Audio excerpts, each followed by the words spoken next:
All right, here we go.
What's going on? What's going on, everybody? What's up? What's up? What's up? The fire starters in the building.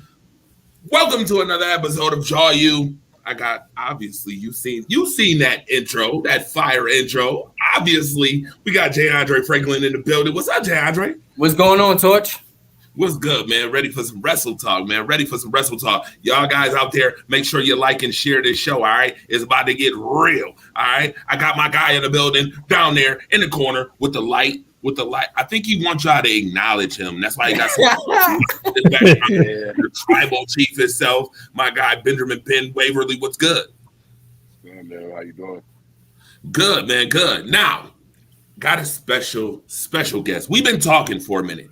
And with sports shows, we like to collaborate and we like positivity. So we like to come together and talk about some of our favorite stuff, wrestling, sports, period, point blank. And this guy is, I'm not going to call him a guest because I've seen him. I've seen some of his shows. I've seen some of the things they're doing over there. And we talk. They're doing a phenomenal job. I mentioned them this morning on the show, Rise Up Early. All Sports, All Plays Network. Wrestling connoisseur. This guy's been watching wrestling since I was born. My guy, Ray Cruz, is in the building. Ray Cruz, what's good, man? What's up, guys? Thanks for having me on. What's going on, bro? Yeah, man. So, I've been watching wrestling for a while. So I got all the way back to the Road Warriors, all the way back to Dusty Rhodes, all the way back to Ric Flair, NWA days, all the way back to the WCW and WWE, WWF, Wrestle Wars, and the Attitude Era. So, Oh, yeah. Sounds like a historian to me. Sounds like somebody that's ready to talk some wrestling talk. They asking already, where is Dalton Smith? Dalton Smith, D-Man, the most consistent one. Get on in here, my brother. Get on in here. We need you to come on in here, my brother. By the way, we do have a call line, too. All right, 716-481-8249 is the call line today. We do have a question of the day, too. Before we get into Crown Jewel, before we get into AEW talk, before we get into wrestling talk about some of our favorite wrestlers, here's the question, folks. The question is here. We need to know whose theme music hits harder, folks. Whose theme music hits harder? I need to know. Is it Roman Reigns? Is it Roman? Or is it Seth? Is it Roman? Is it this?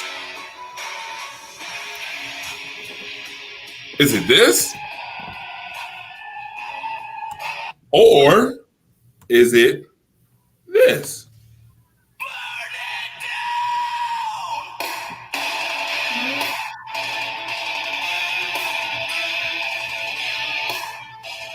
I need to know that. We need to know. We want to know. Everybody wants the smoke on this question. You can call us too, 716-481-8249. Let us know what you think. All right. What's your thoughts on this real quick before we get into the rest of the talk? Icebreakers. We like icebreakers. Ray Cruz, what's up, man? You look at him working. He ready. Ray, who you got? Seth? I got Seth Rollins because that Burn It Down, that blaze right there just gets you pumped up. I mean, Roman Reigns needs a little bit. I like his old theme song, with the big production at the top, but his new one, no, not so much. So I think Seth Rollins has got the best. So at all of them. Oh, well, that's interesting. Guess who we just found? We got our guy, the most consistent one in the building. He's back. No, Torch, he was trying to get EC3 on the show to have a conversation with you. That's what he was. You know what? Talk, man. I do not like EC3. If you hear anybody try to persuade you that I like EC3, I do not like EC3. I do not like Dixie Carter's nephew. Okay, I do not like him. All right. I just want to put that out. You like Rockhead Spud too? The little short midget that goes with him? No, absolutely not. So Jay Andre, I mean, you heard it from Ray. Ray said Seth, man. Ray is liking this Seth Rollins, man. So who you got, Roman or Seth on this one? My friend, my brother from another show, I'm have to agree with him. Seth Rollins. And the only reason I say Seth Rollins because that theme has hit in arenas for years now. Even though the theme song haven't, the Burn It Down has. When you got Paul Heyman putting over the theme song and Brock telling him to chill out, you got something there. Roman Reigns' theme started when a crowdless during a crowdless pandemic. So it hasn't had that hit in the crowd where that Burn It Down has, where it hit throughout all arenas in Houston and all of that. Where it got some legs on it, so I got to go Seth. That is a great point. That is a really great point. Didn't even look at it that way either. That is a great point, J. Andre, that you just made. Phenomenal point. Wave, what you got? Wave? Off the clock back. I'm gonna answer. The way better answer. Let's start this on. All bias aside, it's Roman Reigns. All bias aside. Whoa. Seth Rollins' theme is good, but let's not forget who had the swagger to the theme when he started becoming a drip god. The name that I gave him, and it caught on actually in real life. The theme song didn't really hit for Seth until he started being a drip god. The walk that he does now, the way his attitude is now, it really goes with the theme now. For Roman Reigns, yeah, it was crowdless, but when he got to crowds, everyone announced him. Did you see how that crowd popped from him in Madison Square Garden? And they was popping for Roman. They was popping. And Madison Square Garden just don't pop for anybody. They was popping for Roman Reigns. So he just introduced this theme song where it's, you got to beat the final boss, Roman Reigns. He's the guy that you need to beat. He's the guy that got the championship that everybody wants. You're coming after the final boss, which is WWE Roman Reigns. So, all right. So the tribal chief obviously going with the answer of Roman Reigns. Dalton D-Man Smith. Question of the day, just to kick us off, bro, is whose theme song do you think hits harder, Roman Reigns or Seth Rollins? I'm gonna say Seth Rollins. The reason why I'm like this song, I keep burning it down though, like Roman Reigns, it doesn't look like it's not like better than Seth Rollins, just my opinion. So I'm going to take Seth Rollins.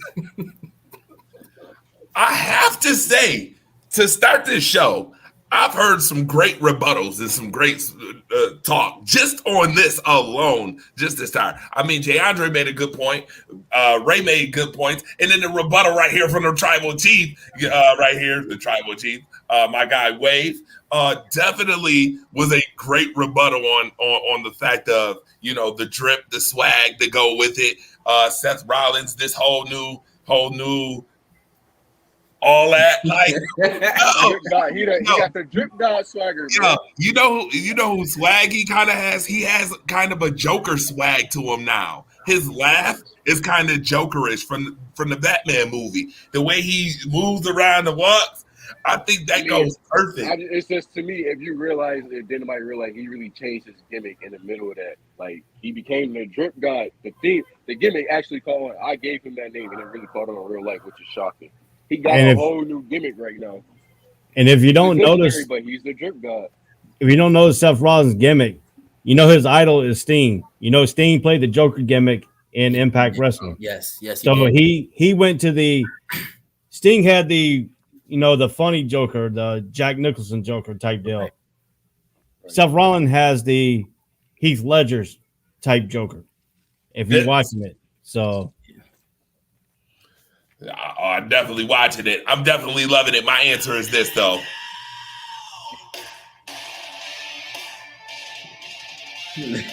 Like when I watched Crown Jewel and he kicked off the show and it hit and his music hit, right, bro, I was done for. I was elated. I'm like, yo, this is the way you start off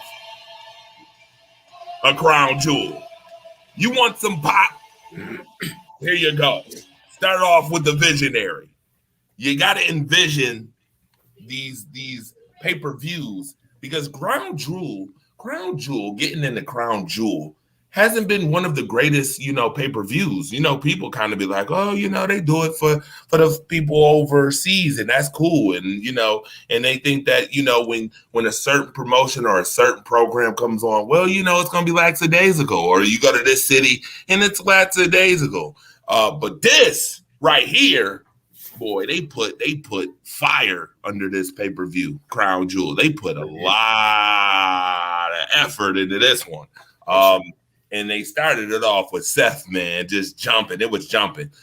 So to speak on Crown Jewel, let's get into the Crown Jewel. And by the way, like and share, everybody. We are on YouTube too, by the way. Just for those who don't know, we here. Man, tell me about this Edge and Seth Rollins match. And I want to start off with Ray Cruz, then Jay Andre, then Dalton, then the Tribal Chief, and I'll wait to the very end. But let's talk about this. Let's talk about Crown Jewel and Ascension. In a sense of the first match. The first match. How do you feel, Ray? Well, like you said, they kicked off Crown Jewel with Edge and Seth. I think it was a very good way to kick it off because you had the Hell in a Cell. You get the violence going out quick and started, and they continued on throughout the show.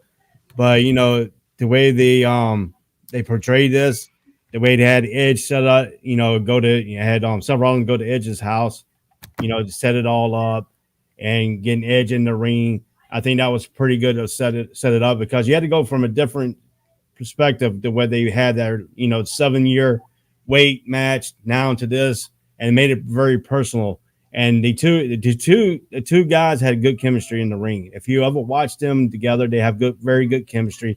The match was believable because as a wrestling fan, you got to believe in the match because you're just going to sit there and if you look at some of the shows, you can't believe in some of the gimmicks that are coming around. The way Vince McMahon's changed gimmicks. But he let these two guys go out to where they needed to be. And this is the way to close this match out. This could lead to a situation. We talked about it on the ASAP Wrestling Hour that we believe that Edge and Seth, when they go over to Raw, they're going to end up in a tag team and they're going to have a storyline built around that. That's just a belief that Vince McMahon wants because he needs some more good tag team wrestling. But this match, it was a good way to set it up. And it's a good way to bring them two together on Raw if they want to go that direction. Yeah, absolutely. Woo, woo, woo. Fire. Jay Andre, come on. I agree with you, Ray. I agree. Let's go back. For me to go back some time. The first Hell in a Cell match was Undertaker versus Shawn Michaels. And Kane the character Kane had debuted. The point of a Hell in a Cell is for a rivalry such as this, such as where they've been at it so much. Seth Rollins did the ultimate betrayal by going into Edge's house, putting his feet on his kitchen table, and drinking some orange juice. Like, that's the ultimate disrespect, and calling his kids drawings ugly, right? And throwing the apple and calling his kids drawings ugly. Like, this is why I say they should get rid of the Hell in a Cell pay-per-view because I don't believe every match needs to be capped off with the Hell in a Cell. It needs to be rivalries like this that needs to be capped off with the Hell in a Cell because it makes it special. It makes me look forward to seeing, man, Seth Rollins and Edge going to beat each other down in the Hell in a Cell. Look at Undertaker and Batista in 2007 when they fought at, what was it, Survivor Series, I think they was. The rivalry had been so intense over the year where they had to go in that Hell in a Cell, where it makes the rivalry that much more special. You think about Triple H, who have been in the most Hell in the Cells, it makes it that special because you got a heel like him, and then you got somebody like maybe like a Dave Bautista who capped off their rivalry, or somebody like that. That's why they need to stop with the specialty pay-per-views and just have specialty matches for rivalries like this. And let's say this, and I'll pass it back to Torch. Edge has brought a special promo to WWE. Man, you cannot pay for what Edge gives to the product. How he makes it special, especially when he locked in with that promo that he did the Friday before Crown Jewel. That man, his promo work is beyond belief. I've never believed that somebody had good ring work and good mic skills. Jericho is one, Flair to a certain extent is another. But Edge could be in that conversation. How he elevates the brand, how he makes the rivalries that much more intense, even with Roman Reigns and Daniel Bryan at Mania, even with Roman Reigns at Money in the Bank. Like his promo work, the elevate matches is something this generation just don't know about. Like Edge is something special. And last thing I'll say, when WWE don't promote the match as the greatest, when WWE don't promote the match as the best, that's usually when their best match happened.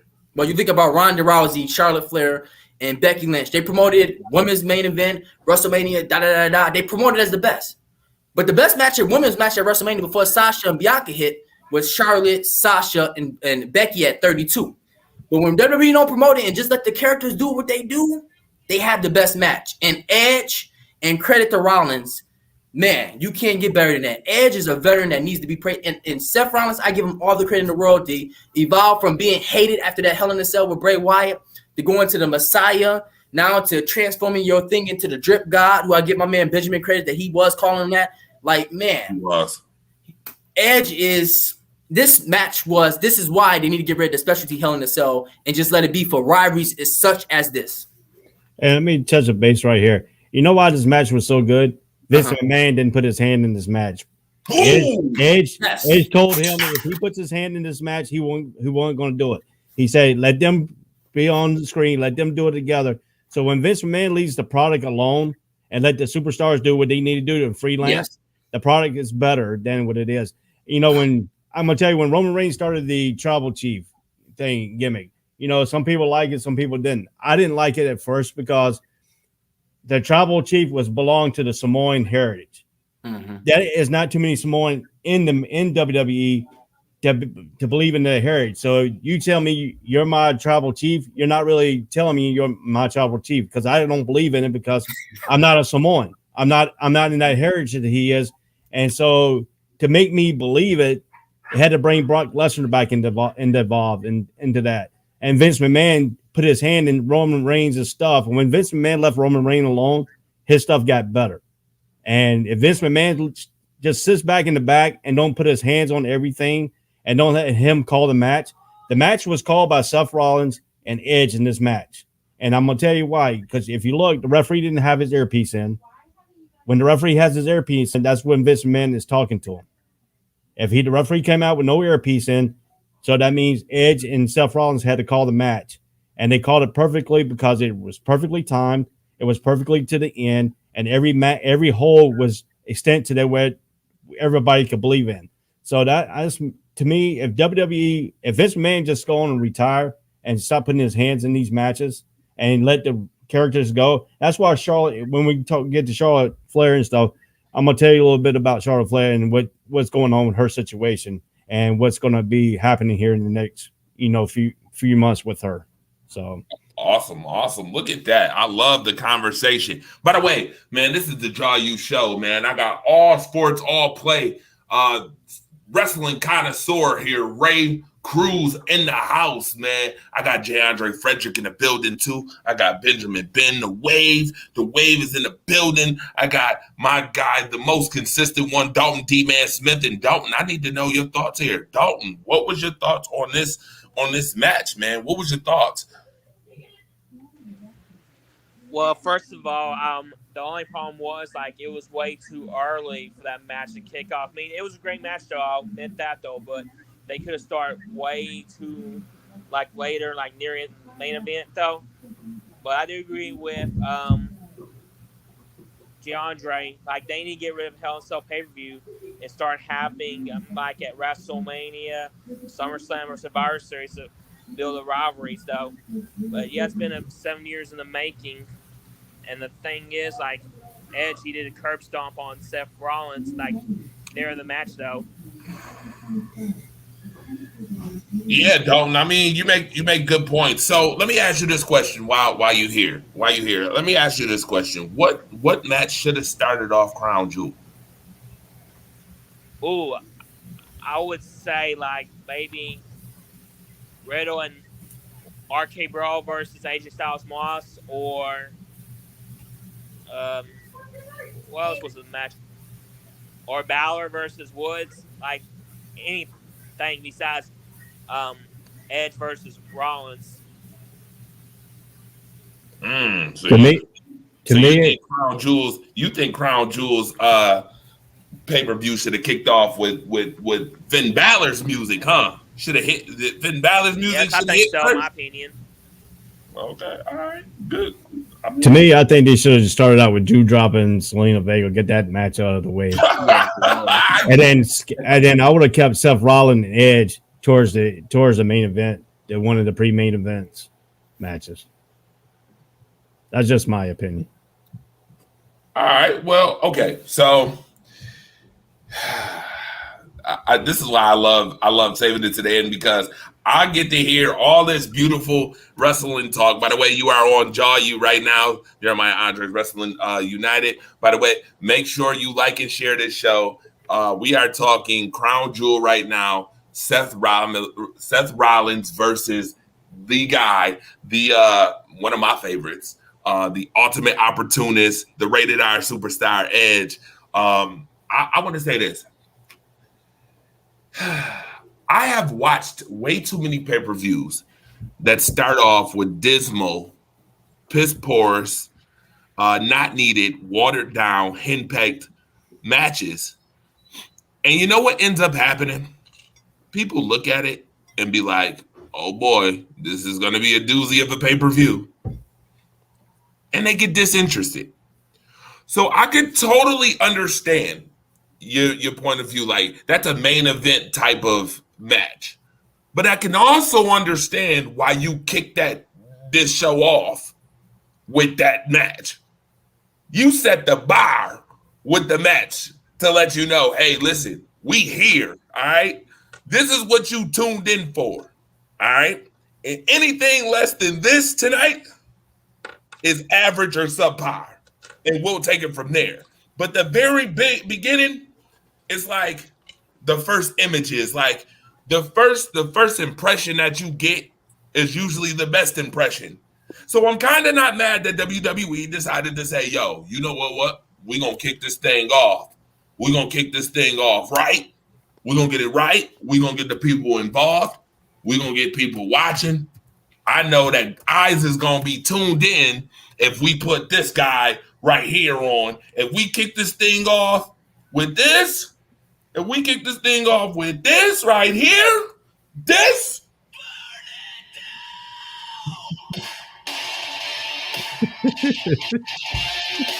Like, that don't get you pumped. That gets me excited already. Just that alone gets me excited, man. I'm like, okay, I gotta watch now. I gotta watch. My eyes is glued. I'm tuned in, right? And then you turn around, and he's against the rated R superstar, who has one of the best. You know what? I probably could have changed this question of the day, folks. I could have said, whose music hits harder, Edge or Seth Rollins? And then we really would have had a conversation. That's a real question right there. I mean, probably even better question than the Roman Reigns. But man, you started off like that. Like, that's what WWE is at. Right now, you are in competition. I'm sorry. I've heard them say, well, we're not in competition with anybody. Yes, you are. Totally in competition. Let's not just, bypass these other wrestling promotions that are getting better. You got to kick off your shows with something that's going to interest. If I had to sit there and watch Doudrop and what? First of all, Who the hell gave Dewdrop's name? I just need, first of all, who did that? Who Vince said McMahon. Vince again, Vince McMahon with his hand in the cookie jar when he need to get your hand out the cookie jar. He need that old fashioned grandma. Don't spit out your drink. I seen that, J. Andre. You was about to. He need that old fashioned grandma. Get your hand out. Get out of there. It's like, don't touch the stove, Vince. Don't touch the stove, Vince. Like, stay out of it. And this is like, let me say one thing too. Baron Corbin had a good gimmick down in NXT. Vince McMahon changed that gimmick when he moved him up. And then Baron Corbin is like, he's not there. He's not relevant anymore. And these little other gimmicks he's doing with him is wasting him away. If he would have gone back to the Lone Wolf gimmick, that suited him perfectly. Why does Vince McMahon change everything? He's changing Karrion Kross, making him have hair now. If you've seen the new image of him, he's got hair now. Doing away with his mouthpieces, in Scarlet. Dewdrop had a good gimmick then in NXT. Now she brought him up as Dewdrop. Who in the world? I mean, I know she looked like a drop and everything, but still. I mean, you don't have to change the name to that. And like I said, Vince McMahon puts his hand in the cookie jar, Raw goes downhill. I mean, used to be he put his hand in the cookie jar, made it good because of the Attitude Era. But now he went to the PG era and all this other stuff didn't change. And now AEW is coming involved. And is now lighting a fire back on them. And Vince is trying to regenerate the Attitude Era, but he don't want to do that because he got a younger crowd involved. So, I mean, he's just dedicated to the demographic. So, yeah. All right. Well, I'm going to ask this question, and I switched it. Yeah, I had to switch it. It seems fair. Whose music do hit harder? Is it Edge or Seth Rollins? I'm sorry, go ahead. Yeah, I want to know. Whose? I'm about to go Edge. And reason why I have to go Edge is because Edge theme song is that of like a Shawn Michaels. Like, that theme song is just epic. I mean, picture this. Royal Rumble 2020. Even though people knew he was coming back, that theme song hits. And I think they was in Houston. That theme song hits. The crowd goes crazy. That is just something with Edge theme song. Edge theme song, it's just better. And it just gets you amped. And then it just fits the character that is Edge. Well, I'll go a little bit here with this. I like Edge's because if you notice, everybody's theme song's got some kind of signature pump at the beginning. Right. And it goes all the way back to the 1980s. Dusty Rhodes had his pop. Ric Flair still got his pop all the way up to now. The same little historical theme part when they first hit. Now you see music like CM Punk's music. If you want to listen to his music, his hits too, because he's got that first Flair hit in the first verse. And that's what wrestling is. They trying to get you pumped when the guy comes out. So if you notice, wrestlers don't come out when the first big notes hit. Burn It Out, he doesn't come right out. It's after that he comes out because everybody's pumped now, and he gets some more pumped when he comes in. Edge is a little bit different because Edge has that little pump. Then he comes out with a flair. And when he comes out, he gets the crowd involved, and it just keeps going. It just if you really listen to it, and if you're in an arena, I've been to a lot of wrestling matches, and when his music first came out and hit, that place erupted, and you can feel it. If you can feel it in an arena, his music is going to get over. Like Roman Reigns, the one that the big bounce, when he was the other gimmick when he coming out of the Shield and his first theme song, that really pumped because it really hit everybody in the arena. But now he went to this other one that don't have too much of a pop at the beginning, and you have to work it into it for him to get the crowd involved.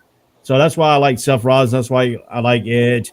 That's why I like the Road Warriors. That's why I like Ric Flair. That's why I like Dusty Rhodes. That's why I like Sting. Entrance music. Magnum TA used to have a very good entrance music too. But Edge is right now, Edge is one of the biggest ones that they did right. And it helps when they have that, like with the return Like with returns, it helps when they have, like to your point, Ray, that familiar theme song, because that's what makes crowds pop. Is when they have that familiar theme song. Even with Punk, like you said, with Punk having that theme song, when he returns, it makes the crowd pop because they know who's coming back. So, Right. you know, Torch, you asked the question. You said who can rival Punk's return? I say Edge. That's a good answer. Well, By the way, actually, Sting's entrance into AEW and WWE is one of the highest rated returns Is it? in professional wrestling. Yes. Oh wow. All right, I like Edge's theme song, and like what John Andre said, like we didn't expect Edge was coming back at the Royal Rumble in Houston, like it's a huge pops, and then they had a crowd that time, and the biggest problem is with Edge, like they don't have Tony Chimel anymore because I like the way he announced like the Rainbow Yeah. Superstar, best one ever. Yes. man, listen. Question. I would like to Yeah, go back. go ahead. Go ahead, Wave. You here? Who is it? Edge or Rollins, man? Oh no, not this question. The other question. We answering this question though? Yeah. Oh man, I had a good answer for the other question. Go ahead. Answer that one and this one. All right, let's start with the first question. I see I'm gonna do a lot of rebuttals tonight. It's starting to seem like so. Let's start with a rebuttal, but let's say my interest is a little different, but it's gonna be a rebuttal. So Seth Rollins lost his match, right? Seth Rollins lost the match. Yeah. It wouldn't did nothing for his career if he beat Edge. I mean, yeah, he beat him once already, so it still goes on his resume. But he didn't really need to win this, even though I wanted him to win. So I was tricked by WWE. I thought Seth was the guy they were starting to build up to beat Roman Reigns, since Seth had so many encounters, and it seemed like where he was winning these matches where it's like, yeah, no one's going to stand in his way to become the contender for the WWE Universal Championship. But he's been set back. Now he's not even in the card no more. He's just him and Edge, they're feuding. In my opinion, I liked the other. I think Edge won first. I liked when Edge, he took it there with the headbutts, man. The headbutts were lethal, and Seth Rollins couldn't do it. He beat Seth up to the point where Seth just couldn't handle it no more. He put him in the crossface, and he won. He won, which was a perfect finish. I think Hell in a Cell match was an average match. And I'll tell you why it was average. It was a good match, but it was average. There was a lot of botches in that match. A lot of botches. And I tell you, Seth Rollins took a few bumps there in that match. I mean, that when he hit the cell that high and fell through the table, he took a bump there for Edge. He took a bump there. Let's not get carried away. He took that bump for Edge. It was a good sell. He took that bump. What I mean by a botch, I'll give you just one example of both. What I mean by a botch, you think Edge really did the stomp, or did he do the botch stomp? Did he really connect that stomp? It looked like the same thing, Wave. His foot just missed Seth Rollins, and he hit the chair, and Seth Rollins sold it perfectly. So did he really do the stomp, or was it a botch? Like how's Goldberg been doing the botch hammer? He can't do the jackhammer no more. The botch hammer, man. Come on, man. Let's be real. I mean, I respect Edge. I do. He's a legend. I respect everything he do. I like Jay Andre said, I love the promo work. Promo work is immaculate, man. It's immaculate. You can't take that away from Edge. It's immaculate. In-ring work, the great promo. We all thought it was just Chris Jericho. It's immaculate. But Edge, bro, match is average, bro. I mean, Seth. In my opinion, Seth carried. He carried the match. He carried. He took a lot of bumps. He did that to make Edge look good, man. Edge is past his prime, bro. Y'all not seriously believing he's going to really do something to Roman Reigns if it wasn't built how WWE built it? Edge right now against Roman? Come on, man. It's the same guy that y'all saying that Roman should be beating Lesnar senseless right now. He should have beat Demon Balor senseless since they had him in the streak on the main roster. He should have beat Balor senseless. Y'all thinking Edge really going to beat Roman Reigns right now? I'm all biased aside of Roman. Y'all think he beating Roman Reigns right now? Y'all think he was really going to beat Seth Rollins, or this wasn't WWE built? Look how he did the stomp. It was a botch. The botch stomp. He Wait a minute. We gonna call it the Yeti stump. Well, Benjamin, let me. Yeah, the Yeti stump. Benjamin, let me say. Can I respond to you real quickly? Just Yes, real sir. quickly. Yes, sir. Yes, sir. I respect it. Here's what I would say with that. No, he shouldn't beat Roman Reigns. And I was one that thought he would beat Roman Reigns because I'm an Edge fan. So I'm gonna be honest with that. Right. However, he could beat Rollins. You know why he could beat Rollins? Because he been Rollins years ago. So he knows he's a veteran and he's been Rollins. So he know how Rollins acts. So he can, even if he gets the best, Rollins gets the best of him. His veteran instincts is, I've been you before. That's why they call him Edge Light. So I can beat you even with a roll up or whatever it may be. Valid point, sir. I don't disagree. That's a very, I can't take that away. That's a very valid point. I mean, and then your botch kick and your botch footstep. Come on, man. He doesn't know how to do it, so they made it look like a botch because he really does not know how to do it the correct way. Which is exactly why I said the finish was kind of trash. By the way, hashtag Yeti Stump. Hashtag Yeti Stump in the comment section, folks. Please hashtag that Yeti Stump. We having Edge still finishers now. Like he can really do the stump. He looks silly. Silly, bro. Come on, he looked very silly. I mean, like I said, the match was good, but it was average. Seth really took a lot of bumps for Edge to make the match look, more felt up to how the build up was for the, the rivalry, for the trilogy to end. Seth really made us watch that. Edge made the promo work, but Seth did the in-ring work. He carried that match to make that match look that good. He took a lot of bumps for Edge. As I said, the one perfect example, how high he hit that cell and fell through that table. Come on, man. He took the bumps. And okay, and now to answer the second question. Yeah. Edge, without a doubt. I mean, come on, the Royal Rumble. Come on, man. The Royal Rumble, but the pop at Royal Rumble was like, oh, snap! Like, oh shit, Edge is really back. Oh my God, this is the rated R superstar. He's here. It's the Royal Rumble. It's the Royal Rumble pop. I mean, Seth not beating that. He hasn't beaten that. You seen, like I said, the perfect example, Roman Reigns, Madison Square Garden. Look at Edge, Royal Rumble. That pop, Seth hasn't had a pop compared to that at all. I mean, WrestleMania 31 is a close one. We say that's close because, he really came down there running real fast and cashed in and won the title. Everybody was shocked by that. But Seth Rollins in his career, he's never had a pop like Edge or Roman Reigns has had. Roman at Madison Square Garden, Edge at the Royal Rumble when he returned for the first time in 9 years. He just hasn't had a pop like that. So it's Edge. It's Edge. I'm sorry. It's Edge. All right. So don't get it twisted, people, though. I am a Rollins fan, but it's Edge, man. It's Edge. Wow. I'm loving the shirts that's on here tonight. I'm loving the shirts. I'm looking at the t-shirts too. I'm looking at the t-shirts, loving the shirts tonight. And I'm loving the conversation, man. The conversation is great. Great rebuttals, great conversation.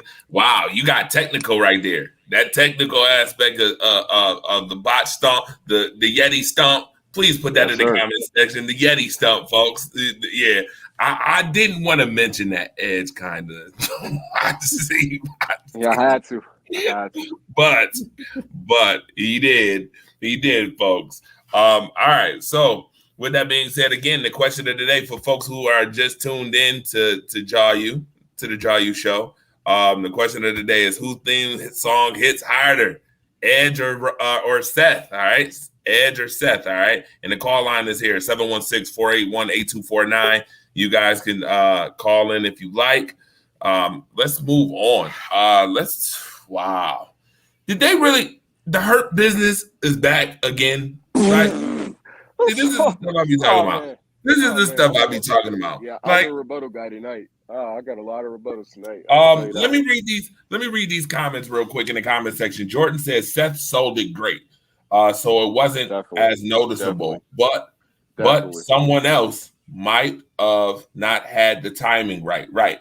I know it was brought up for a second. I'm a little late, but don't forget Roman is in this run in his wins. Don't forget he really got his butt kicked by KO. It wasn't a decisive win in that street fight. Huh? Okay, that's Jordan's talking about Roman Reigns, which we were talking about Roman Reigns. Do not get wave started, okay? We ain't get wave started. Today. Oh, well, I'm gonna tell you about that one with KO and Roman Reigns. There was a Not lot the of botches rebuttals. in that match because it took them a long time to get the handcuffs off Roman Reigns because Kevin Owens put the handcuffs in the wrong spot. And it took a long time because he already won that match. I mean, he Right. was already down and out, and they had a lot of botch. I mean, they knocked the referee out. You know, they had a lot of stuff going on. You talking about botches. That was the worst. That was the worst match ever right there because he put the handcuff. Kevin Owens put the handcuff in the wrong spot, so Paul E couldn't get him out quick enough. So I mean, there was a lot of I mean, they had holes all throughout that match. If you don't want to talk about the worst botch matches ever, that pay-per-view, that match, I'm sitting there looking at them like, how are they going to sell this botch? Are they going to knock the referee out? Okay, that's a classic. But anyway, still, that was a lot of holes in that match that they KO. Absolutely, Jordan. Botch City magic, Yeah. right? Botch City. All right, so we were talking about the Hurt Business. Come on, man. This is the stuff I be talking about with WWE and creative. WWE is back to this again. The Hurt Business, they back again. Like the Usos and the Hurt Business went at it, obviously, at Crown Jewel, and down since day one-ish, decided to win again. We the ones, right? The Usos won this match. I want to start grading some of these matches, okay? Let's start grading them because to talk about them would be 30 seconds to talk. Some of these matches. So let's grade this match. What would you give the grade for this match? Starting with Ray. For the Hurt Business and the Usos? Yeah. I mean, the match was pretty good. I like the Usos better. Hurt Business, I don't believe they're, you can't go and feud with each other and break up a thing and then you go beat the other guy's butt and then gonna get back together and come back as a Hurt Business. Who's gonna believe that? I don't even believe they don't even have a storyline for them to get them back together. I'd say what they do, work out their difference? No, they're just putting them back together because they made a mistake. They made a mistake by breaking them up in the first place. But then they talk about they want to re-image, Bobby Lashley. What are they gonna re-image him to if they got the Hurt Business coming back? Is he gonna actually turn good and kick MVP's butt again like he did in Impact Wrestling? Right. Right. Jay Andre, didn't we talk about this a while ago about this? Yo, I mean, my son said it best. He said they can't take 2 steps forward without going 3 steps back.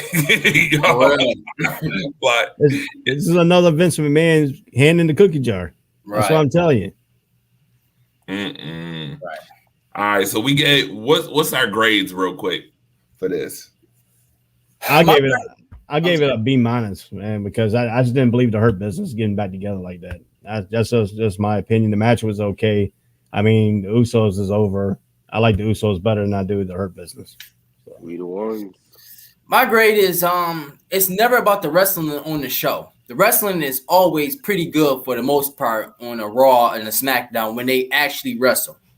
It's always the storyline and creative of why they actually is in this ring or why they actually end up in this situation. That movie of how did I end up here? Let me tell you the story. WWE don't believe in telling the story of how people end up there. So they had no business being in the ring together on Crown Jewel. The wrestling was great, but they had no business being in the ring. You talking about the Usos, who's part of the hottest storyline, the Hurt Business, who could have been part of the hottest storyline. I give it an F because the wrestling was great. The wrestling was great. No, I mean Usos are way better.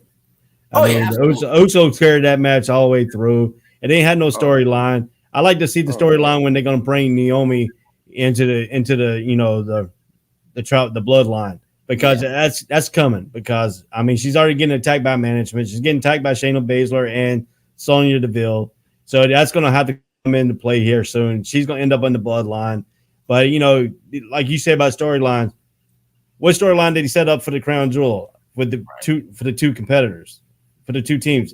They had no storyline going whatsoever leading up to Crown Jewel. Right. So I mean that match I just threw out because it was no backwatch. There was no timetable set. It was no hype for this match.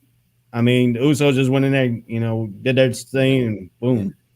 That could have been a match you saved for Survivor Series with the proper build-up. Could have been a match you could have saved for Survivor Series with them two, with the proper build-up. No.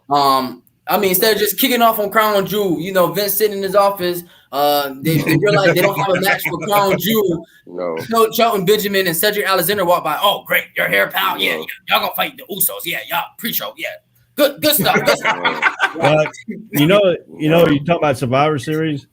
They're gonna put the rumors going around right now is gonna be New Day versus the Bloodline. Yes. There you go.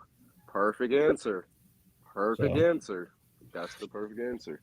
So y'all know what my answer is on this. We going to me? We going to me? Or is you? We going to you? Yeah, I just want to wave the wave. I let the wave wash out this match. I just want to say real quick that you saw my answer because I yawned twice. You saw it. That's my answer to that question. Okay, yawn.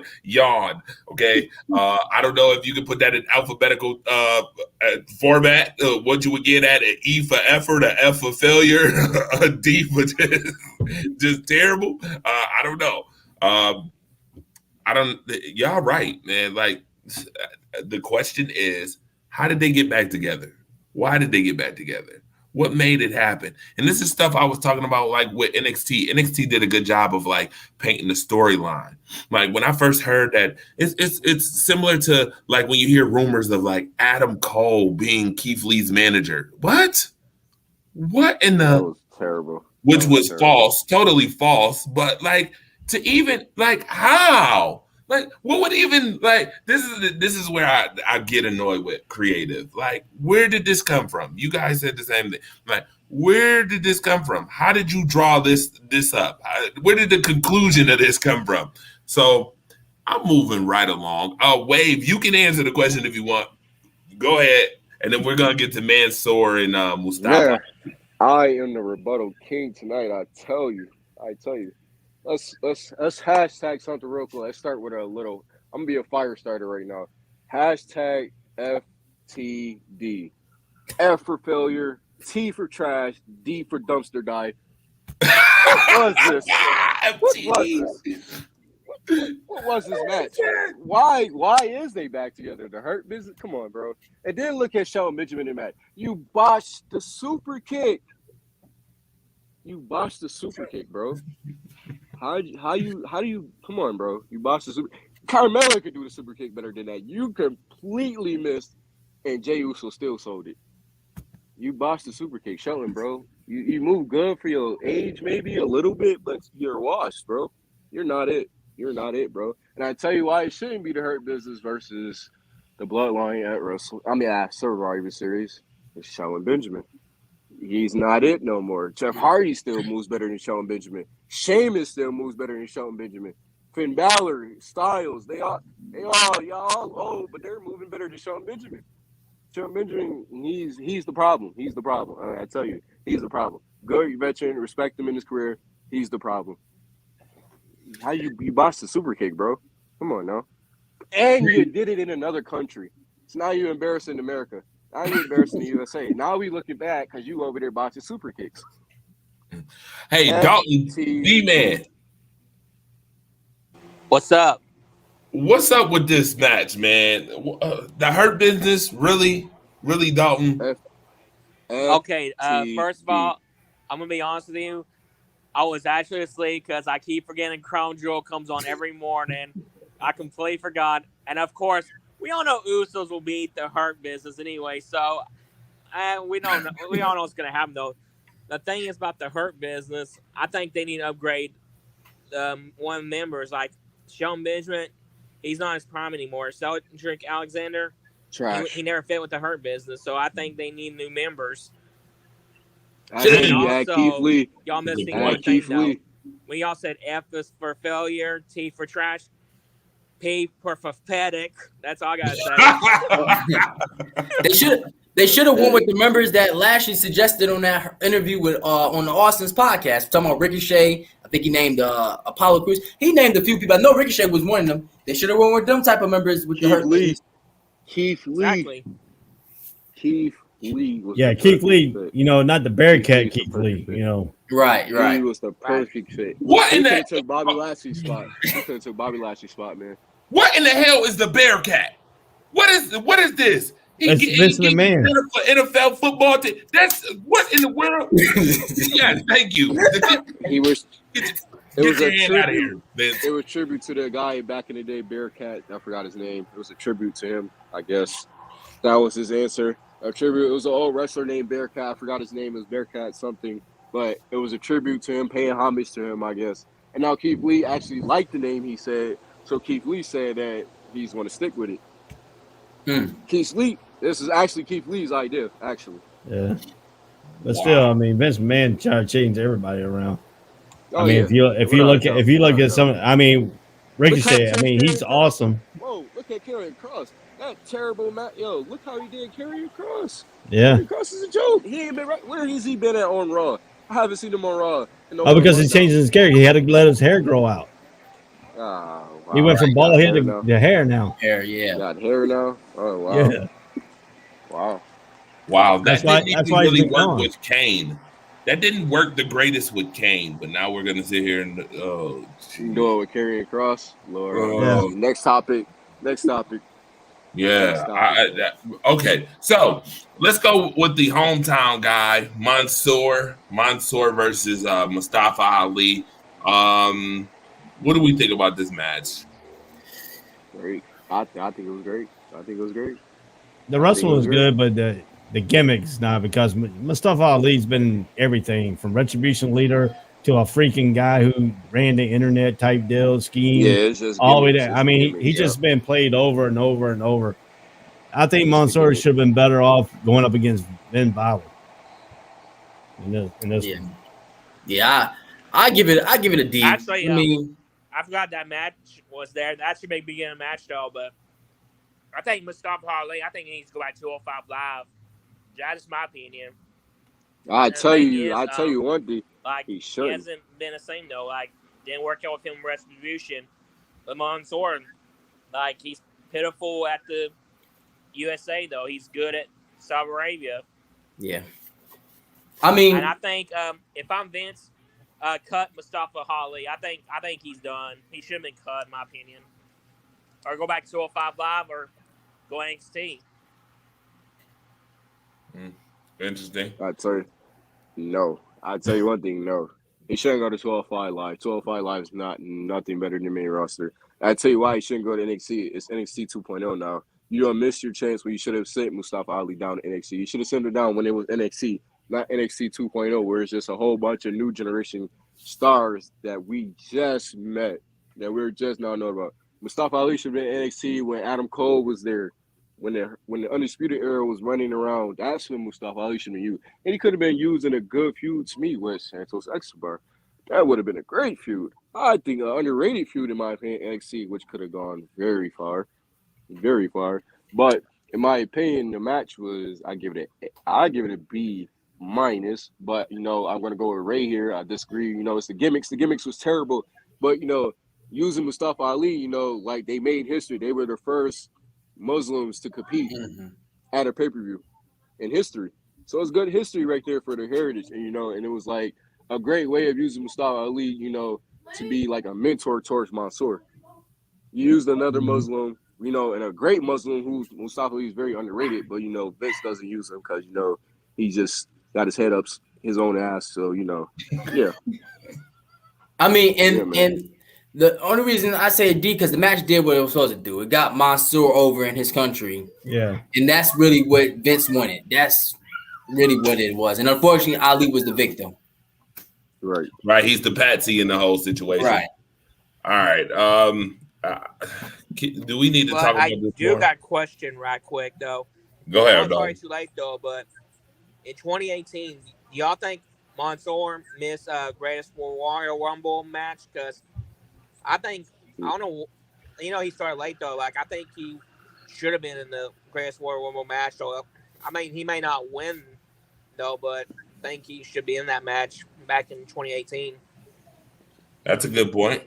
Yeah. I tell you, he should have won the Money in the Bank. He should have won the Money in the Bank, but they had Brock Lesnar out there. Oh, my goodness. You talking about botch? Oh, my goodness.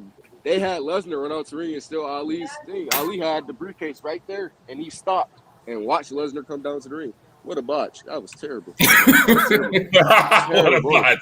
That was terrible. What a You botch got the that was. hold on. You got the briefcase in hand. All you Right. got to do is take it down, and if you take it down, you avoid Brock Lesnar. Right. Yeah, you And should you avoid just watch Brock Lesnar come to the Lesnar. ring. You know, it's easy. Right. If I was in a ladder match, like grab money briefcase, run for the crowd, and get out of here quickly. Man. You better Should've pull a done that. CM Punk. Right. You better Blow pull a kiss. CM Punk. Right. And go through the crowd. That would have been a great flex for Ali. Definitely would have. Okay, tag team championship, Raw tag team championship, RK Bro versus AJ Styles, Omos. Oh my god. Oh, FTD, FTP. We going with FTP and FTD. Hashtag it, man. FTD. Failure, trash, and dumpster dive. Why are they still feuding with Almost, who can't? He can't sell anything. He can't even. Yo, bro. Almost, bro. He's terrible. I mean, they use almost like only like 3 moves. Man, they use Styles for all the bumps because Almost can't just do anything. He can't do nothing right. He can't do it right. I'm sorry, Almost is you're getting tough. You're getting some tough action from me right here, man. You're pretty garbage. You can't sell. You can't do anything. You're terrible. Styles is taking all the bumps. Styles is the one that gets RKO'd and gets pinned every match. Almost, you're trash, bro. It's an F. You worse than Commander Aziz. You're an F. Almost has only got three moves: a clothesline, a choke slam, and a little bit of a kick. What else he going to He's a say? backbreaker too. Also, he has one move, in my opinion, and that's that double choke slam that really does put people to sleep because he raised you up pretty high. I'll give him that. That's it. He raises you up pretty high. I'm going to say I give the match an F. I like their match at SummerSlam better. I think they work a tad bit better at SummerSlam. But I'm tired of seeing the same old thing and the same old thing with these guys. And they fight again Monday night on Raw. And I'm tired of seeing it. But I'm also tired of seeing these makeshift tag teams. I mean, you're just putting people together like out the blue. Orton and Riddle and Styles and Omos. And then I think Commander Aziz and Apollo Crews going to be a tag team now. Like, I'm tired of makeshift tag teams. Like, Vince don't care about the tag team division. And it shows because it suffers because he don't care about the tag team division. So why do I care? So I'm gonna give you an F. I'll tell you one thing. I'll tell you one thing. I'd rather see the Hurt Business and then Styles and Omos again. For sure. Hurt Business would have been way better. I'm gonna rebuttal on that too. The Randy Orton Riddle was requested by Randy Orton. It wasn't Vince McMahon doing that.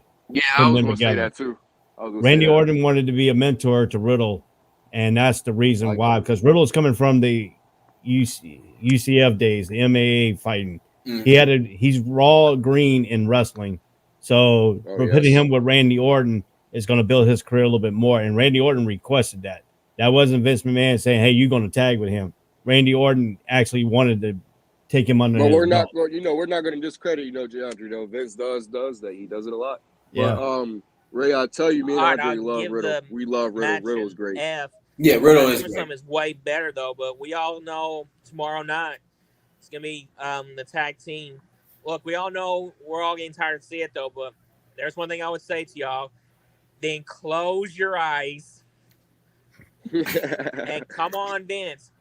Give the feud with Street Profits versus RK Bro. We need to see that. There we go. Yeah, that's interesting. And they need to have Edge versus AJ Styles feud. I think Styles need to be separated for Almost, or Almost be a bodyguard or manager because he only got like 3 or 4 moves. So 0 moves.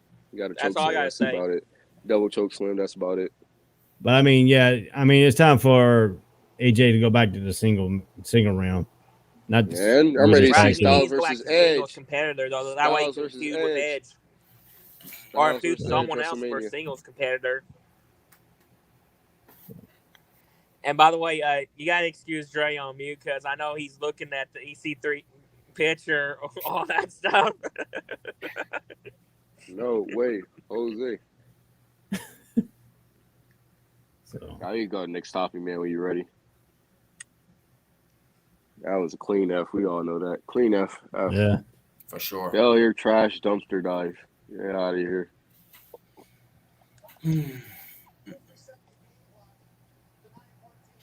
All right, moving right along. I've heard everything I need to hear about this RK Bro mess, this RK Bro crap. Just straight. I mean, why do we keep doing this? If you're gonna sell a pay-per-view, folks, stop showing the match 1,000 times before the pay-per-view. Do it 1,000 times. It's so annoying. It's like, It's why are we Vince watching this McMahon. match again? Like, we've seen this already. It's boring. What are we gonna get? The same few moves, the same couple moves. Like, Yeah. stop. It's bad. I'm giving this a straight up. Don't care. It's incomplete. Totally incomplete. I don't care. IDK today. I don't know, or IDC. I don't care. Okay. And close your eyes, Jesus. Dre. Oh Jesus. Speaking of which, we got to talk about this. We got to talk about this Queen's Crown Finals drop in Zelina Vega, in which Zelina Vega wins the crown, Queen Vega. Now, what they gonna do with Zelina Vega? Now, I will say this: Wave did say months ago that they were going to promote Zelina Vega. He said it. I'm going to be the first to say that Wave did say that they were going to promote Zelina Vega. He's right. Mhm. But what in the hell are they gonna do with Zelina Vega? Please tell me. She winning the title off of one of these folks? I No, tell you, we about to have you hold don't on. want me to talk about We about that. to have an almost superhero moment again. Is that what we about You to want do? me to We talk? about to do Wait a ASH? minute. I tell you, she's way better than Nikki Ash. Oh, that DDT that she did to Doudrop, oh, that was perfect.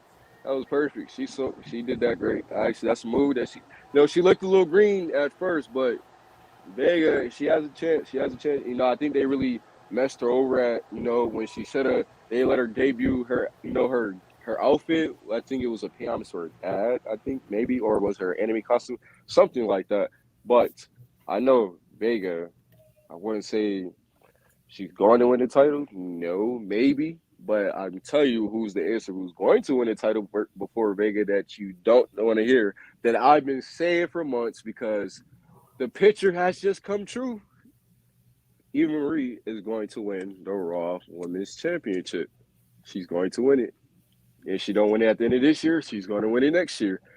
I Yeah. have this picture, folks. For the people that's watching this, I have this picture that I found, and it said, pick two to never win the title. But so far, about 3 people in the picture have won the title. And I believe, in my opinion, everybody in the picture will win the WWE. Will win the championship, except maybe Cesaro, because it had Cesaro winning the Universal Championship. I think maybe John Morrison might get the WWE Championship before him. They had John Morrison on there too.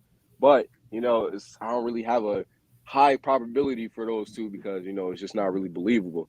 But Eva Marie is going to win the Raw Women's Championship, and Zelina Vega, they'll just have her. They're going to keep doing Vega wrong. She might just go back to being Andrade's, manager. She might go over there with Vicky Guerrero and go to AEW. They're not going Well, to she really could go do with that her Vega. husband.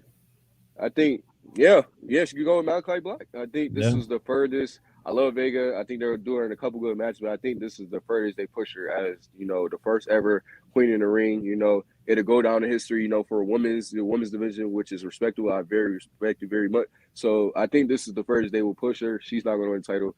Sadly, like, you people don't want to hear the answer. I'm telling you, Eva Marie is going to win the Raw Women's Championship. And you know why? Because it's typical wrestling. Well, to me, I think if you're looking at it and all this, I think Liv Morgan should be in the realm of Yes, the way yes, sir. the way she's been putting in her work. Yes, sir. And if you've seen some of the videos that have been popping up around the social media, the way she's been training and stuff like that, but Vince is holding her back too. And I have eventually having a feeling that she's going to leave WWE and go over and join over No. AEW and become a world champion and become a outstanding world champion. And Vince is going to miss out again. I mean, tell you what's going to happen. I'm telling you one thing. He's not going to miss out. Liv Morgan. You know why? She's going to win the Women's Royal Rumble. She's going to win it. She's a favorite to win it. She's going to win it. He pushed her back for a while, but she's going to win it. And she was actually in the picture that I was just talking about. They have her holding up the SmackDown Women's Championship. Liv Morgan is going to win it. It's just not her time right now. They want to get this little Becky Charlotte thing out the way. Becky probably face Banks again, 1v1. They trying to get out of the way. Let Liv Morgan, beat whoever. If she beat Banks, Belair, Charlotte, whoever she beats, at WrestleMania, that's when she get her moment. And she will get that moment, and her first opponent is going to be, and I spoke this into existence too, which is going to happen. I said this a while back. Sonya Deville is going after Liv Morgan. You know why she's going after Liv Morgan? Because she said it in the podcast. She said it in their interview. They want to work together. She's going to get. She wants the title, but you know why she's not going to have the title right now? Because Liv Morgan doesn't have the title. Right. She wants the title, but she wants to get it from Liv Morgan, which is going to be a great feud because Liv Morgan is very underrated. So is Sonya Deville, who I wish they wouldn't have her out with this little fake injury because Sonya Deville is amazing. Oh boy, I would love to see her and Shayna Baszler in a match. Oh, I love to see it. Well, they still playing that. They still playing the Who's that? Who's the injury, one she man. used to be? No, not the injury. They're still playing. She can't wrestle. They brought her back as management. Oh, right. Because right. Exactly. Because with her partner, I can't think of her name now. She's back in NXT now. Mandy Rose. Mandy Rose. Rose. Yeah. Mandy Rose, So yeah. they're still using that angle that she can't get in the ring, but they brought her back as management. Right. So, but she did wrestle though with Shayna Baszler when she pinned man, that knee she strike, really man, didn't wrestle. She let Baszler kick the butt, and then she just covered her. But I love that sliding knee strike. Well, I'll tell you, I love that sliding knee. It hit you right in the kisser. Right. I mean, she's an MMA wrestler. I mean, she's an MMA fighter, so she should know that's some exactly moves. why I would love to see her fight Shayna Baszler. That's a great technical fight right there. I would love to see it. Yeah. I would love to see it. Maybe not By on the a way, pay-per-view, but on the side. While we're talking about whatever her name is versus Eva Maria, ain't nobody care about that match though. I mean, it was still disappointing that Shayna Baszler lost anyway. But I think Selena Vega, no, she's not Nikki Cross or whatever her name is. I mean, there's no way she would have beat Charlotte Flair or Sasha Banks or whoever is the SmackDown Women's Championship, though. But that's all I got to say, though. But that match is boring. Next question, no comment. That's all I got to say. Oh, dang. Well, Eva Marie right now is doing a movie, so that's why she's not on TV. Oh, yeah, I'm thinking about she's off the television when he saw Shayna Baszler step to her elbow or something. Yeah. Well, they used that to get her off the screen. So. Yeah, that was used to get her off television. Definitely. Well, speaking. Oh, welcome back, Dre. I'm so glad you're back. Yeah, I was busy talking to EC3, telling him that he need to continue to push them carts that he pushing at Target and not come back to wrestling because I'm tired. I don't even want to see a return to EC3. Okay, that's what I was doing. Sorry about that. I had to handle that real quick. But speaking of something that needed to be handled, we had Goldberg and Bobby Lashley. It needed to be handled once and for all so we could stop seeing this match. I swear to God, if I see this one more time, I'm probably going to joke. Okay. Goldberg and Bobby Lashley, obviously, you know what happened as far as Bobby Lashley tagging his son at SummerSlam, blah, blah, blah. Goldberg not being able to fully compete at SummerSlam, which I think they're doing a major disservice to Goldberg and the legacy that is. I don't know why they keep bringing him back. He's one of my favorites of all time, but they keep bringing him back and they're making him look really bad. I don't care if he beat The Fiend.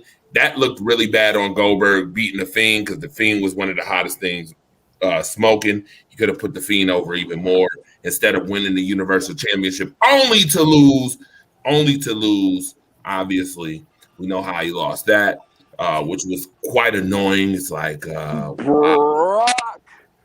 Lesnar, right? Which was quite annoying.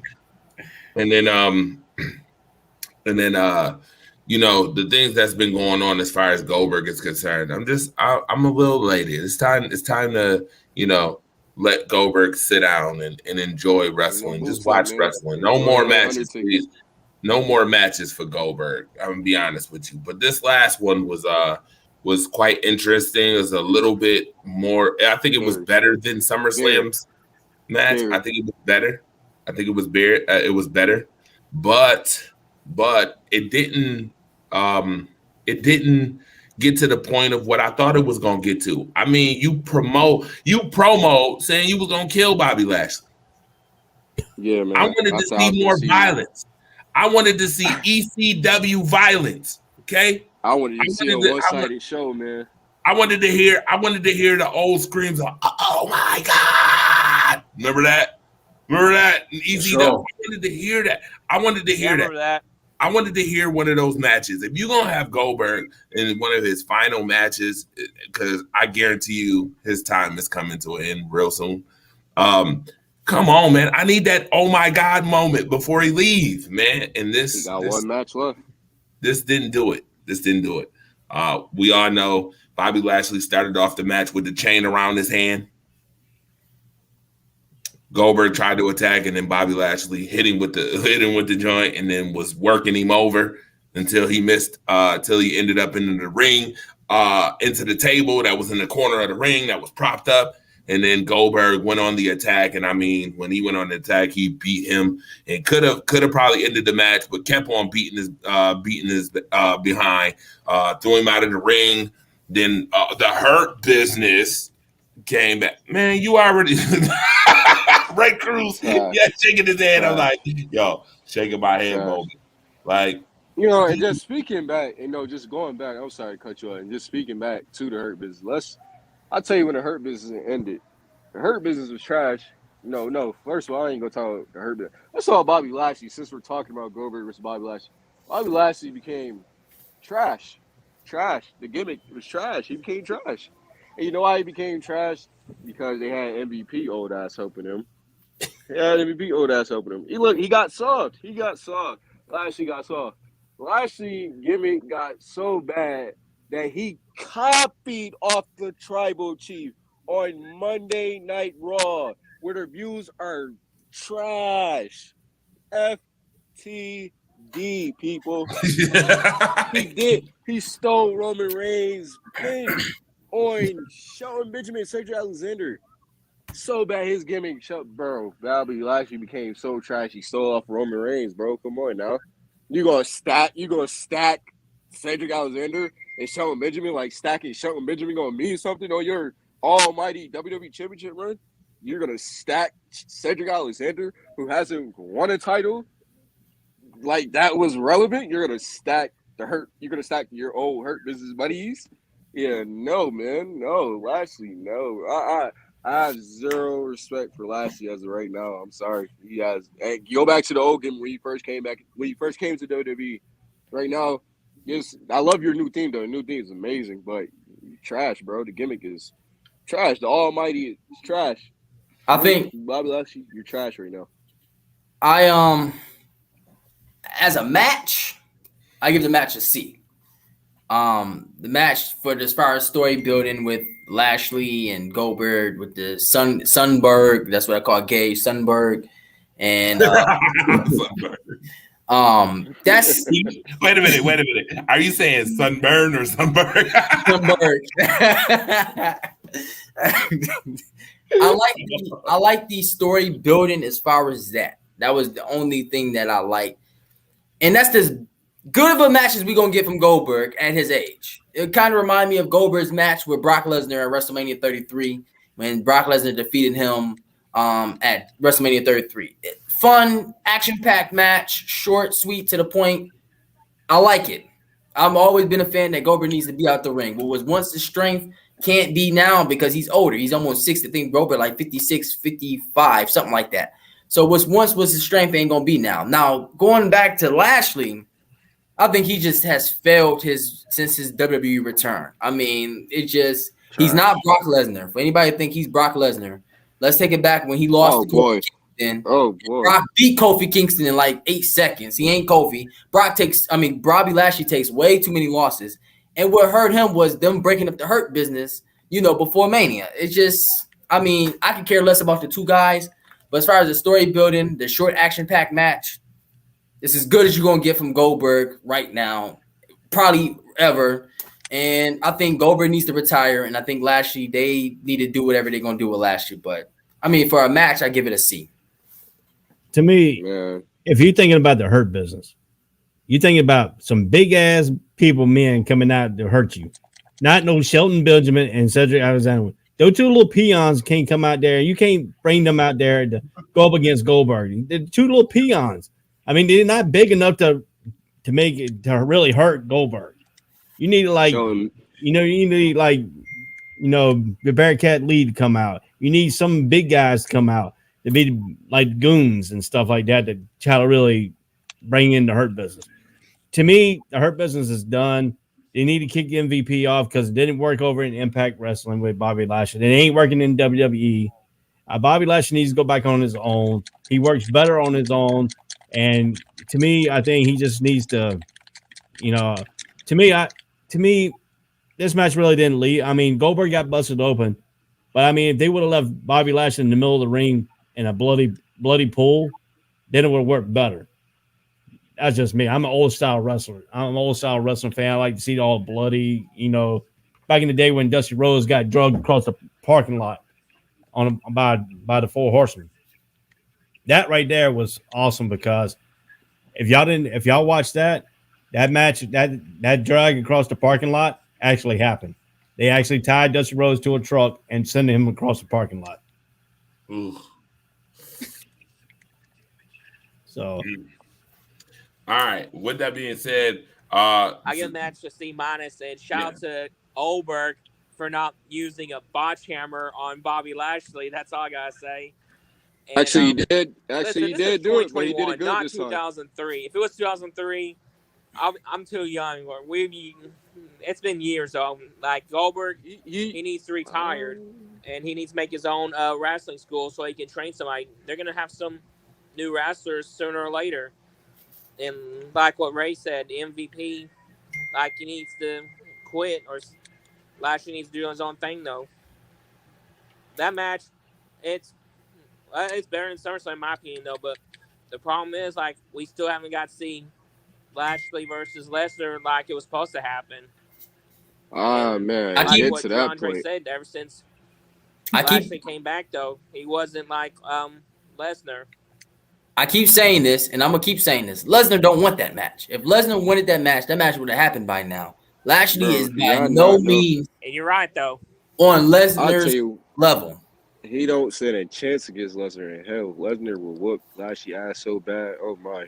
I'll tell you one thing. I don't care how dominant Lashley is. I don't care how good he was. I don't care about none of that. Lesnar whoop Lashley's ass, man. Like, for real. Like, you're going to see Lashley really get dominated in a match. And it's going to be by Brock Lesnar. Yeah, about the thing about Goldberg and Brock Lesnar's match back in the day, back when they did it in WrestleMania and all that. Brock Lesnar and Goldberg are friends, and they basically trained together for a while just to get these matches in to make sure they didn't hurt each other and stuff like that. Bobby Lashley doesn't want to do a pre-training match, pre-training with Brock Lesnar so they can work and get the chemistry down. And that's the problem that Brock Lesnar is having, because when Brock Lesnar wrestled these big guys like Triple H, they always had them practice with Triple H. They had a chemistry down for him. Roman Reigns has actually practiced with Brock Lesnar in quiet sessions to get their chemistries together. And that's the thing about Bobby Lashley. He doesn't want to train with Brock Lesnar. He just wants to go into a match with him. And it's just going to look off because you got to really have Brock Lesnar look and train with somebody for him to look good on the mat. I mean, Angle, when he was with Angle, when he was with John Cena, they all wrestled. They all went training together just to get the chemistry down between the two guys.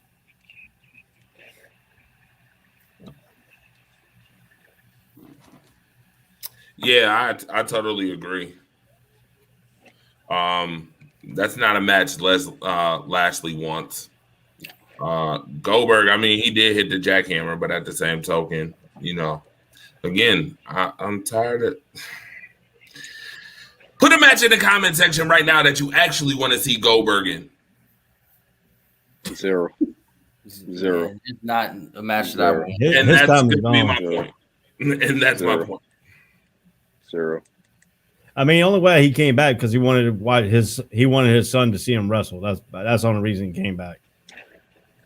So I think he's done enough, and he needs to go and ride into the sunset. Start training his kid.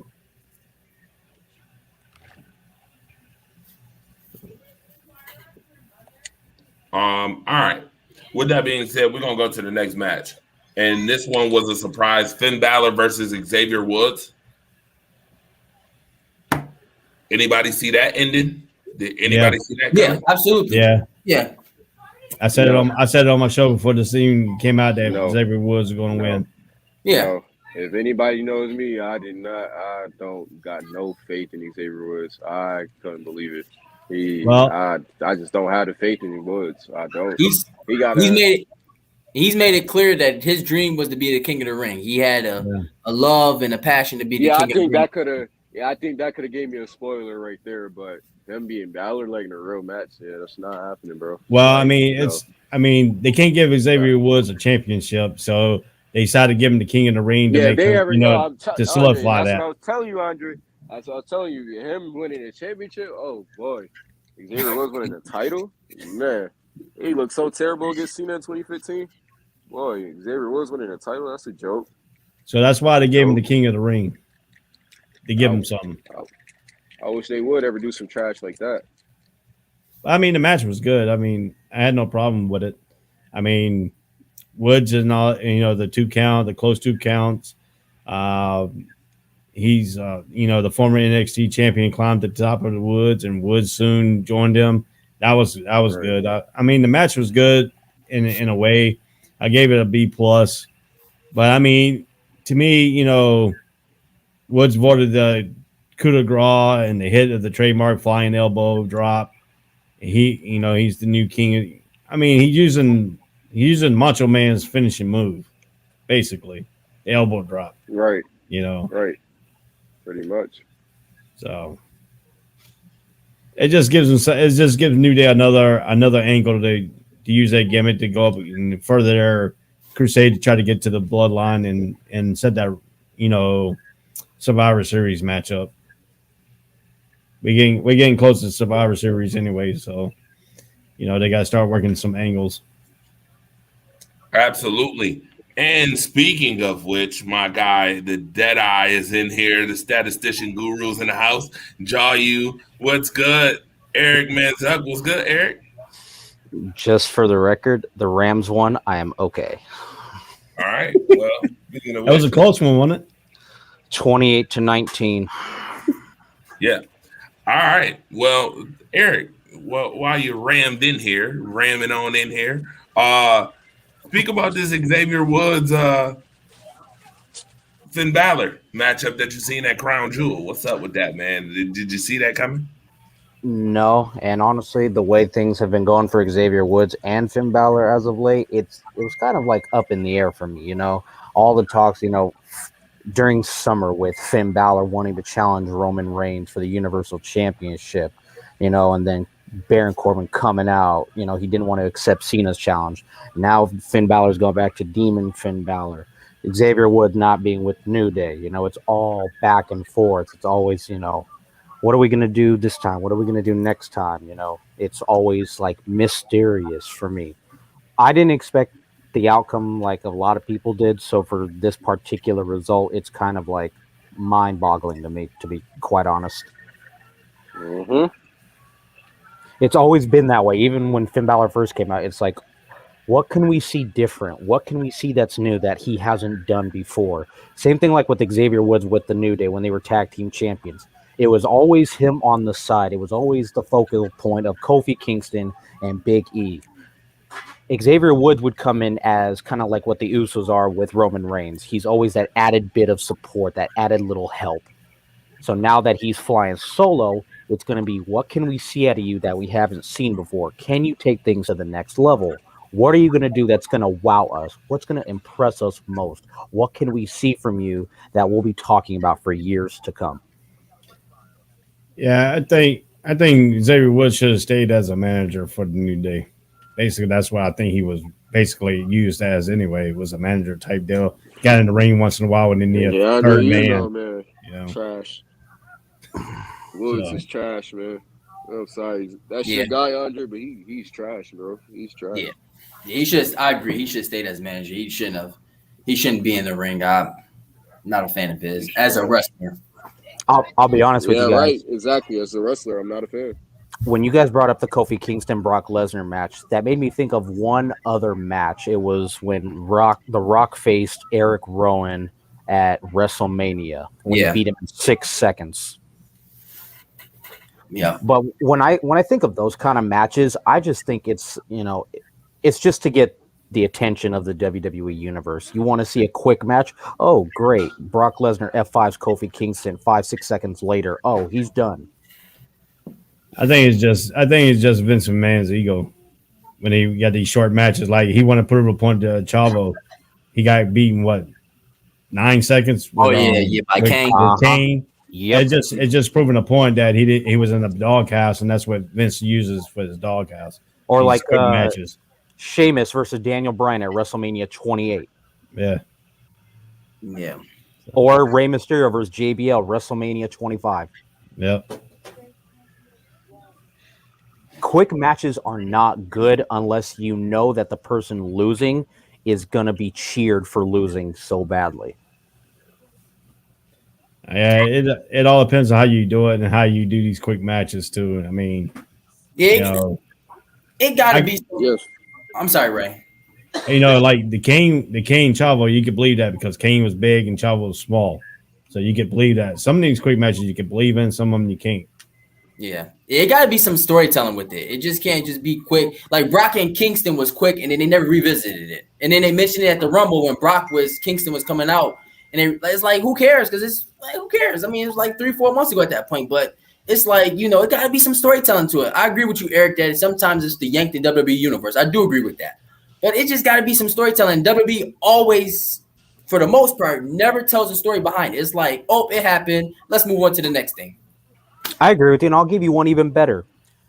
Go back to WrestleMania when John Cena faced The Undertaker and how quick that match was. There could have been a lot more with that match had it gone a lot longer. And even afterwards, they could have rebuilt that up. Cena kept calling out The Undertaker for weeks. He even faced Kane and used some of The Undertaker's moves and little gimmicks against him. The whole the rising up. Had you built that match up a long time ago, or even after that, to revamp it up for next year's WrestleMania, it would have been so much more compelling, given that the history of The Undertaker starting all the way back the late 80s coming in, then making his trademark debut at Survivor Series, and even with Cena debuting early on with Ultimate Pro Wrestling, Ohio Valley Wrestling. And then him coming up in WWE from, the Dr. Thugonomics all the way to now. All that buildup could have been so much more. But like you said, Vince McMahon has a way of holding things back, doing what he thinks is best for business, but can only do what's financially best for him, not what's best for what everybody else wants. Well, for the Undertaker and John Cena thing, they had to worry about the Undertaker's health. And that's why they didn't build it up.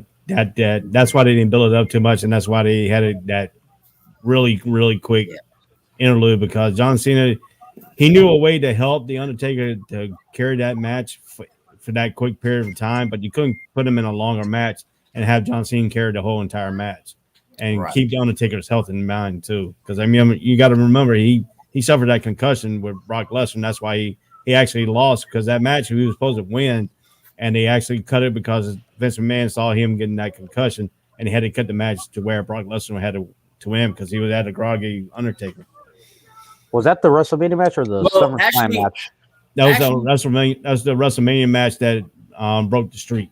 Oh, okay. Well, actually, Vince cut that match before Undertaker got the concussion. At 3 p.m., Taker says he walks into the door, and Vince changed the whole finish of the match and say Brock is going over. Taker asked him, "Is you sure?" So the concussion, was a bad thing, but Vince had his mind made up that day that Brock was going in that streak. And then again, when you're in the streak, that's just Vince's ego.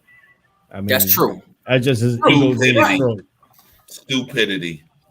Well, let me ask y'all here while I got y'all. Let me ask y'all here. So you hear the chirpings of AEW. Do you think that AEW is actually competition for WWE compared to the way WCW was, or do you just think it's competition for WWE? Period. No. They don't need competition in terms of Yes. star power because they have a lot of stars over there. But competition, no. They need more pay-per-views. Too many stars to do it with their own storyline. They don't even know what to do with that many stars. They don't got enough pay-per-views to even touch any type of money WWE has. I mean, WWE is worth what? Billions. 4 billion, I think. Yeah. 5.4 billion. Yeah. I'm gonna tell you straight out. I live in Jacksonville, Florida. The headquarters of AEW is down in TIA Bankfield. It's about 25 minutes away from me. Shad Khan has more money than Vince McMahon has in his pocket right now, just selling bumpers as a car. I believe it. Yeah, he has more money than Vince McMahon. He owns the Jacksonville Jaguars. Jaguars went from $750,000 that you could buy them. That's how much he paid for them. Now they're worth almost over $1 million, almost $1 billion now, just because of Shad Khan himself. So Shad as Khan has money. Right. So I just think it's in terms of star power, in my opinion. It's just like got star power. Yeah, you got a lot of stars there, but you got a lot of stars that came from WWE too. So it's like you're in a win-lose situation.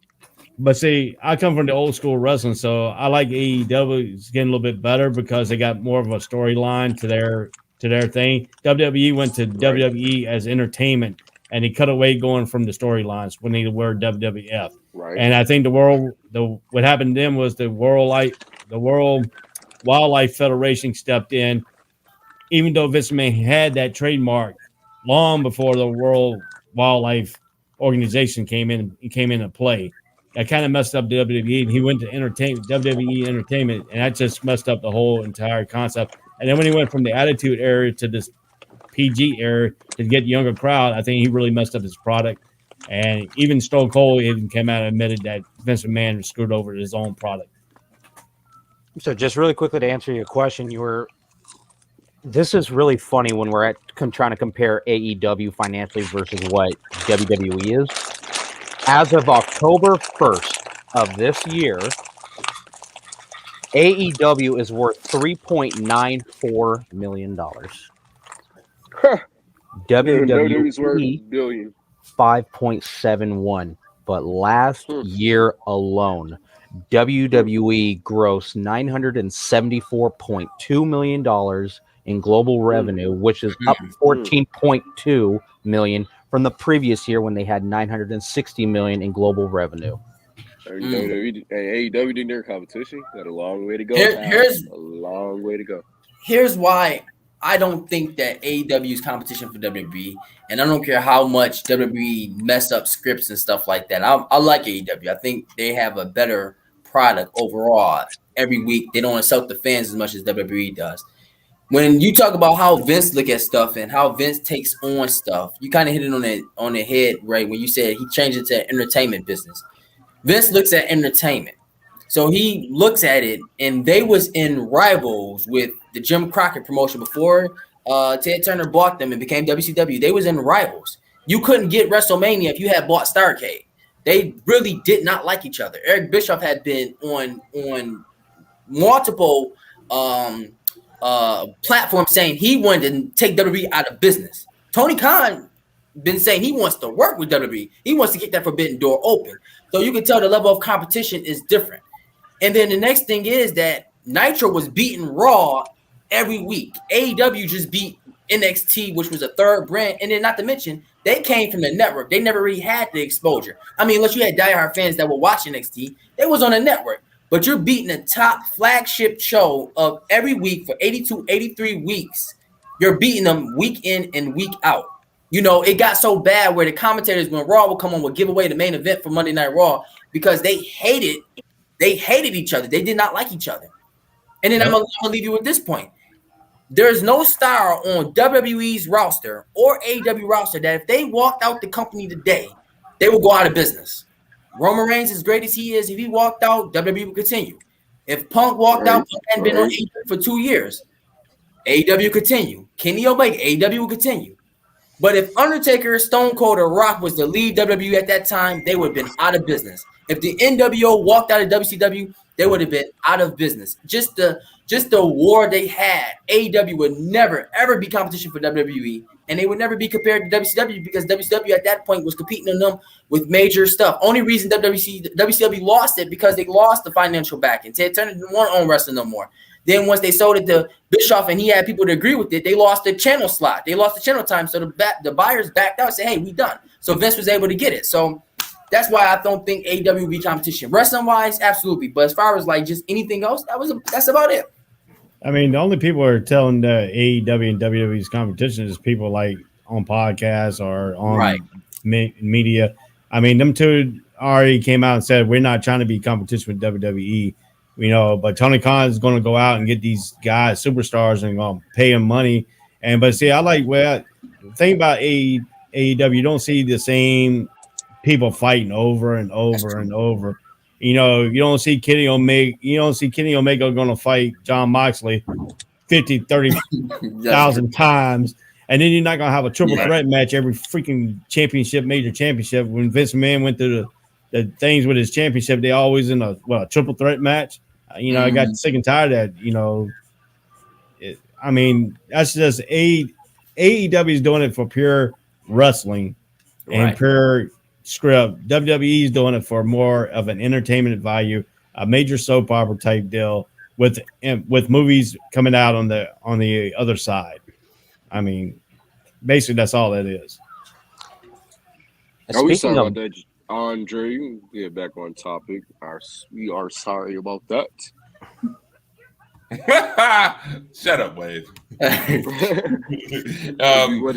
it was good conversation. I ain't gonna lie. It was good conversation. I'm sitting here listen, I'm taking it all in. It was great conversation. Yeah, right about that. But talking about great conversation, Big E has been the conversation for a while. Now he's the WWE champion, and Drew McIntyre wanted the belt from him. Was it a good thing that Big E retained, or was it a bad thing that Drew didn't get the belt back again? What's going on? I mean, let's obviously going to SmackDown. So, your thoughts on that? Let's start this out. Jay Andre, who called this one, sir? You did. They said Big E would never win the WWE title. Yeah, you called it. Won the championship. What happened? Yeah, you called it. A lot of people said Big E ain't gonna win the championship. Why? Because he goofy. Because he fighting a New Day and he got the good character where he dancing, he twerking, booty-os and stuff. A lot of people didn't think Big E would win the championship. What happened? Big E's world champ. Guess who's in that picture I was talking about? Big E. Guess where Big E's at right now? What title that was in the picture? The WWE championship. I think it was perfect for Big E to retain because we get to see. I'm interested to see how Big E puts his own feel into the WWE Championship. He said that his title run is going to be different from everybody. He's going to put his own feel to it, and I can't wait to see how his own feel is. As far as the wrestling match, great match. I can't believe Big E kicked out the Claymore. Big E and Lesnar are the only two people to kick out the Claymore. That's crazy. He kicked out the Claymore. I thought it was over, but he kicked out. That's amazing. So you see next month at Survivor Series, the New Day versus the Bloodline. This is about to be good. Big E versus Roman Reigns is one of those, people may not give credit to, but it actually was one of those dream matches that people want to see. It's not as big as a dream match as people want to see Styles versus Edge, of course, but it's a dream match that people want to see for a type of event for Survivor Series. You got Big E about to take on Roman Reigns, bro. This is about to be crazy because Roman Reigns has his dominant heel. He's probably underestimating Big E. Then Big E just gonna come in there and show him yeah, I want you to underestimate me like how Drew McIntyre did. This is another Drew McIntyre versus Lesnar. He told Lesnar, I want you to underestimate me. And I'm going to show you what I can really do in the ring against a guy like you. And Drew McIntyre dominated Lesnar up to that point until WrestleMania. Every week on Raw, Claymore taking Lesnar down with ease. And at WrestleMania was a different story. He kicked out about 3 times maybe. But hey, who's counting? But in my opinion, it was a great match. I think it was good for him to retain. Drew McIntyre, obviously, he's going to SmackDown to become one of Roman Reigns' top guys to face again because, Roman needs some new faces. He ran through the whole SmackDown roster. He almost ran through Raw roster, but, they let him stop at the 2-man guys. They let him stop at Lashley and Big E. So we're going to keep it there. But I think it was good for him to retain, and like I said, I'm interested to see what Big E's own feel is into the WWE Championship. Like, I'm interested in it. I'll be quite honest. The fact that Big E is, still champion it's a huge deal. If you keep in mind, let's go back to when Big E started and we saw him after NXT. Who was he with? He was security for AJ Lee and Dolph Ziggler when Ziggler was feuding with Cena after Cena had the little relationship with AJ. Right. Then he became part of the New Day with Kofi and Xavier Woods. For the longest time, it was just those three on the road, week after week. Bump, bump, bump. For weeks we would see this, the Year powerhouse, after year. what he could do, and now that he's individually competing at the highest level, for all the years that he had put in the hours and the hard work to be at the highest level, and now that he's reached that pinnacle of being WWE champion, his goals, his accomplishments now, he's thinking clear. He's thinking much more, let's see. He's thinking more of how to better himself, not just as a person, Yes. but how he represents the company. He wants to go out as a fighting champion and represent the best of Raw. He's, And I love that ambition. I love it. oh, how could you not? That fire, that drive. You learn from working with some of the greats, and I'll throw it back. When you work with some of the most elite competition that's ever been in WWE, you can work with some of the greatest champions of all time.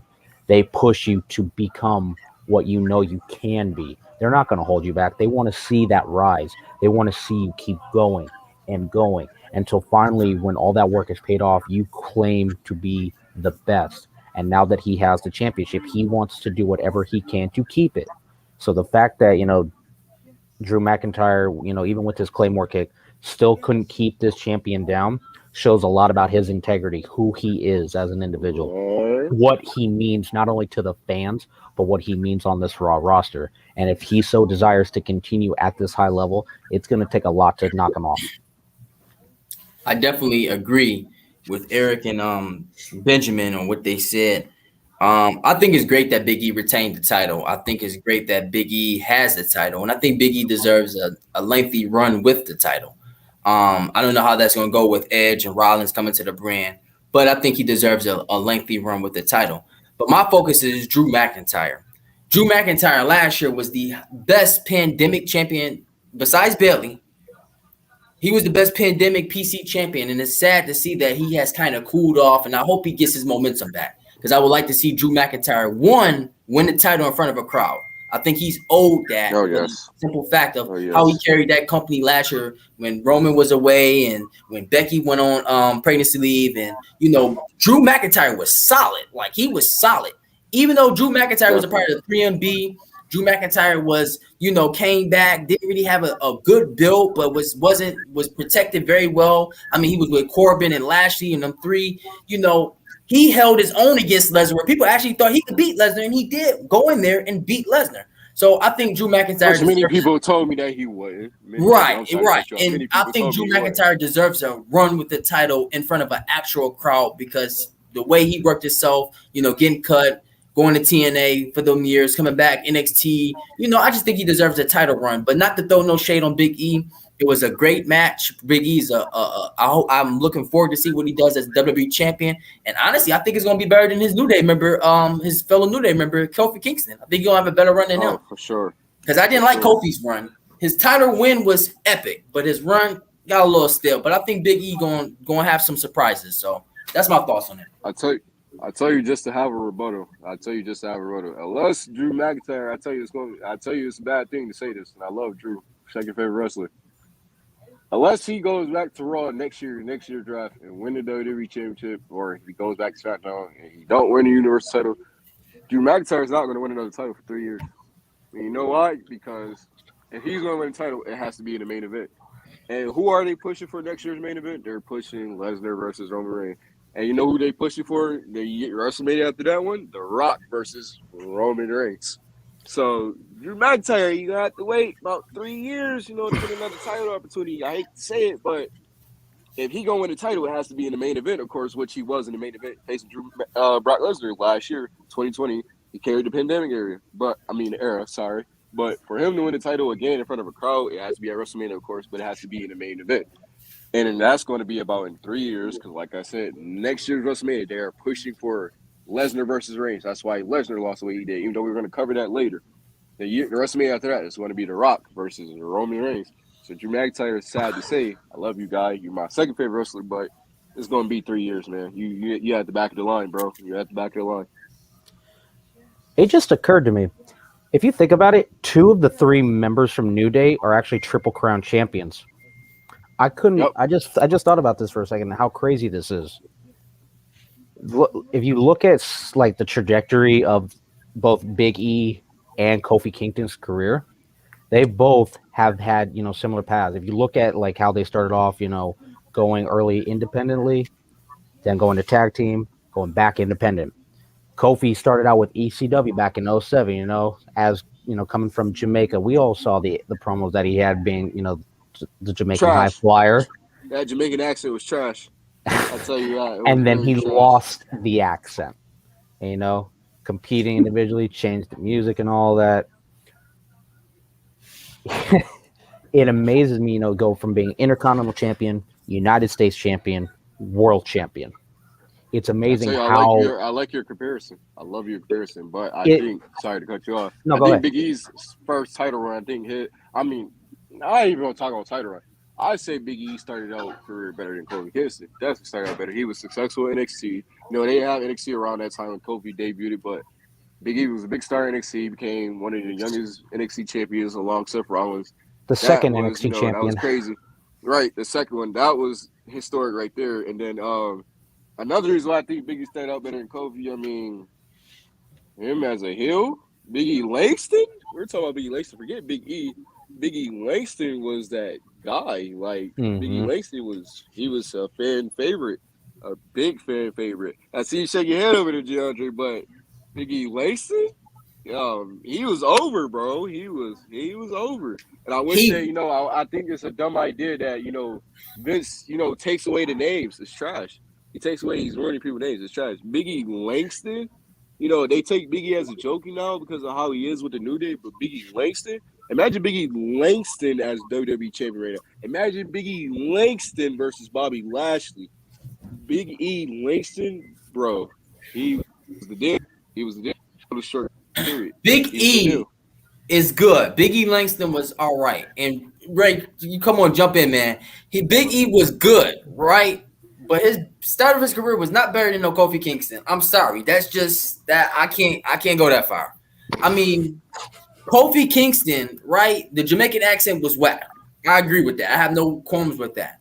Yeah, that didn't really fly. Right. Kofi Kingston, starting out on ECW in his debut on ECW. Then Kofi Kingston coming to Monday Night Raw, being tag team champions with CM Punk at the time. Kofi Kingston, when he was supposed to win the WWE title, then messed up and Orton, kind of got him out the WWE title picture.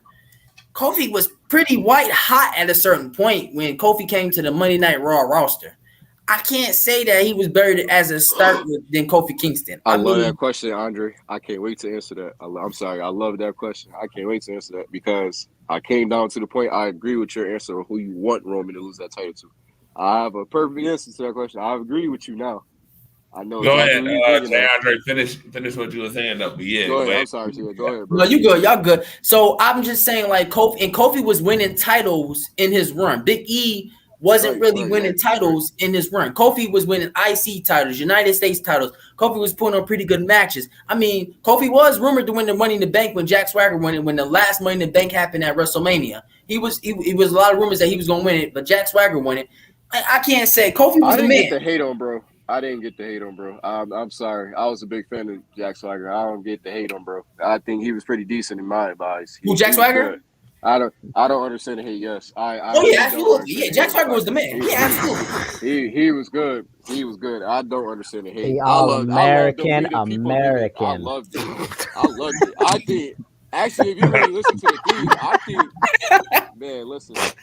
I think the theme was pretty good. I'm sorry. I think the theme was pretty good. I love the we the people gimmick. I loved it. I think Swagger was pretty good. I don't think Vince used him how he should have been used. Swagger was like, he was good in my opinion. You know, he came in, won the ECW championship. He was the guy that came in as a heel, was the threat to Christian, to Matt Hardy, to Mark Henry. He was the threat. The new guy that came in for the ECW championship, and he was the guy. Like, I like Swagger. Then when he won the World Heavyweight Championship, they didn't give him much of a good title run, but you know, Swagger, I thought I liked Swagger. I think he was pretty decent in my eyes. He wasn't as bad as people made him out to be.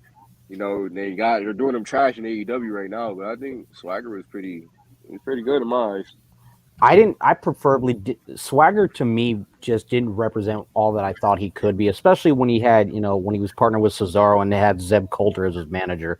I thought from there on, it was just all downhill from there because it was like, okay, I know I was good as a singles and I was good as a champion, but now that I've got Cesaro as my tag partner, can I really sustain this long partnership? And then with Zeb Coulter as my manager, is he going to really do what's best for me, or is he just going to look out for himself and Cesaro? And in the long run, look what happened. It became Zeb Coulter and Cesaro. Jack Swagger was an afterthought, and he was never the same after that. Correct. Well, let me chime in on Big E and stuff in his title run. Yes, sir. Well, I'm gonna give you some insights that people don't really know about what happened to Big E and why he changed his name and stuff like that. Big E hooked up with John Cena out of nowhere. John Cena liked him when he was in that thing with Dolph Ziggler and AJ Lee.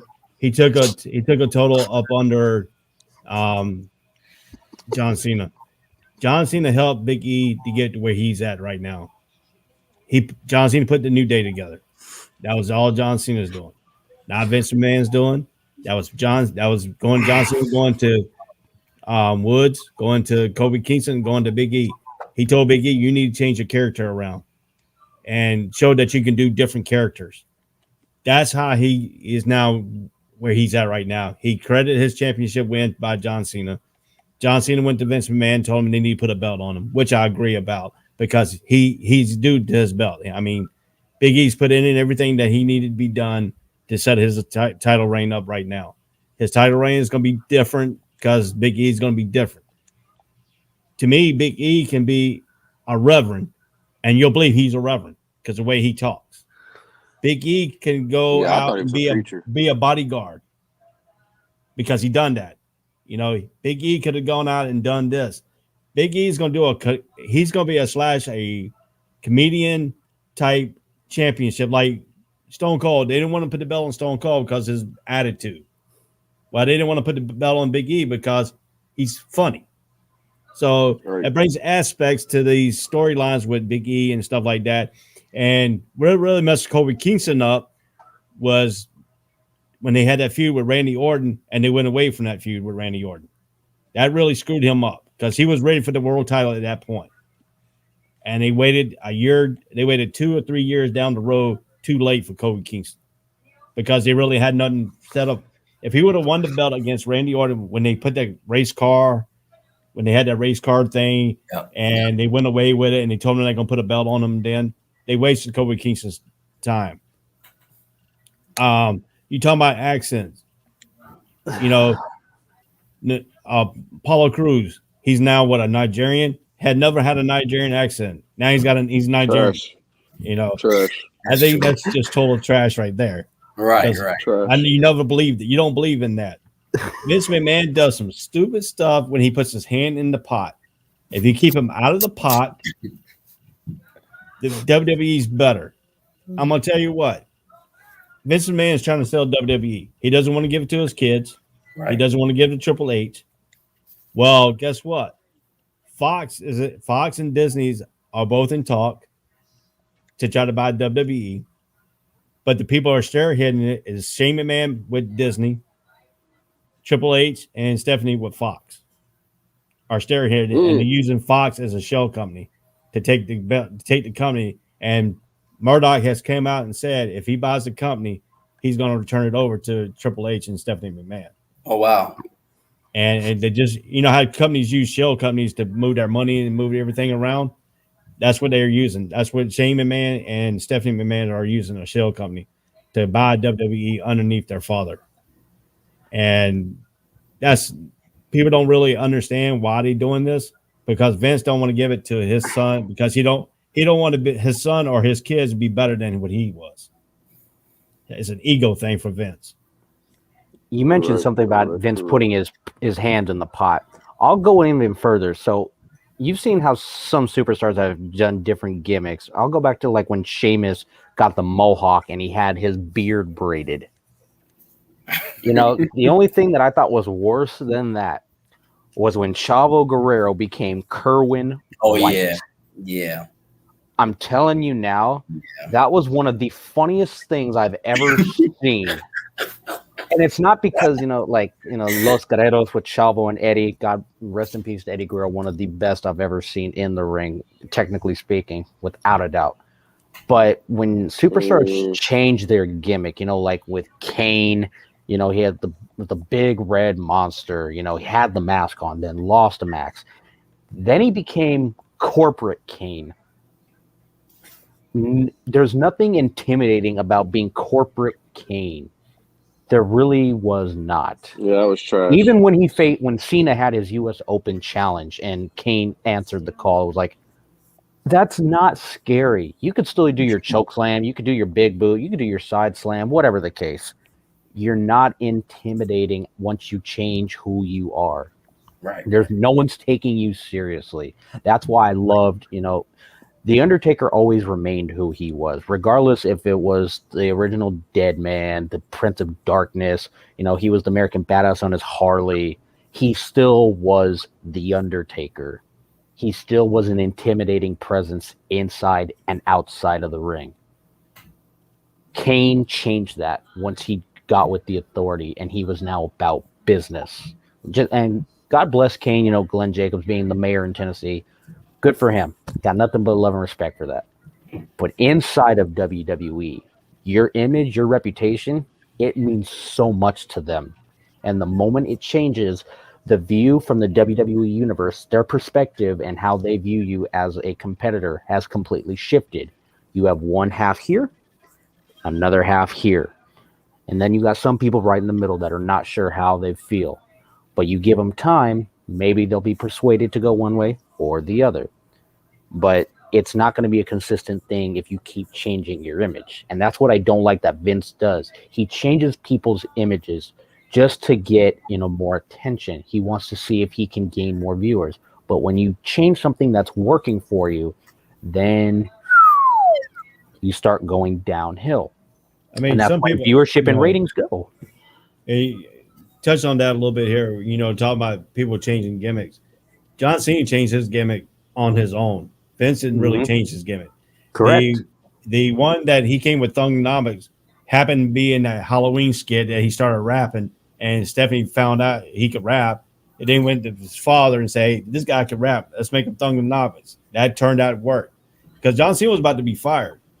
From WWE because he didn't have a gimmick that was really working. The Attitude gimmick didn't work. He kind of messed that up when he first came in. So when he did that rapping as Vanilla Ice, and Stephanie said, "Hey, we got something here." I mean, Stephanie laughed.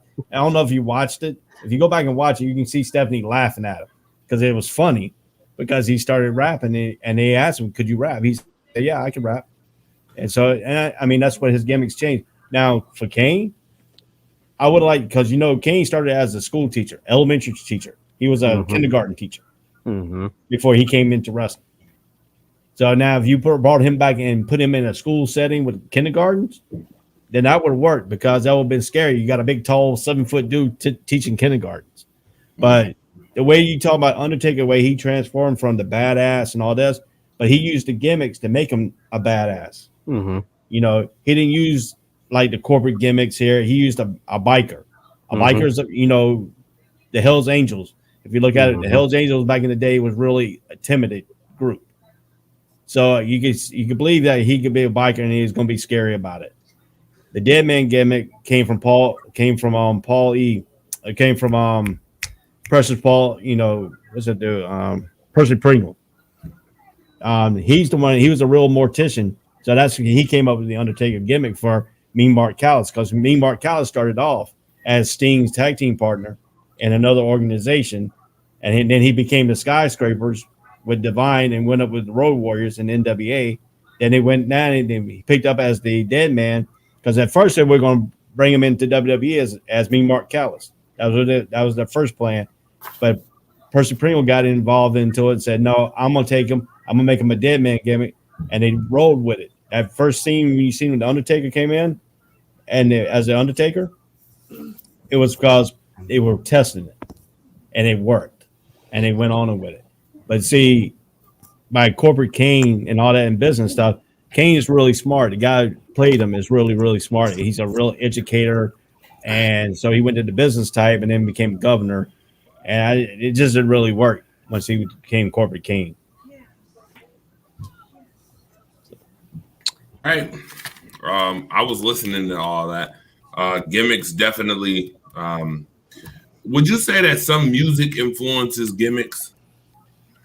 Depends on the superstar who's using the gimmick. Yes. I'll give you a perfect And I'll tell example. you, Keith Lee is the perfect example of music gimmick. It worked, and then Vince McMahon putting his hand in the cookie jar. That bask in his glory gimmick. Mm-hmm. The for he is limitless when he was doing that. Yep. Best gimmick. Should have kept it. Should have ran with it through his WWE, and I think it drowned him a little bit. I'm gonna be honest with you. That new music was terrible. It didn't fit him. It doesn't fit him. I still don't think it don't make sense. It don't Barry make Corbin. sense at all. Barry Corbin's another one. I'll give you another example. Who's terrible. Another person that wanted to steal off the tribal chief, Becky Lynch. Her gimmick, here's a heel right now, trash. Talking about Roman Reigns inspired me to be this dominant heel. You're trash. You're utterly trash. Another person trying to copy off Roman Reigns. You're trash. When Bobby Lashley did it, stacked and pinned. Shawn Benjamin, Cedric Alexander, like that was relevant. Trash. Trying to steal off Roman Reigns. Trash. Becky doing the rock bottom. Trash. She doing bottom. Trash. Speaking of which, that's funny because the next match is Becky Lynch, Bianca Belair, Sasha Banks. Hey, just for the record, I think even though Becky is copying Roman, she's still the highest paid female superstar, $3.1 million on her salary. So I think she's doing okay for herself. But let me ask you this: is she worth all that $3.1 million? Not this new gimmick. No, she's not worth it. No. But the old gimmick, as the man gimmick, that was perfect, especially when he had that tag match she's with worth Cena. it. Oh man! Wait a minute. She ain't the man still, or is she big time Bex now? She big time Bex. Big time Bex now. Big time Bex. Big time They Bex. took the man away from her. Has she had any tag matches with? She's had a match with Seth Rollins, right? In a inner. Yeah, but Vince is not putting them back together. It was against Corbin and Lacey Evans, wasn't it? Yeah. Do you think that then, match was better than what she had with John Cena a couple years ago? No, I think John Cena's match is better. No, Okay. but what was you about to say about Vince? Right. See, her new gimmick, I don't like. I don't like her new look. I like her old look. It fit her good because she was the fighting Irish woman. She became the man. I transcended everywhere because a female calling herself the man, and the way she worked with John Cena in that gimmick, it worked perfectly because John Cena had the right attitude and the right thing when she did all the stuff to him. But this time being big and her looks, it's just real downgrading. I mean, it's just like they doing the Charlotte Flair look like freaking Cruella LaVille, from the Dalmatians. Are you trying to say that they trying to sexy up these females? No, they're trying to bring them down. Vince is trying to bring the female organization down. Stephanie McMahon wants to break the female away from the organization, make the own all female show, which I think that would be a great idea because back in the day when they had Globe Wrestling, all female shows, that was the highest growth. That was one of the highest growth rating shows on Saturday nights. It was all female wrestling. Do you think the female talent was better in the 2000s, or is it better now? It's better now. Well, it's better. It transcended with Trish and Leela because Leela could do all the kinds of things that Matt Hardy and Jeff Hardy could do. Mm-hmm. That transcended jumping off the ropes, doing these, 360 splash, Right. Trish Stratus coming in with the good looks, being a prima donna type deal, and then turn out to be a badass at the end. That right there, the wrestling talent's better. But back in the day with Globe Wrestling, you had Bambi, Right. who Avery played at the beginning of her career. She was a good one because she could do all kinds of wrestling holds, and she was a good thing. Then, but now you got better talent because you have Bianca Belair, EST, who's a power woman who can actually pick up people and slam. She actually can do that. Becky Lynch, who if she comes back, the man can do it. Charlotte Flair can do it. I mean, they can hold their own. Liv Morgan's is more athletic than some of these people realize because she has done. If you watch her workout videos, you see some of the moves she do off these ropes and stuff. And Man, for some thing, Vince McMahon won't let her do it in the ring. man, You know. Charlotte's amazing. So, but then I'll tell you real quick about Charlotte Flair. Charlotte Flair is about to leave WWE. What I just say, DeAndre? What did I Yeah. just say? Yeah. You've been Because saying she's that. making herself hard to work with. She's done turned on Becky Lynch. Becky Lynch and them having a feud. That throwing the title on the floor and all that stuff. Vince told him not to do that. Charlotte did it anyway. So she's not listening to Vince. Her husband is over in AEW. Her dad's about to go to AEW, and now they want her to come over. So she's going to end up Not to leaving forget, WWE. quote unquote. Not to forget, quote unquote. Andrade did post on Twitter a tweet. Fuck WWE, but he cut the CUK off. Yeah. He said WWE. Yeah. You knew what he was saying. You But could I still mean- cut it off. And Everyone he knows what posted you're the saying. article, and somebody in the comments posted the truth of what happened, and Charlotte's fed up because they were trying to embarrass Charlotte.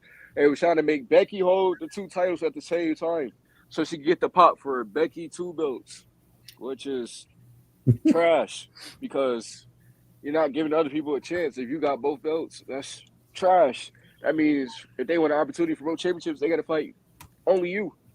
Trash.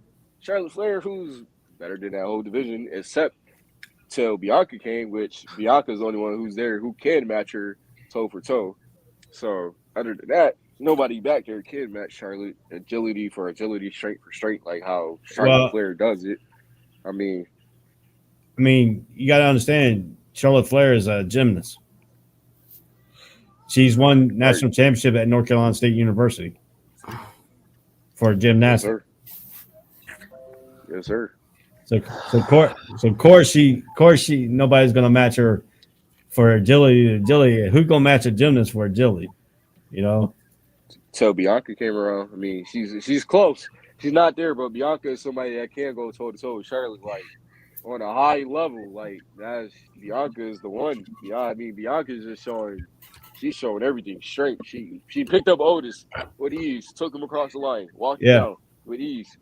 But I mean, Sasha Banks, it was a botch in that match. I tell you, let's go back to that match. That was a botch because although I was happy for Bianca, until I have to look at it again, Sasha was just holding herself up.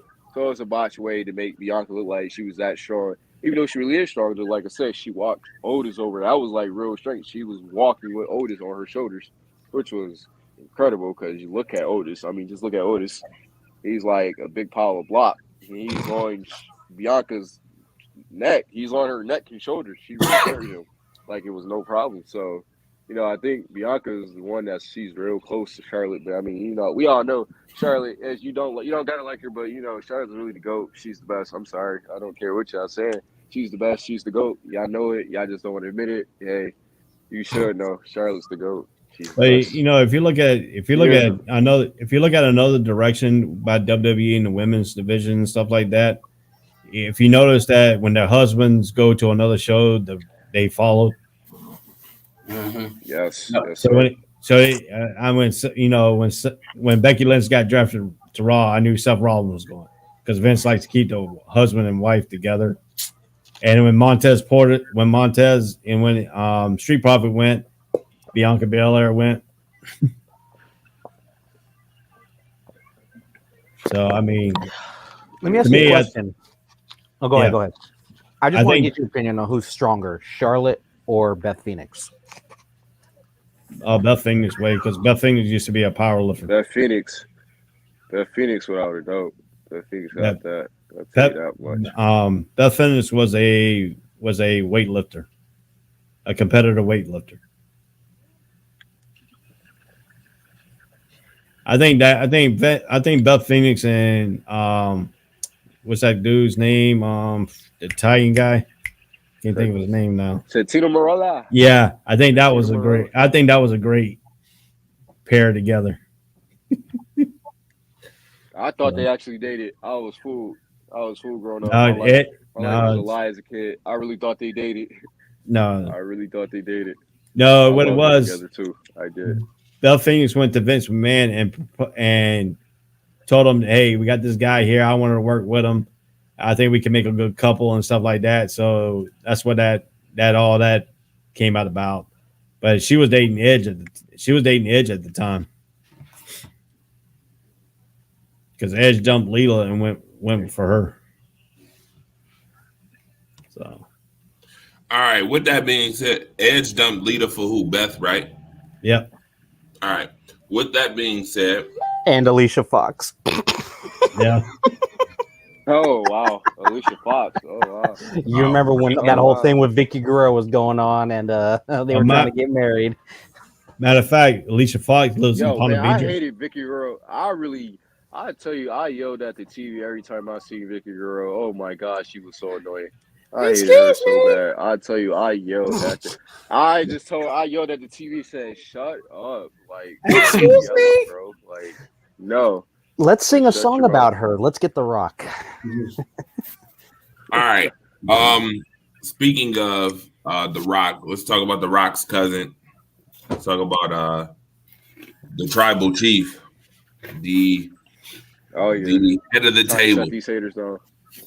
By the way, I'm not a fan of Becky Lynch like that. I've never been a fan of Becky Lynch like that. And in fact, I remember, we won't bring it up again, but I remember a total conversation on Becky Lynch a while ago. Hey, relax. Yeah. Don't talk about that. Relax. All right. With that being said, we'll talk about the tribal chief. We'll talk about the tribal chief and the beast. Okay. Let's talk about this match. Were you surprised at the ending? A lot of people thought the Beast was going to be the champ again, and it didn't happen. All it took was the Usos. I want to go last. The Usos was the insurance policy in this one. What do y'all feel? How did y'all feel? DeAndre, Ray? I'm gonna go last. I'm gonna shut these haters down. I'm gonna go last. No, I'm gonna tell you straight out.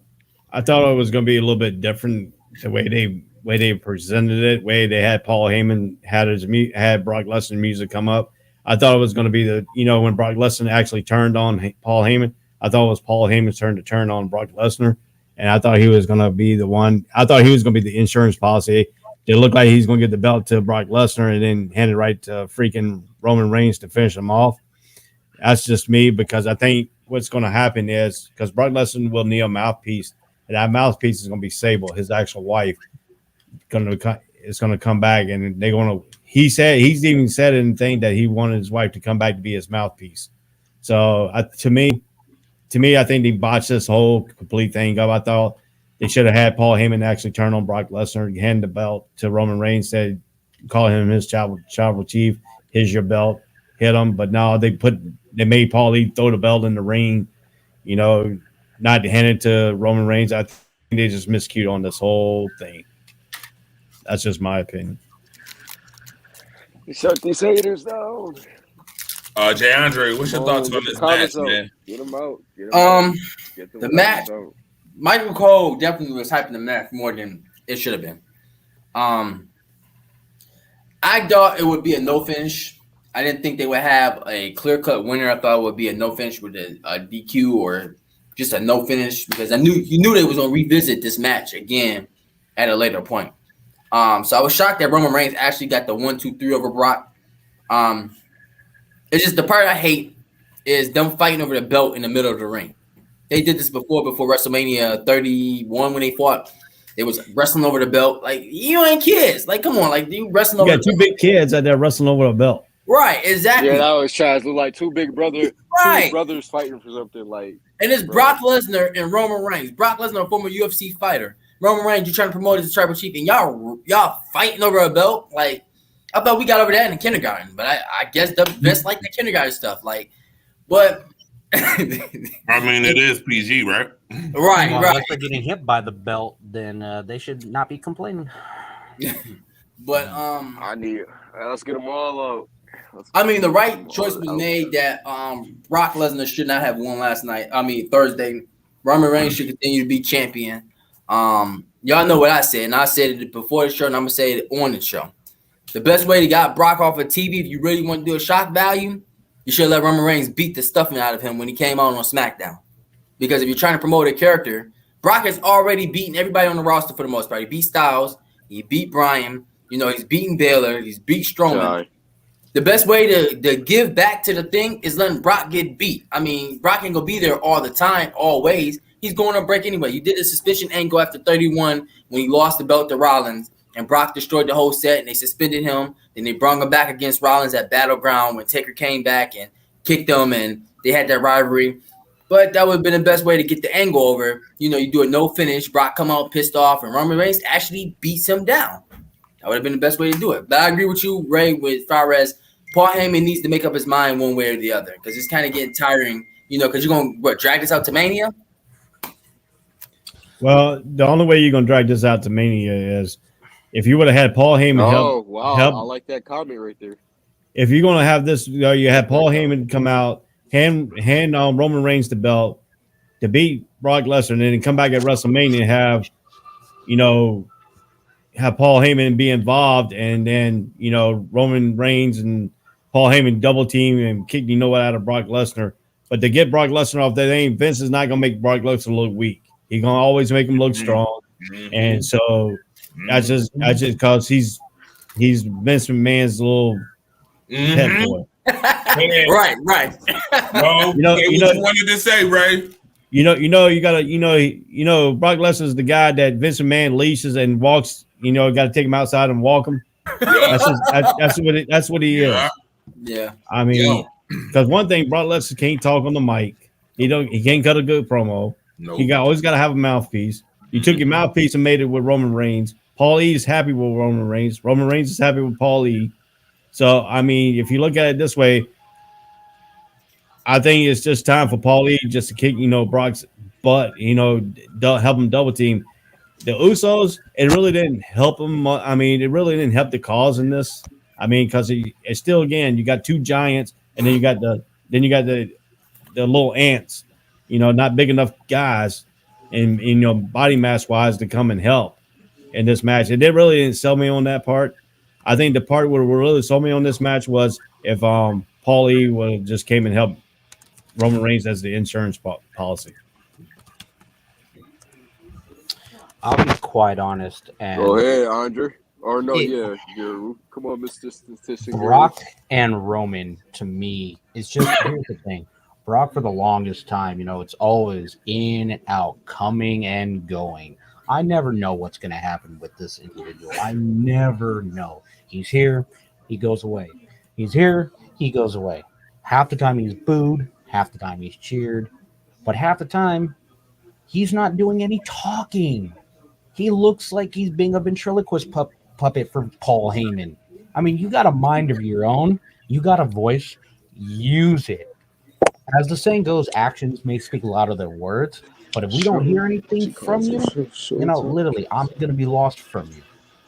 And I'll go another step with this. This was a match I thought was actually going to go longer than only 15 minutes and 40 seconds. I mean, literally, the women's triple threat match and the match between Edge and Seth Rollins went longer than this match.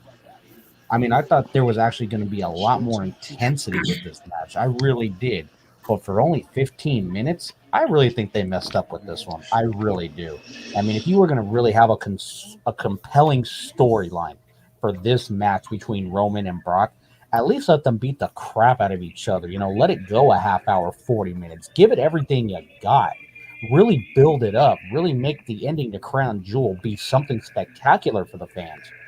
For 15 minutes, man, that's a waste of time and money that people spent getting a ticket for this match. That really is just not the hype you want to have. That makes them really look kind of like, as we were just saying, childish. Paul Heyman is just in a position now where he's worked with both of these guys, but now he's in the crossfire. Whose side he's going to take? Because as he said, doesn't matter who wins. I'm leaving with the WWE champ, with the Universal Champion. Okay, fine, but make a choice. Who are you going to represent the best, and who are you going to stick with in the long run? Paul Heyman is always opening his mouth, saying something he shouldn't. But you know what? I respect that he will say it, even if it means he's going to get his ass kicked in the long run. He always has this habit of saying something to get under people's skin.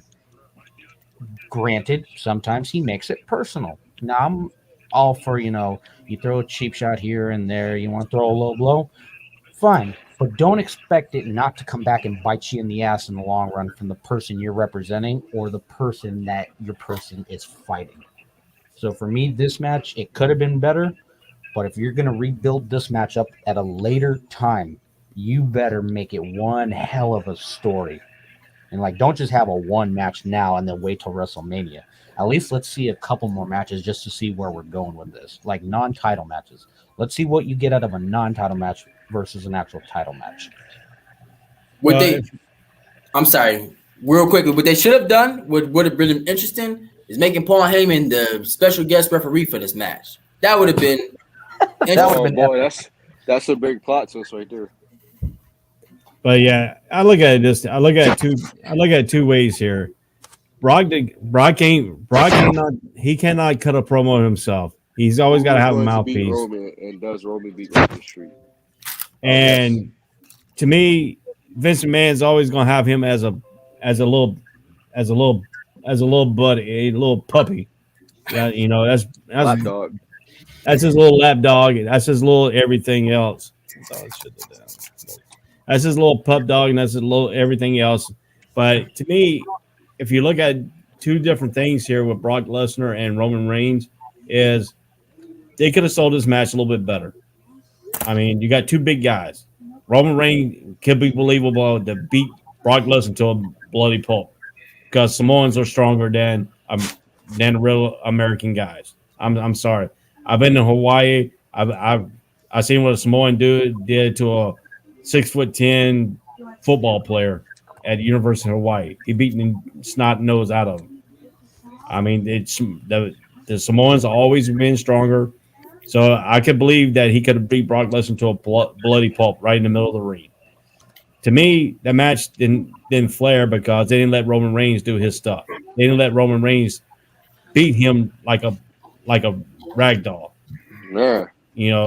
Talk to him. And I think two things is this match didn't really like it because you had no interesting dynamics in this. You only had the Usos run out.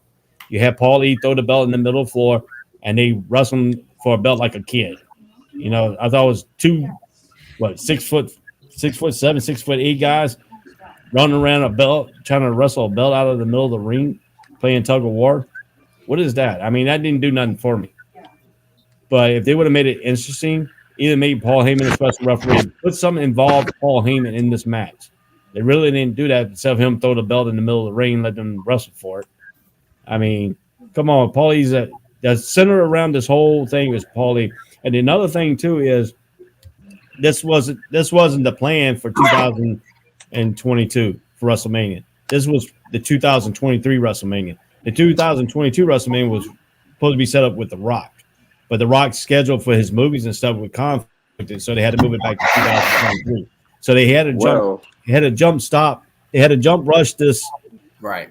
This thing instead of working out because what they were planning was The Rock was going to go and the tribal chief was going to beat The Rock and make them solidify him as the chief. And The Rock was already going to prove that. But then they were going to slow pill and then have Brock Lesnar come at the end of that on Monday Night Raw when The Rock is going to give him the tribal chief, all the roses and stuff like that and say, yeah, you're my tribal chief. Have Brock Lesnar come and interfere at the end of that to set that tone up for the 2023. but now they had to make it so fast. They rushed this crown jewel. They should have waited for this. They should have made this like a Survivor Series main type deal match, because then they had a little bit longer to plan it than these short turnarounds. I ain't ready yet, but I disagree with what you said only because Vince is after money, and when you're going after a main event, you gotta book the big money match. Now, although that was the plan, it actually makes more sense because where is The Rock famous at right now? He's in Hollywood, right? He's very famous in Hollywood for movies. And where is WrestleMania in 2023? Hollywood. It's in Hollywood. And who's going to be fighting in that main event? Roman Reigns and The Rock, which is a bigger money match than them two wrestling in Arlington, Texas, like Lesnar and Reigns already did, which makes sense because they already did it. And now we get to see Roman win this time in Arlington, Texas with a new heel, and he's better than before. He's actually ready now for Lesnar to win at Arlington, Texas, and then go and face his big cousin at the biggest stage, which is really going to be the greatest stage of them all because it's going to be in Hollywood. He's going to be facing The Rock in Hollywood. That's amazing. In the main event of WrestleMania, that's where the money is at. It's all about the money. Yeah. The checks, as my old friend Will said, that he cuts the checks, man. That's where the money is, and the money at the main event of Hollywood, Roman Reigns versus The Rock. I mean, The Rock versus Roman Reigns. Let's say it the other way. But Andre, I'm going to let you talk because I still have my part to say. Let's shut in the haters now. I'm gonna let you finish, bro. All right. With that being said, I hear everything that's going on. First and foremost, I don't even know how this match even. How is this match even taking place? No, it's quite simple. John Cena. No, lost at it's SummerSlam. not. No. It's not that simple. Not that simple, Eric. How is this match even taking place? They weren't ready for it. Everybody looking like, huh? What am I talking about? Well, I remember a certain Brock Lesnar who disrespected the WWE, and according to Vince McMahon, he wasn't going to be back, able to come back to WWE. He was going to take him off. He wasn't letting him come back because Brock Lesnar disrespected him. Remember that? Remember that whole series of him and Goldberg and them telling him off? You remember that, Ray? Remember that? Remember Brock disrespected the belt at Vince? Do you believe what Vince McMahon says? Do you believe what he comes out of his mouth? I don't. Obviously, you can't believe what he says because he's not a man, obviously, of his word. Because he said Brock wasn't going to be able to come back. So when SummerSlam hit after Roman, Money in the Bank, after Roman beat John Cena, and I hear Brock's music, I'm like, did something change here? Oh, that's right. I forgot. Vince McMahon needs his little dog. I guess the big dog isn't Roman Reigns. I guess it's Brock Lesnar. I guess that's the big dog now, the lap dog.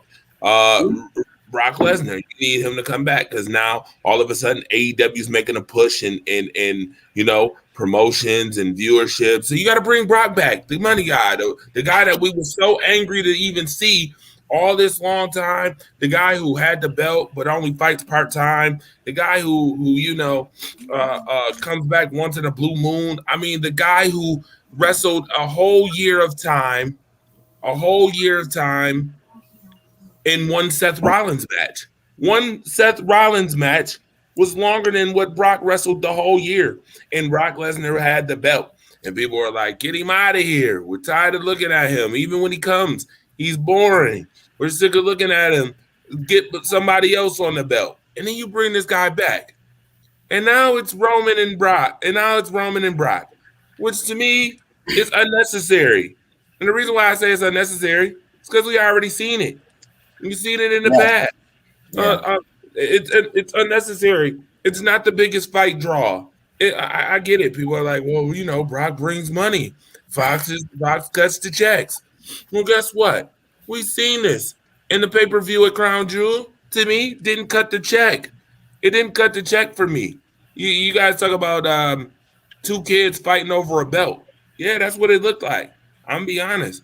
I'm like, can we get even more simplistic than that? Like, This is my problem with WWE. It's too simplistic. Did not like. I'm gonna be honest. A lot of people claim they like this match. I did not like the match. The Usos was the insurance policy. This is what the Usos. Haven't we seen the Usos get beat up multiple times? Didn't Demon Balor just run wreck on them the pay-per-view before Extreme Rules? Didn't he? So Finn Balor can run wreck on the Usos, but Brock gets beat by a double super kick by the Usos, and then gets hit with the belt and a spear, and that was the end. That ended up being the end of the match. Like, come on, man. I'm be honest. I don't want to see this again. I don't want to hear about it ever again. I Can I agree ask with you a question? This ever again. Can I ask you a question, Dre? Go ahead. Had Roman lost to Cena at SummerSlam, do you think Brock's music would have still hit? Oh God. No, Yeah. I don't want to see that ever again. Yeah. Yes, it would have. It would have. Yeah. But I Because don't want to we're- see it ever again. Only reason I say that, Eric, because Punk came back the night before. That's why Vince rushed Lesnar down to SummerSlam, because night before Punk debuted in AEW. Yep, AEW. And the numbers went crazy. So Vince had to bring his lapdog out, you know, to come down to debut. Yeah. They had to bring Marmaduke out. Right. Y'all know that pay-per-view that John Cena was supposed to win the title over Roman Reigns, right? Yeah, right. Are you kidding Yeah. me? Are you No. kidding me? No, Wasn't the really reason supposed why to beat Roman? the reason why was they want John Cena to break Flair's record. John Cena was going to lose the belt 2 weeks later to Roman Reigns, back to Roman Reigns, just to give the And belt I back to tell you- him. And I'll Because- tell you how fast that idea changed, not to cut you off. I'll tell you how fast that idea changed. That Because idea John changed- Cena's his movie What's the schedule. reason? No, His no, no, movie no, schedule no, no, changed. No, no, no, Let me- no, no, no, let me- no, let me- no, no, no. Let me tell you the main reason why, and that's part of it, JR. I will let you talk. I'll tell you the main part of the reason why, because it is because of the movie, but I'll tell you the main reason why. They were going to have Charlotte Flair break the record instead. They're gonna have Charlotte Flair do it, and their idea was for Charlotte Flair to have her celebration because she broke her own father's record. Which Well, is not gonna happen no more. the problem now with that- because we know The problem with your Charlotte's about to idea leave. there is Ric Flair never held the women's title. But as many as world champion as he is, Charlotte Flair is on like very close to breaking his record. What is she, a 12-time world champion? 13 Yeah, time, 12 time? but John She's Cena only on needs pace. one more victory. Exactly. And that idea changed that fast because they wanted Charlotte Flair to break the record because that's her father. So she's breaking the record as a world champion as a lady, and like her father did, as he's got the record as a male. They were So going to wait. have Charlotte Flair break the records and have her own a little celebration on whatever you gonna show tell me she's going that- to be on. So you're gonna tell me they're gonna have Charlotte Flair lose the I'm belt? going to tell you they was going to have Charlotte break the record. I'm telling you. I mean, And that's- she's 12 times. She's It's 12 typical times wrestling. world champion, right? Bro, we're talking about WWE, bro. This is typical So- wrestling. We're so, talking I mean, about Vince McMahon. So you gonna have her lose. So you gonna have her lose the belt, and then win it back, Yes, lose the belt again, yes, win it back, lose the yes, belt, win it again. Yes, this is typical wrestling. Are we really asking this? This is Vince McMahon. Are we really asking this? It's typical wrestling. Look how he treat the 4 horsewomen. Charlotte hasn't even got a real title run. Look at Sasha Banks. She can't win at WrestleMania. Look at Bayley. Bayley is Bayley. There's nothing to say about Bayley. Becky is the best best. If you want to think about it, here we Becky is go. really the best. She's really sadly to say. Bailey's had. And I agree. Andre, you gave me. You schooled me, but Becky has been pushed as the best 4 horsewoman. Well, I'm gonna tell What you had what. they given? Okay, Bailey. She got a title. Okay, she carried the pandemic era. Woo! What was she doing before that? What was Becky doing before the man? Becky was nobody, but the man became so popular. Now that she's a new heel, trying to be like Roman Reigns, we want the man back. We want the man back because Big Time Bex is trash. We want the man back. What is Charlie doing? I had a What is Charlie joke for doing? what he Charlie just was about said, but to- never mind. Charlotte I was would about to lose the agree. title. Hold on. Charlotte was about to lose the title on Raw to Bianca Belair because she's a big fan of Bianca, but she's going to lose the title again. She hasn't gotten a real title on yet. Sasha Banks only 6 at WrestleMania, but she calls herself the Blueprint. She's the boss of WWE. You can't even win at WrestleMania. Well, What she's is in this? a. This is typical I mean, wrestling. Sasha Banks in a doghouse. This is typical wrestling. I mean, you can see her in the last few months being on, off. She's in the doghouse of Vince McMahon.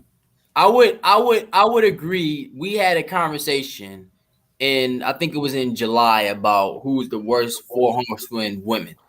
And at the time, I said Bailey. But at the time, looking at it, right now, looking at it, it's clearly Becky Lynch. I mean, when you come to WWE, and Andre was the one saying it. When you come to WWE and you try to use Conor McGregor stuff, you bring on the big fur coat, you bring on the big glasses, trying to be Conor. Then you use the Rock. I mean, I'm just trash. Right. I'm just not interested in her in-ring product. You know, some people, their character, like Bray Wyatt. Bray Wyatt character, he's amazing. The Fiend, amazing. But as soon as they step between them ropes, they like trash. And that's with her. Because Bailey carried the pandemic era. Bailey was Credit to Bailey. Credit. She was a big-time player in the pandemic era. Sasha Banks has been memorable in her matches time in and time out. Charlotte Flair, she's a 14-time women's champion, so she only need 3 more to break her dad's record. But Charlotte Flair does have good matches. I mean, I know she's, you know, they're force-feeding her to get to that title run, but she does have good matches. But here's what I was going to say about this Reigns and Brock thing. I never want to see that match again. I didn't want to see it after they fought at SummerSlam before Roman Reigns went out with his leukemia.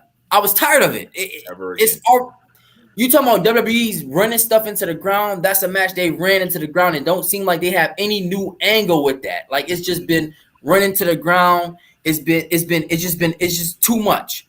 Now, this is what I will say about Roman Reigns. Creative has failed him.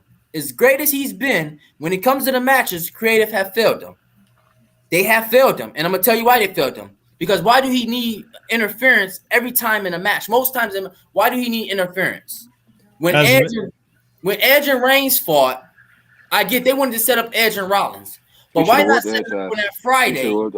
Let's be real. He should have put Edge to sleep when he had. He should have put Edge to sleep. Why not set it up on that Friday and let Edge challenge Reigns again and Rollins come out and say, "Listen, I'm tired of seeing you in the title picture. You can set up stuff." But why do you have to have people keep interfering? Now, let's not get started on this rope thing or who cut the rope. Let's not even get started on that debacle. It's crazy that he had interference with Edge, but they let him beat John Cena clean, who everybody swore in the world thought John Cena was going to win. Right. That's what I'm saying. Like, the creative has failed him. And then you beat Brock Lesnar with the title. Like, you talk about Brock Lesnar being strong and built as strong, and I agree. He definitely has been built strong. He lost with the title shot, with the hit in the head with the title. He definitely looked weak. He looked weak, and that's why the next day they let Brock run rampant. And that's what I'm saying. Creative has failed Roman Reigns because his reign could have been much greater as far as, like, matches. Whoever's producing his matches, whether it's Bruce Pitcher, Paul Heyman, Kevin, whoever it is, need to stop. They need to be fired ASAP. Because Roman Reigns. You know what, Jay? You know what, Jay? You know who else they done failed? Who? Becky Lynch. That's true. Hey, I'll finish what Yonder is saying. You want to be creative? Put Roman into a style, put him in a stipulation of a match he's not familiar with. Put Roman Reigns in an I Quit match, and let's see how he does with that. What? Wait, whoa. You know what they should do? I want to put Roman in an I Quit match. I want to see how he already did. Benjamin, you know what they should do? You know what they should do, Benjamin? Let's be honest. Wait, give me a second. Wait a minute. You seriously asking that question? This the same. You talking about the same Roman Reigns that's like, you know, John Cena, or you talking about Roman Reigns in the I Quit match? Like, have you ever seen Roman Reigns tap out? Let's be real. Don't say Daniel Bryan. Don't say Daniel Bryan because it didn't count. So it don't go down as a loss. It don't count. I wasn't gonna say Daniel Bryan. Matter. But wait. No, you wasn't gonna say Daniel Bryan. But let Roman Reigns in the I Quit match. Have you ever seen Roman Reigns quit though? That's what I'm saying. Let's get creative and put him in that match. You know what they should do? This is what they should do. He would go pretty far in it though, match because. But how long does the match go? We half hour, an hour? It don't matter how long. That man ain't quitting. He ain't top out of the accolade. You see how big Rusev is? Do you see how strong Rusev is? Rusev, that submission move, that's something serious. How is that possible? What they should do, if you really want to get Roman to a point, Let him win the Royal Rumble. Let him go in the number one entry where Brock tried to do, put the WWE title or the Universal title line, and let him clean house. That's what There I would you do. go. There you go. There now with Roman Reigns, that's a good idea. With Lesnar, trash. Roman, yes, the perfect answer. Ray, I'm gonna be honest with you and everybody that's tuned in. Again, I don't want to see that match ever again. I don't know analytical stuff, no nothing. I don't want to see the match again. Well, you gonna see it again. You gonna see it again next year. I know, and and it sucks that we got to see it again, but let it die.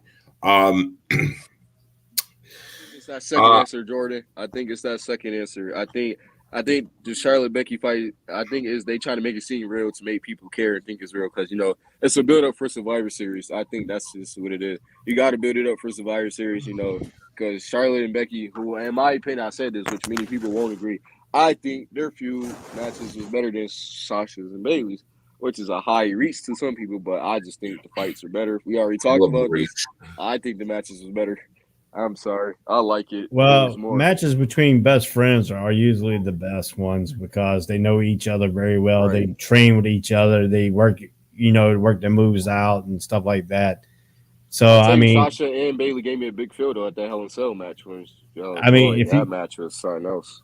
If you go looking back in time, look at Dusty Rhodes and Ric Flair's matches. Why do you think their match was so good back in the day? It's because they hung out with each other. Right. And I'm gonna tell you. I just want to put it out there too while we're talking about matches. Which one do you think the favorite match was the favorite match at Crown Jewel? Edge and Rollins easily. Everybody noticed. Edge and Rollins. Yes. It was Edge and Rollins. 53.6% of everybody who voted picked Edge and Rollins. Becky Lynch in that match got 11%. Reigns and Lesnar got 30%. Big E and McIntyre got 4%.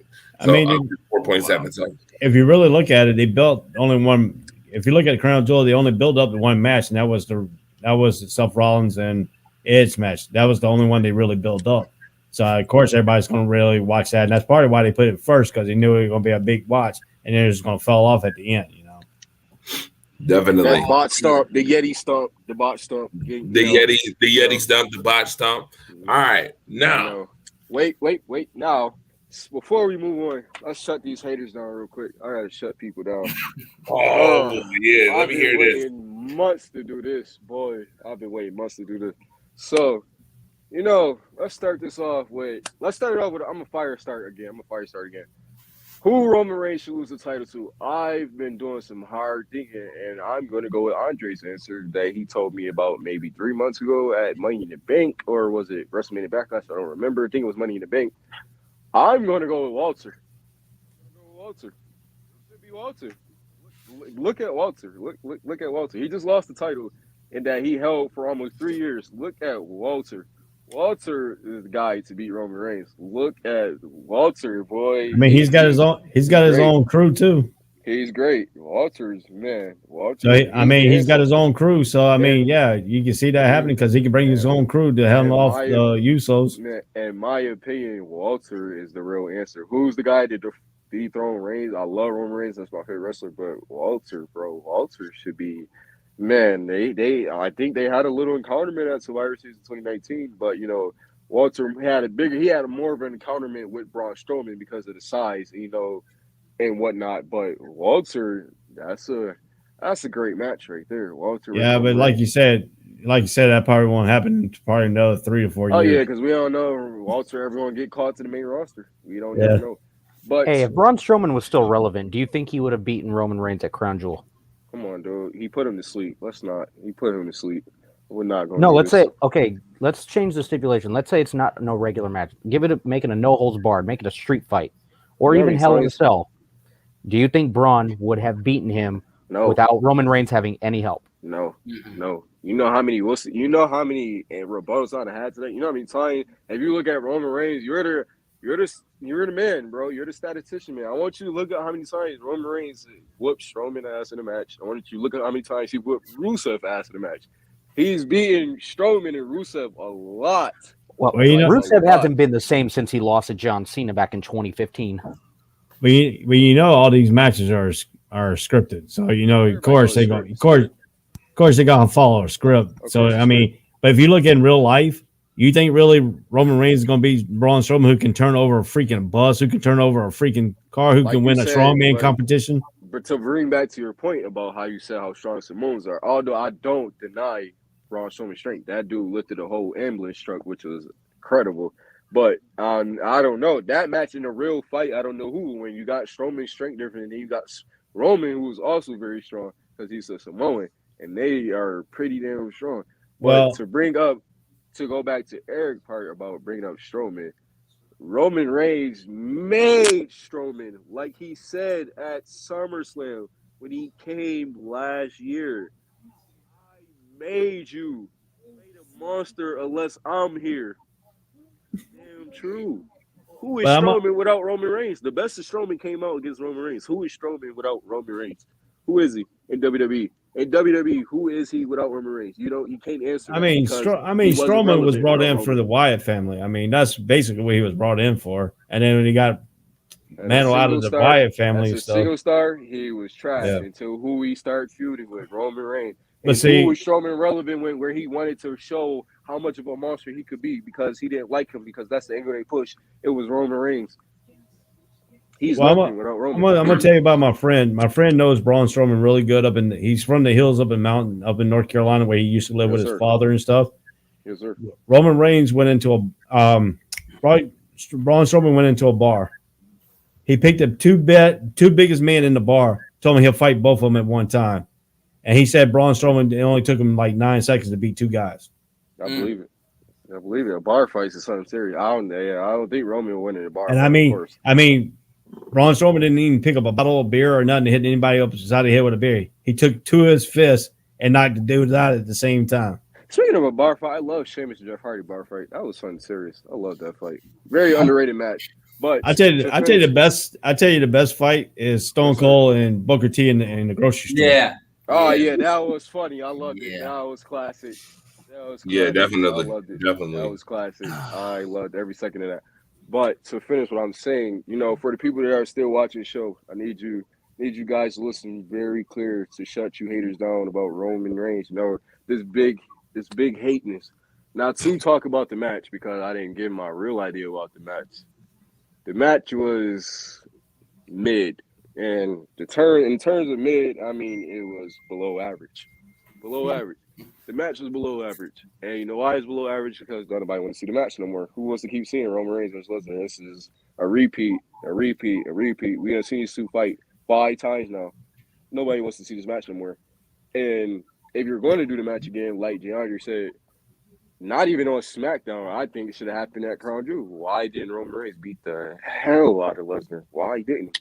Why is this a kid brother fight? Where it's like two big brothers trying to fight, or a big brother trying to fight little brother over who's going to be first player on the controller. Why is this happening? Although the match was, in terms of, storyline with Paul Heyman was the best part of the match because we don't know whose side he was on. But in my opinion, I think he was on Lesnar's side because Lesnar is the one that made the first move. And as you can see on Roman's face, he was concerned, like, did you really just throw that title for Lesnar? Like, that's how you doing me? You just threw that title to Lesnar, and Lesnar picked it up laughing like, yeah, I got the title now. And Roman like, nah, hell no, I'm about to grab the title. You're not leaving Crown Jewel you're not leaving with my Universal Championship. You didn't pin me. You didn't submit me. You didn't put me in a submission move where I quit. You trying to take my title? No. So, yeah, it was a dumb way of the angle, but I just Paul Heyman made the relevant part because just how he threw the title ring, we didn't know who he was going after. But in my opinion, it was clearly Brock Lesnar because Brock Lesnar made first move. I could do a little bit of thing on your comment there. I like the comment about him throwing in for Brock Lesnar. How about him throwing the title in for Brock Lesnar and hand Roman Reigns some brass knuckles? Hey, I'll tell you exactly which side Paul Heyman was on. That's a good big turn. I can tell you exactly what side Paul Heyman was on. He was on the heavy side. Oh my goodness!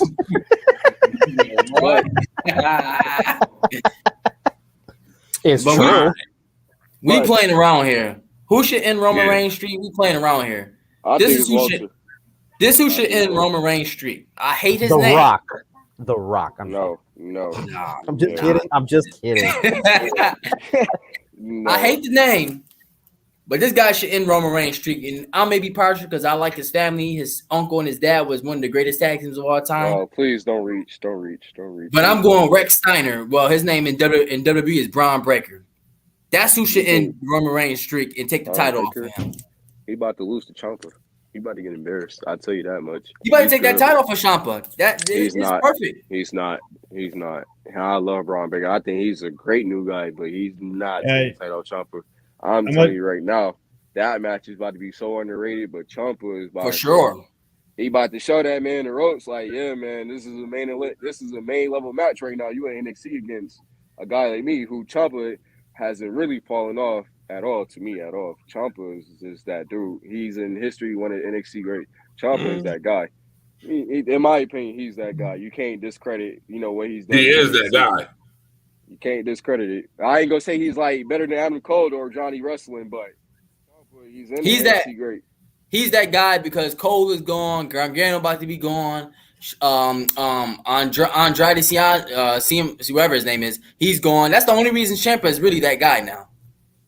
Well, I wouldn't say. Whoa. Okay, so that I disagree with as far as super disagree with that one. If you add Andrade is not on the level of Johnny Wrestling or Ciampa or Cole or Adam Cole or the Aleister Blacks of NXT.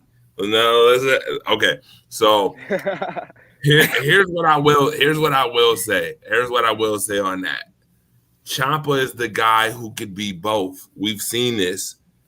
Johnny Gargano is on his own page with the whole, the way thing. So you can't put him really in the title picture in NXT right now because he's got his way thing, the way thing.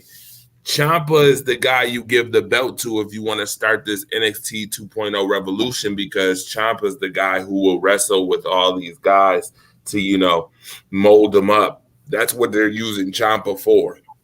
Triple H is a big fan of Ciampa, by the way. Well, Triple H ain't running NXT right now. No, Triple H. That's why we got NXT 2.0, and guess who's running it? 85-year-old Vince McMahon who is about to die. The dumbass, the big dummy Vince McMahon. Yes, I know. But I mean, he followed them a little bit just to, as far as knowing that Ciampa is, the guy that Triple H kind of, reveres. Of course he follows him. He's got a short circuit camera at the performance center that goes straight to Connecticut's office, right in his office. Yeah, right to his office. So, that's interesting. I do think Walter would be the guy if they was to build him correctly. If not, then you're gonna see Walter. We don't got an answer. I don't have an answer. Well, who's Walter's trainer is, right? Who's that? The Undertaker. Undertaker's at the Performance Center. Him, Shawn Michaels, all coaching. Walter's a hell of a guy, man. He can wrestle. He can wrestle for real. He can wrestle. He put on some great matches, man. He's great. And that's the problem I've always asked. That's the problem I've always had with the NXT or them developmental brands. It's as far as they have one set of trainers. They should have multiple set of trainers because two styles can come together very nicely. So Undertaker could train, Michaels could train with their staff. Like, I think that just having Shawn Michaels and Triple H just over it training, like, then you kind of, it's the same style. I want to see multiple styles. That's why, Daniel Bryan or Bryan Danielson and Suzuki work, or, Samoa Joe and a Rey Mysterio, like the multiple styles, not just the same style, for all wrestlers just coming under one style. I hate that. I mean, if you're talking about that, you look at the Performance Center. They have Shawn Michaels. They have the Undertaker there. They have Devon Dudley there. They have some aerobic style. Dallas Diamond Page comes and visits for aerobics, for yoga for him. Do all the stretches and stuff like that. He works with some of the wrestlers too on a part-time basis. Scott Hall comes back in and works on a part-time basis. So I mean, their development is all right down there. But Vince McMahon just needs to keep his hands out of the cookie jar. NXT was starting to roll under Triple H, and now he wants to take, because Triple H had a heart surgery, he wants to now go down and ruin what Triple H has done. They call it NXT 2.0. It's called NXT Mess Up 2.0. Right. No. Oh, Speak. sorry. To finish. Oh, go ahead, Andre. You go ahead real quick. No. Go ahead, because I want to get into a local promotion Yes, too, real quick. Go yes, ahead. sir. Now to finish this out, let's shut the Roman haters up. I started with a fire starter. I think Walter should take title of Roman. Now, to shut you Roman haters down, let's start off with this quote that I hear a lot about Roman Reigns. I hear this quote a lot. I hear more than one quote about Roman Reigns. There's two quotes that I hear specifically about Roman Reigns a lot. Let's start with quote one specifically. Quote one, Roman Reigns can't wrestle. He has 5 moves. You say that about Roman Reigns, but then go praise a guy like John Cena and Randy Orton. Why praise John Cena? Why? Because how he's done across the globe, okay, but he has 5 moves. Why praise Randy Orton, but dog Roman Reigns? Because he got the RKO, because how legendary RKO is? Cool. He has 5 moves. Who's another wrestler right now that has about good 5 moves that's still wrestling? All these guys, they got 5 moves, but y'all dogging out Roman Reigns? You saying Roman Reigns is boring? We not calling Randy Orton boring just because he does the RKO? He's not boring? Okay. I guess that's cool and whatnot. Guess that's cool and whatnot. Let's start with another quote. I'm taking shots at people. Let's start another quote for all the haters on Roman. Let's start with another quote. Roman Reigns always needs the Usos to help. He can't win clean. It's a pretty long list of guys that he beat clean. It's a pretty long list. So to read the list, he beat the Fiend and Braun Strowman clean. No interference, clean. He beat Braun Strowman on SmackDown, clean. Put him to sleep. Braun Strowman is unheard of out of WWE. He beat Jey Uso, clean. He beat Drew McIntyre. That match was clean because he finished it off with a low blow, but the ref was out, so it was clean. The ref got up. Roman Reigns won the match. Clean. He beat Drew McIntyre. He beat Daniel Bryan twice. Clean. He beat him after the Elimination Chamber. He lost. Then he got put to sleep. What's his name? SmackDown. His ass is out of WWE now. Now he's in AEW. Clean. He beat Cesaro. Oh my God, who's really trash now. He just, Cesaro was great. He's underrated, but his real hype is the Swiss spin. Okay, cool. He beat him clean. Rey Mysterio, clean. Cena. Everybody thought Cena was going to win. What did Roman Reigns do? Whoop Cena ass. Clean. Well, hold on. Montez, for that one? For that Cena one? Yeah, he beat Cena clean because Cena was passing the torch to him. Y'all didn't realize that, did you? If you want to say pass the torch, that means he passed the torch to him in 2018. Roman Reigns whooped his ass 2018. Yeah, he passed the torch to him then because John Cena started leaving. He started becoming part-time wrestler about that time frame. Yeah, it was 2017, No Mercy. 2017, sorry. Still whooped his ass. Clean. He beat Montez Ford. Clean. Big E, Bobby Lashley. He beat them too. Clean. Hey, let me ask you a question, Charlie. Oh, wait a minute. The big fan favorite, Jay Andre. Who's your big fan favorite? Like Roman Reigns, whoop Cena. Who's your big fan favorite? Edge. At WrestleMania, the Usos interfered, but guess what? It was a damn triple threat match, and guess what? It was clean. I don't hate Roman You know Reigns. why it counted at triple threat match? It counted that triple threat match counted when the Usos interfered. You know why? Because it was a triple threat, no disqualification.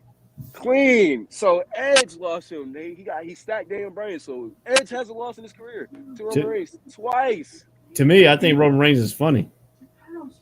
I like this. I like his demeanor. When he does his little promo with dad with a little smirk. I mean, I never hate Roman Reigns. I mean, I met Roman Reigns down here in Jacksonville. Respect to you, bro. I'm just speaking for the Roman hater. See, you say he can't win clean, but he's beating. Well, it's all scripted. Clean. He's beating. But see, that's the difference between when you beat someone straight up versus having help, which is why I never respected The Miz. Miz, for the majority of his career, has always had to have some sort of help from the sideline to win a match. I don't like that. Just like Dolph Ziggler has had to have help from outside.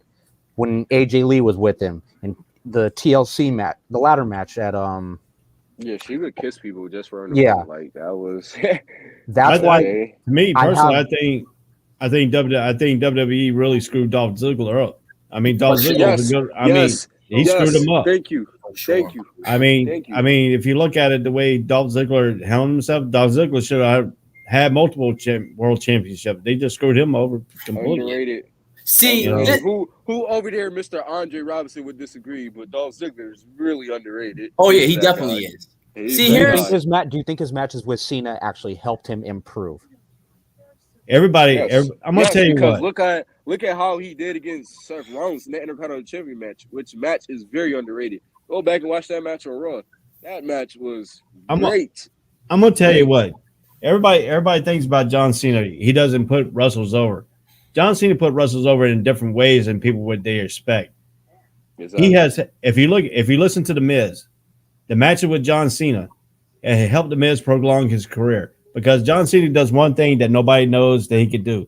He knows how to when the crowd is up for him. He knows when the crowd is down for him. He knows how to make the crowd Exactly. work to his advantage.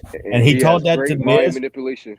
He taught Great that mind to Miz. He manipulation. taught that to Randy Orton. He even taught that to Roman Reigns. Because go Yes. back and listen to Roman Reigns' thing about John Cena. Everybody don't think Oh. John Cena put these wrestlers over, but he helps them Nah, in the he- ring. And you I'll watch tell his you how- communication. Seeing the promo work helped Roman Reigns. Look at the promo that he did when he embarrassed Jey Uso and Jimmy backstage. Yeah. Look how he embarrassed them. Mind manipulation. What Roman Reigns do? Mind manipulate them too. He said, "I don't want Jay. I don't want you. I don't want y'all to go back to who is who, which is who." And then he called Jey Uso Jimmy on purpose. I mean, if you watch John Cena, when the crowd started booing him, saying Cena sucked, he joined in. If you watch him, he joined in the chant. But see, Here's- that's playing to the crowd, Yeah. not letting them manipulate you into thinking someone you're not. Well, John Cena Here's- manipulates the crowd.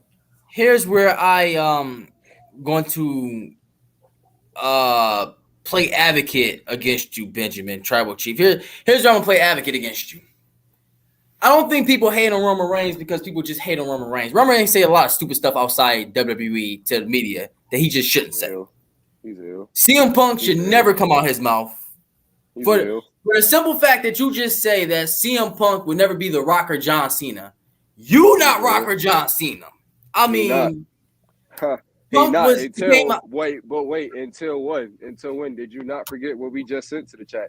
Did you not forget what just happened that they announced about Roman Reigns? yeah, but that's Whoa, all whoa, nice whoa. and that's all nice and well and stuff.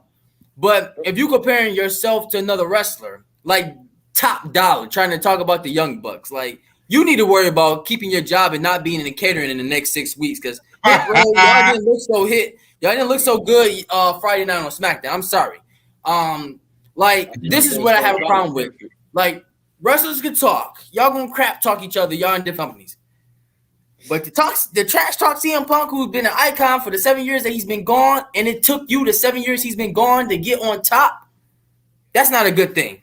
When Punk Where broke is records and icons, because let's be honest, if WWE got behind Bray Wyatt like they did Roman Reigns, Bray Wyatt would have been way on top. Oh, Bray Wyatt got himself over. Daniel Bryan got himself over. You had the whole Shield behind you.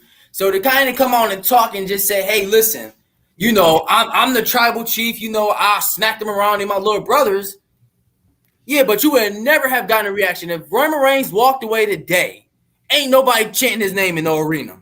He would not be cared about in 7 years like a CM Punk, like a Rock, like a John Cena, like a Stone Cold. He's just not. I mean, and you say that stupid stuff outside the media, whether you in character or not, it just don't look good for you. I highly disagree. Now, everything you said is true about the Shield being behind him. Andre, it's true. But wait, now that you done told the truth, now I respect you telling the truth. I do. But I don't see the lie. Where's the lie? Yeah, CM Punk was gone. CM Punk was gone for a long time. He came back. Biggest crowd pop ever because we want to see him back in WWE. But where's the lie? Where's the lie? I don't see nowhere in history. We got a statistician man in here. I don't see nowhere in history where it said CM Punk touched Cena's level of merch. I don't see nothing about Cena having a. I don't see nothing about Punk having a pop like how Cena. His pop didn't compare. In my opinion, his pop would never compare to The Rock's ever. No, it wouldn't, and it never compared to The Rock. And it was close to Cena, but it didn't compare to Cena's either. But his first night back, yes, it did. His first night back, it did. His crowd pop doesn't compare to Cena though on a daily basis.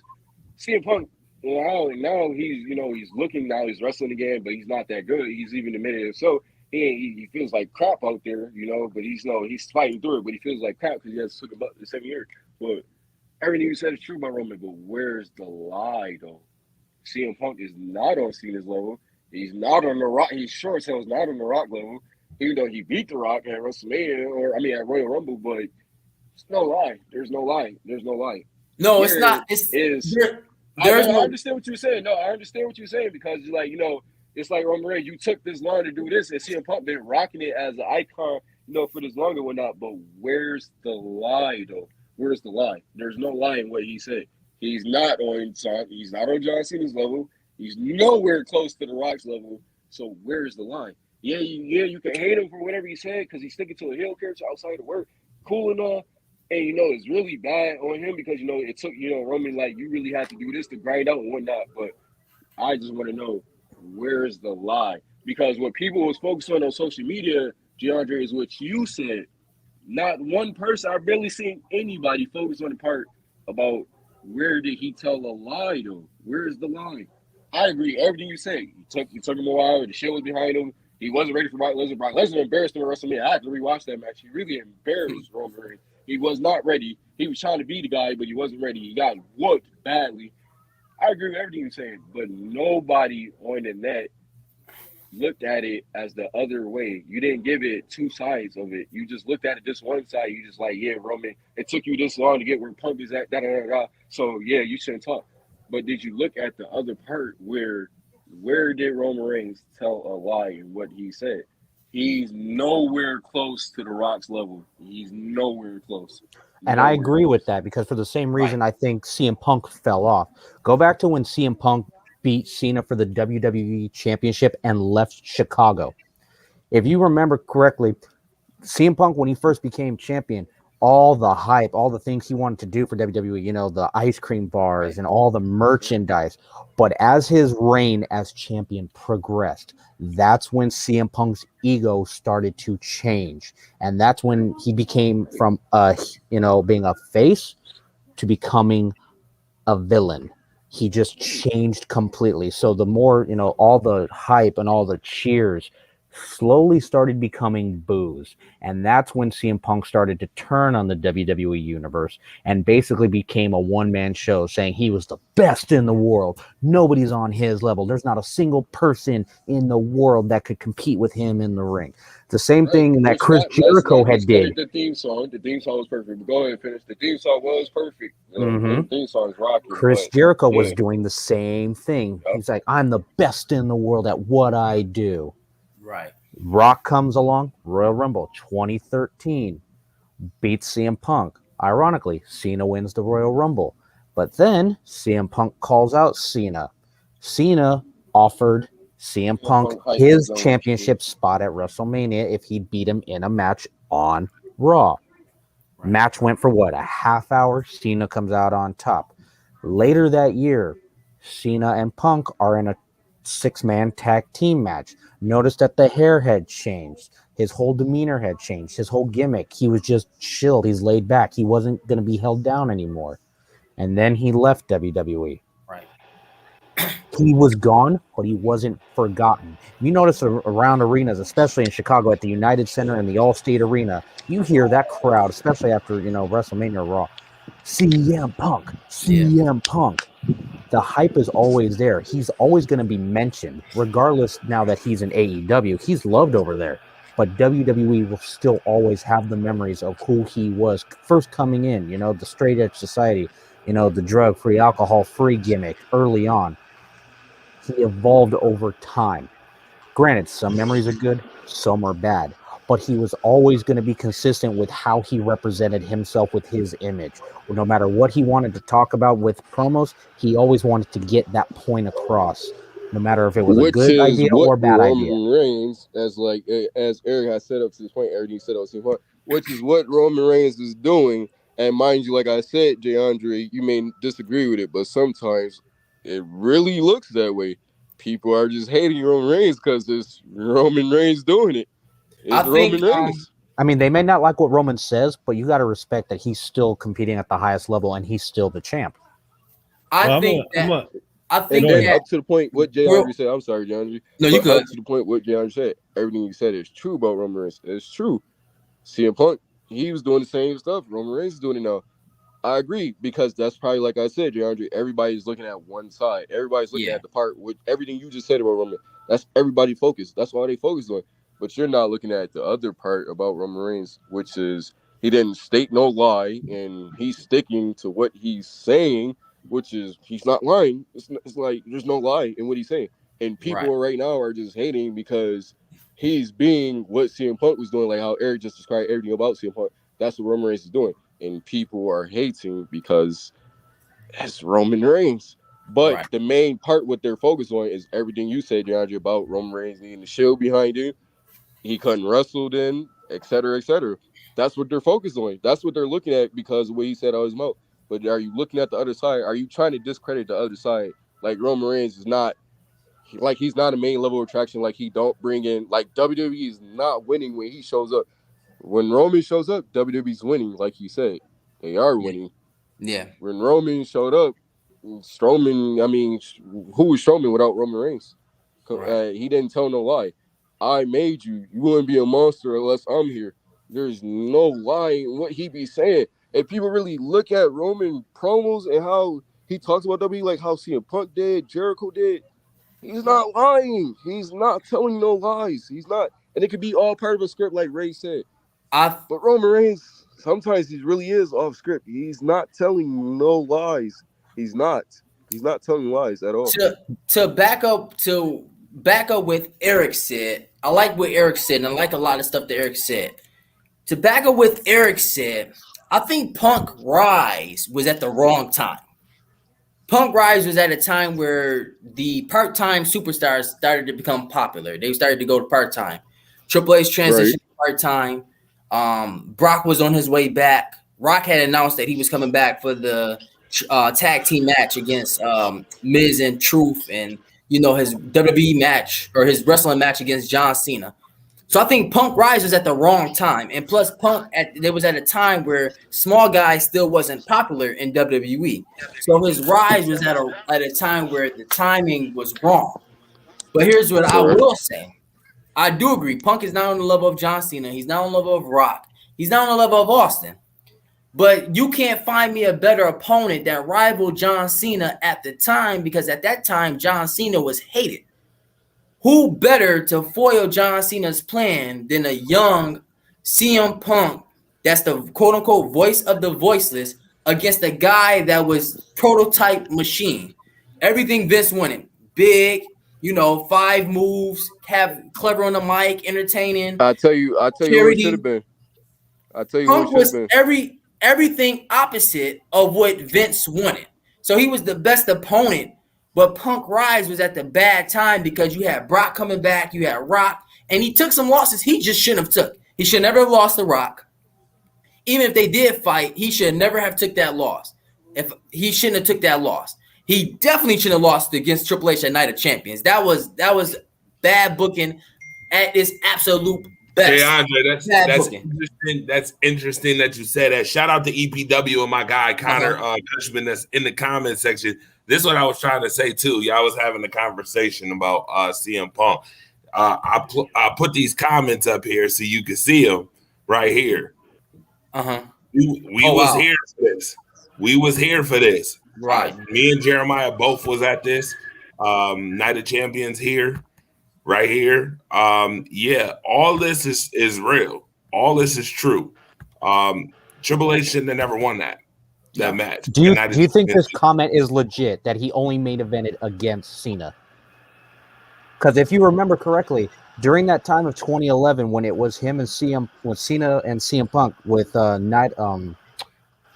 Nexus. No. Before SummerSlam, when CM Punk left WWE, not too long after that, Alberto Del Rio got involved in the mix. So then it became that trio. And you remember I know Alberto Del Rio and John Cena and Punk. When it then Yeah. Well, became Alberto Del Rio got tapped out at Night of Champions in 2011. Cena No, won he that. talking about that Hell in a Cell match when Miz and Truth came out and they interfered in the cell. Yeah, I And- remember that match. I'm Yeah. just saying Alberto Del Rio was a non-factor. I'm saying, Cena tapped him out. So, I mean, that ended that feud real quick. I mean, he tapped him. It is what it is. I feel like if you get tapped out, bro, you might as well just hang it up. Just hang it up. Go to the next. Right. Go to your next feud, bro. When you get tapped out, you just Right. It's clear as day that Punk title run, that 434 days was built for Rock and Cena's feud. It was built for Rock to end his title run. It was just built that way. Right. They knew the plan before it happened. They knew the plan to get Punk the title, for the Rock to end it after a year and some change. It was built for the Rock to end it. And that's why I say his rise was at the wrong time, because you had Rock coming back after 7 years, Brock coming back. You had a part-time Triple H and Undertaker. It was the wrong time. So his championship run really wasn't that great. I know people talk about that 434 days, but his title run sucked. Let's just be honest. His title run sucked. it really did. Outside of Cena, who really was Punk's competition? Exactly. Okay, so with that being said, it's a fact. Punk didn't main event Royal Rumble, Mania versus Jericho, Daniel Bryan, etc. He never main evented anything except for Cena. Cena main evented against Johnny Ace. Johnny Ace, LOL. That's hilarious. By the way, Ray, you've been here listening to this. I got an exclusive for you.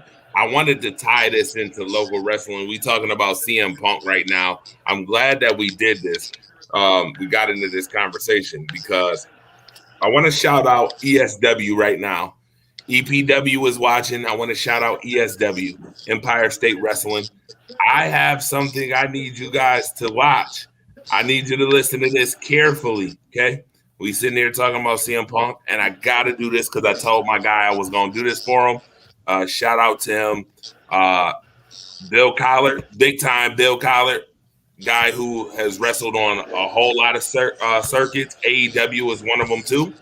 I need you to listen to this real quick. Hopefully you guys can see this real quick. This is at ESW's event. All right. I'm gonna play this and I hope the audio is great. I need y'all to hear this.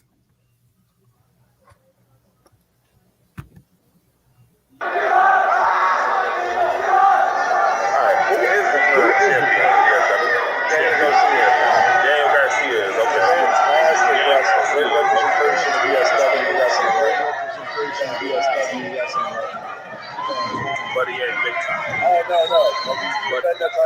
He ain't big time. Oh, no.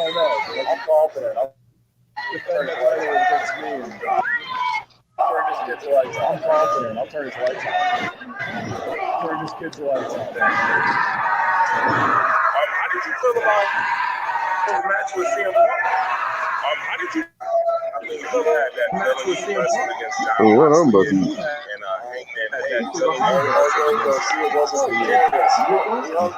Yeah, two of them. You got more.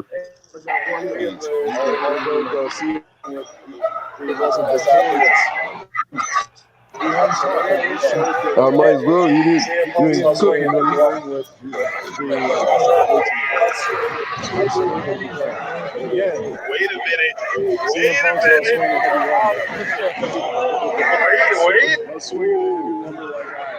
Wait a minute. Wait a minute.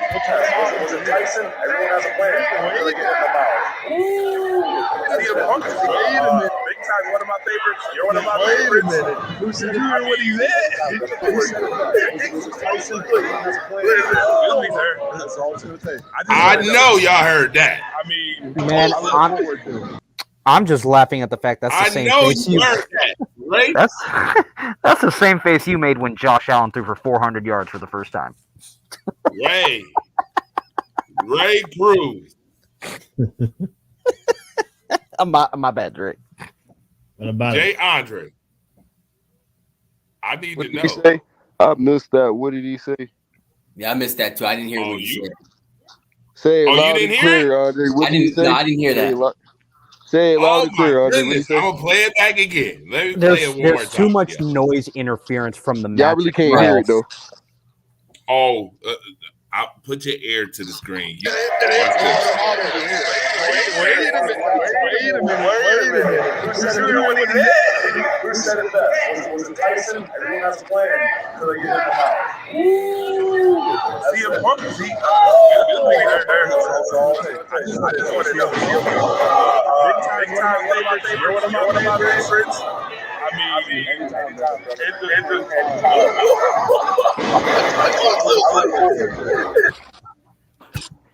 Please tell me you heard him call out CM Punk. Did you hear the call out? Yeah, I What heard that. exactly did he say about CM Punk on the call out? He said that he's not swinging big lumber. He said that he'll beat CM Punk. He said he's not swinging big lumber. Okay. Respect the confidence.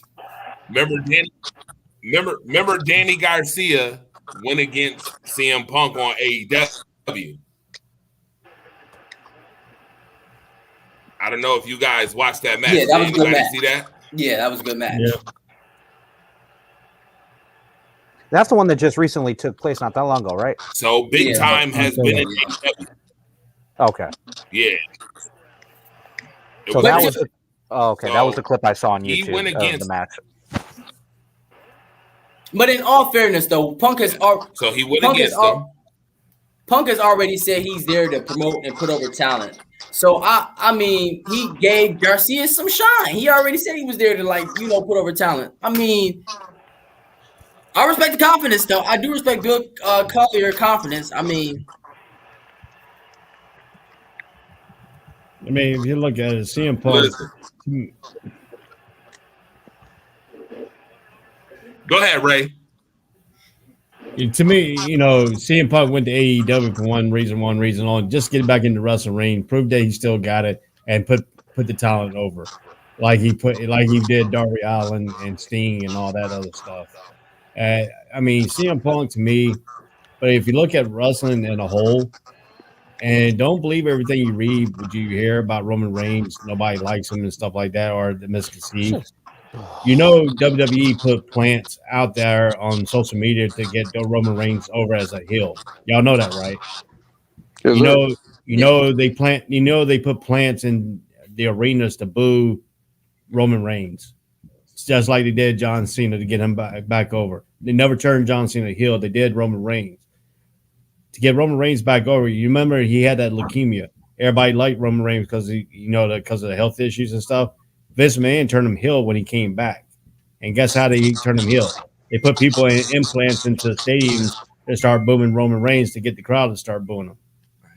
So Cena will never be turned heel, not for anybody. Well, the reason why he will never be turned heel? Didn't Cena come out and say he's not going to change his image? He doesn't care what the people think of him. He wants the people to see who he really is as a person in and outside of the ring. He's not going to change. He believes in who he is, and that's what he represents. He's the same way out of the ring. With Make-A-Wish, with everything he does, he wants to be himself. He doesn't want to put on a persona that he's not going to like, and that's not, true to himself. That's true. That's true to one point. Second reason why he will never be healed was because he helped the military out. Plus, he's the most paid. He's the most wished for Make-A-Wish superstar in anything. He gives the most wishes than anything, and they didn't want WWE didn't want to tarnish that image of him. So that's another reason why too. But also with John Cena will never be a good heel because that's just not his demeanor. His demeanor is always to help people, always to be there for people. And if you want to be a heel, you can't be there for everybody. Didn't they already try that when he started out as the Doctor of Thugonomics? No, they started that when he started out at the Attitude Era when he faced Kurt Angle. And that backfired on him. Angle is one of only, I think, what, 2 people to make Cena tap out. He The really only didn't other make, person is Chris Benoit. yeah, but he really didn't make Cena tap out. The referee called for the bell before Cena, because Cena wasn't going to never tap out. Like That's the why the screw referee job. called for the bell. Yeah. Yeah, I just think that would be a phenomenal match. Just to watch. Bill Collar's here from Buffalo talent, just like Danny Garcia. I would like to see that just because bigger guy. I want to see if he really can swing the lumber. I watched Bill Collar, get some DNA from Ace Romero. And Ace Well, Romero, if you know who Ace Romero is, he's a huge guy. This guy is huge. I mean, Ace you see Romero. what CM Punk did in UCF, in UF, whatever, the Ultimate Fighting He Championship. got over here and got his butt whipped. But Look like a fool. I mean, Yeah. He look a complete fool over there. Oh my! He What did. the? Did he even get a jeez. win over there? I don't Nope. think he won a match. I don't think he won a fight. no, that's why he came back to wrestling. This dude? Are you serious? Did you see how bad he looked? Yes. That's Ace Romero. Yeah. Yeah, he's a big dude. Yeah. Bro, that's a big guy right Yeah. there, man. That dude This is like Yokozuna reborn TNA. right here. Yo, I thought that was Yokozuna at first. yo. And Yo, Bill he did Collar, look like a Bill Collar did work, put in work on him. For real. Man, For real. At fourth and gold, for those who watched, it was a great event. Fourth and gold was great. Frankie Feathers, Vinny Moon, Bill Collar, Ace Romero, Danny Garcia, all those guys was there. Kevin Bennett, all those guys was there. It was really good. It was a really good joint. Ray, you follow ESW? No, I haven't really followed independent scene in a while since Daniel Bryan left the independent scene. I did follow when he was there. He really interested me, and he became big when he came into the WWE and stuff like that. The independent scene is not like it used to be. They do have some good wrestlers and stuff like that. NWA is that independent thing that I watch here is in Atlanta, is outside of Atlanta, Georgia. It's the one I really covered most because I grew up with it. So, I mean, most other ones I do watch a little bit of it. I do read about them, but I don't cover them as much. I'm glad he mentioned Daniel Bryan. That's another superstar I think they messed up with, especially when after he had won the championship and then they intentionally tried to break him down. If you remember go back a year before that, Cena had lost the WWE Championship to Daniel Bryan at SummerSlam. And Randy Orton came in, crashed the party, cashed in the Money in the Bank contract, ended up winning. Fast forward to 2014. Daniel Bryan wins the championship in the triple threat match at the main event of WrestleMania 30. Loses the championship. He had to relinquish it due to injury. Cena, a month later, in the ladder match with all the former champions, wins. And what did he do the following night on Raw? He issued an open invitation when Daniel Bryan came back, he would give him a fair title shot. I think WWE messed that up. I think a match with them again, with a fully healthy Cena and a fully healthy Daniel Bryan, would have been ratings gold. If you remember, Cena had the torn tricep in the left arm. He wasn't fully healthy. That's where I think things went wrong. That match should have not happened with Cena injured. These two, you got a small guy, it's kind of like a Rey Mysterio type of scenario. Small guy, 5'8", 180, 190 pounds. You got Cena, who's built like, the Hulk. The match could have been better if he's healthy and Bryan is healthy. Without that match really didn't do much for me, especially with Triple H as a special guest referee. That's all set up by Vince McMahon. It just, you have these moments where the hype could be so big, and Andre, Ray, man, you could all agree with me on this. That match in general, should they have been both healthy, could have been one of the best matches we ever see, especially you talk about a guy who's coming up, being with the Nexus. He made his, we saw him with, Team Cena against the Nexus at SummerSlam in 2010. Instead of The Miz, Daniel Bryan comes out, helps Team Cena win. And Bryan, eliminated half of the Nexus by himself? Yeah. That's where, the creative juices got, diminished. It was completely just depleted because you didn't use Daniel Bryan the way he could have been used. And that's where WWE took a hit, especially, with the yes, that movement swept across the nation, no matter where WWE went. See that pop in the ring?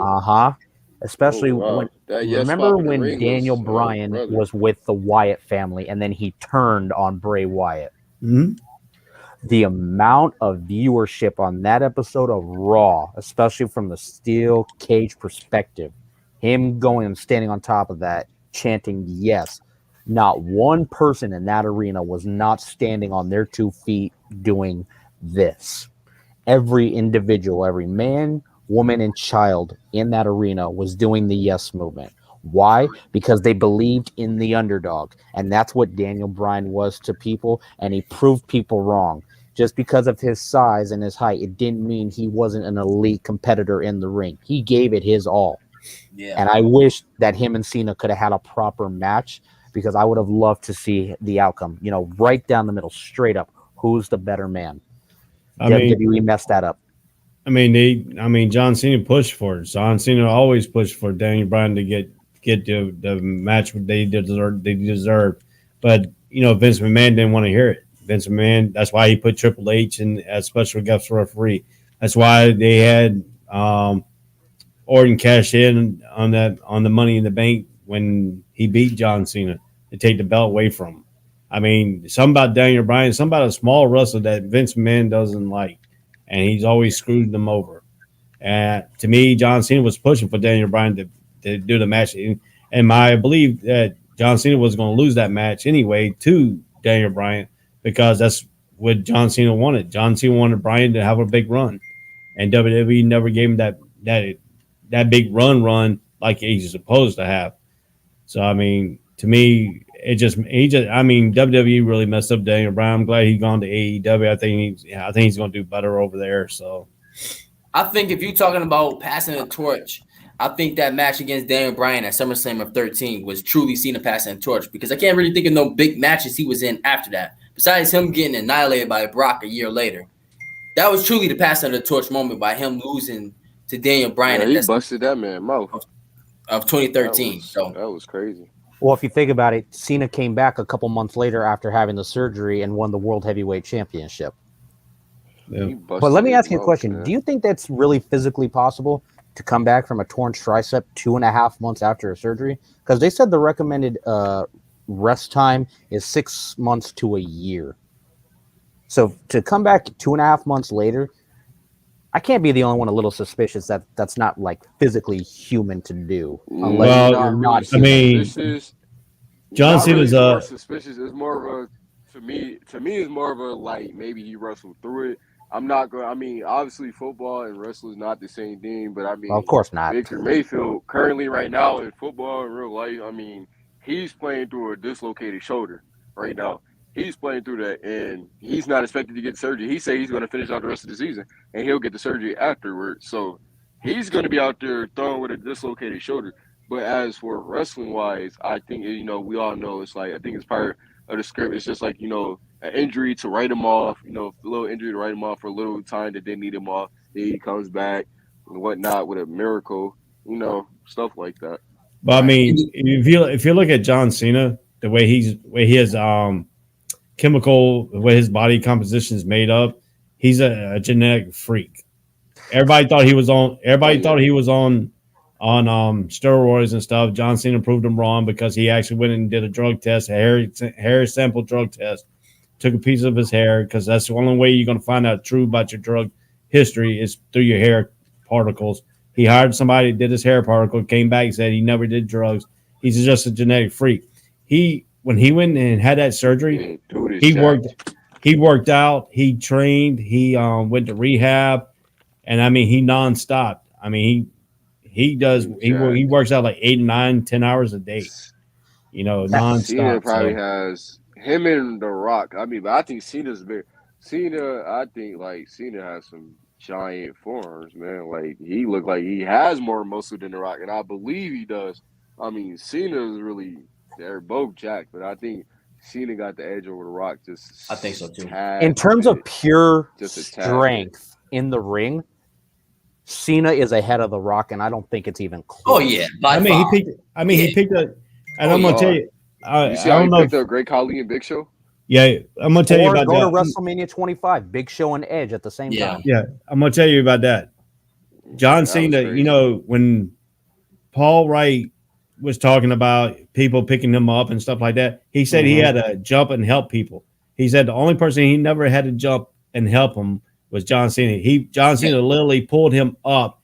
Edge and him, they were practicing it too, and he said every time they practiced it, John Cena just lifted him up like it would number like a sack of potatoes. It's fun. I'm glad you said that because I saw that interview. He goes, when Cena picks me up, it's like I'm on top of a brick wall. Yeah. It's different than with, like Brock picking him up or, it's Mark Henry picking him up. Nah, for real. Mark Henry he's a much bigger guy. Cena at 6'1", 250. Right. He's not, because of his height, you wouldn't expect him to be lifting the weight that he does, especially with like Khali, Umaga, Rikishi, the Big Show, any of the heavy guys. Right. It's not something you imagine a guy of his size doing, but because of that pure inner strength and how much he works out, he makes it look just effortless. And that's what I think some people have underestimated about Cena. And like Chris Masters came out in an interview saying that's one reason he didn't like working with Cena is because Cena used his strength a little too much in some of their matches and wouldn't know how to sometimes control it. But you can't really blame him. If you're that strong, use it to your advantage. It's not a bad thing. Did you see the one that they try to act like that Cena couldn't pick up Paul Wright, and and it didn't look too good? He said Paul Wright he said he could pick me up every time. He said for me to put my weight and him to act like that, he had to literally tell John Cena not to pick him up and to have him just flatten him out to make him look like he couldn't pick him up. I think the only thing that was better than the double. Go ahead. No, I was going to say the only thing I thought that was cooler than the suplex, the double AA, was on Monday Night Raw when he suplexed the Big Show off the corner of the ring. I have never seen Cena literally suplex the Big Show until that night. Now, in terms of wrestling strength, do you guys think John Cena is stronger than Hulk Hogan? And could John Cena lift up Yokozuna and slam him like Hulk Hogan did? Yes. In his prime, Cena probably easily could lift Yokozuna. I mean, he lifted Viscera of all people. Right. And we saw that on Monday Night Raw. Yeah, that was crazy. I remember that. And Hulk Hogan even came out and said that he could barely, if you watch him slam Andre the Giant, that was not Hulk Hogan's pure strength. That's another person Cena could have. Oh my God! I wonder if Cena could pick up. I'm gonna tell you. Oh yeah. I'm gonna tell you why. I was at the Superdome in Detroit, Michigan when that happened. They hooked a wire to Andre the Giant to where you couldn't really see it because it had all the lights shining on it. It was the same color of the light. It had somebody had a crane to help him lift him up to slam him. Oh wow! Did you can hear it even in the background? You can hear. Yep. They had a crane lifting him up because he couldn't pick him up to slam him. But Hulk was never really known as being someone with super strength that could lift anyone and everyone at any given time. Yeah. I mean, look at when the body slam challenge with what was it? Big John Studd and what's his face? Was it Big John and Yokozuna in the body slam challenge? No, it was Lex Luger. It was Lex Luger and Yokozuna. I think if you look at terms of like who has like pure inner strength, you could look at Goldberg back in the 90s when he first lifted Big Show when he jackhammered him in the middle of the ring. Now that was impressive, but then again, Big Show wasn't as heavy back then as he was the later he got into his career when he was on SmackDown, and then we got to Lies. Raw and That's ECW. lies. Really? 500 said pounds. lies. Big Show was 500 pounds in WCW. That's a lie. Oh my God, DeAndre, we forgot. You know he won't let no talk smack about Goldberg. Man. Yeah, that's true. Yeah, that's Oh true. no, sir! Don't do that Whose because I streak said I was don't want pretty to see. trash. I His streak said was I trash. don't want to see His streak was Goldberg trash. in another match, regardless. So streak is yeah, trash. no, don't do that. Don't make it By the seem way. like. Don't make it seem like. The streak was trash. Here we go with this streak was That trash streak, stuff. though. Well, you know How who- defend you that know- streak? That's You know who brother. streak? You know who streak was overrated? I'm glad we got on that. You know who streak was overrated? The Undertaker's WrestleMania streak was highly overrated. Oh, Yeah, I really disagree. don't tell me A that. few of WrestleMania those matches I should never have disagree. happened. I really A few of disagree. his matches should have never happened. Thank you. It should have never have happened. Big I'm Boss sorry. Man, that was something that should have never happened. I'm Never sorry. happened. What are we gonna wrestle Triple H 5 times? Oh, That's what I'm God. saying. Has Triple H ever So beaten Shawn The Undertaker at Michaels, 5 WrestleMania? times? No. No. Has No, HBK nobody. ever beaten him? No. No. Thank you. No. Only So person that what? did was How Brock many times Lesnar. he gonna wrestle the same person though? How come he ain't never go against Stone Cold at WrestleMania? How come he ain't go against The Rock at WrestleMania? Because they didn't want to. When they did they didn't ever want to. build up the match with Stone Cold and The Undertaker for WrestleMania? So what? They- They should have. So, So I No, would say- because they don't I want. would- They didn't want the Undertaker to get beaten, and they didn't want to make Stone Cold Exactly. look weak, and they didn't want to make The Thank Rock you. look weak. Thank you. Right. Thank Right. you. But Glad I would take somebody- Goldberg's streak. somebody ain't I'm biased. gonna be honest. I would take Goldberg's streak over Undertaker's WrestleMania streak because at least a Thank star you. was built and Thank made. you. A mega money star was made in that Goldberg streak. Undertaker's Thank streak was you. just overrated. Mark Henry match Thank should have never you. have happened. Ah, That match please against do it again. A-Train and Test should have never have happened. Like it just Oh my. A-Train and Test. Really? Bro. the Or original look at the match TNA. that Remember that The was Undertaker TNA. had against A-Train and the Okay. Big Show in the handicap match at WrestleMania. Yeah, Oh, A-Train and Big Show. You're boo. right. You're right, Eric. Boo. That match was under big time. I mean, literally, you have two giant guys going against the Demon of Darkness at WrestleMania. That's his playground. And up until Brock Lesnar, who really was giving him a fight, definitely wasn't Mark Right. Henry in the casket match. It wasn't Batista at WrestleMania 23, and it definitely wasn't Edge at WrestleMania 24. That's true. Randy Yeah, Orton at WrestleMania 21, I'll give him props. That was a hell of a match because, that was going back and forth. You right. Especially Trash. with Cowboy Bob Orton being, Randy's dad and being Yeah, that's ringside, right. You're right. especially Sad. later on in 05. Said trash. I mean, Hey, literally, the best- look at that the feud best that The Undertaker WrestleMania- had with Randy Orton. Him lighting the casket on fire before No Right. Mercy, and then Undertaker reappearing at Survivor Series where it all began, and then him clearing the ring of everybody. He scared the hell out of Randy Orton. yeah, and his Randy dad. Orton's face don't get old. That face don't get old. Randy Orton was so shocked he was back. Yo, he though. was. That face don't get old. But He then was again, that's shocked. He another said, "Ain't rivalry. No way in hell.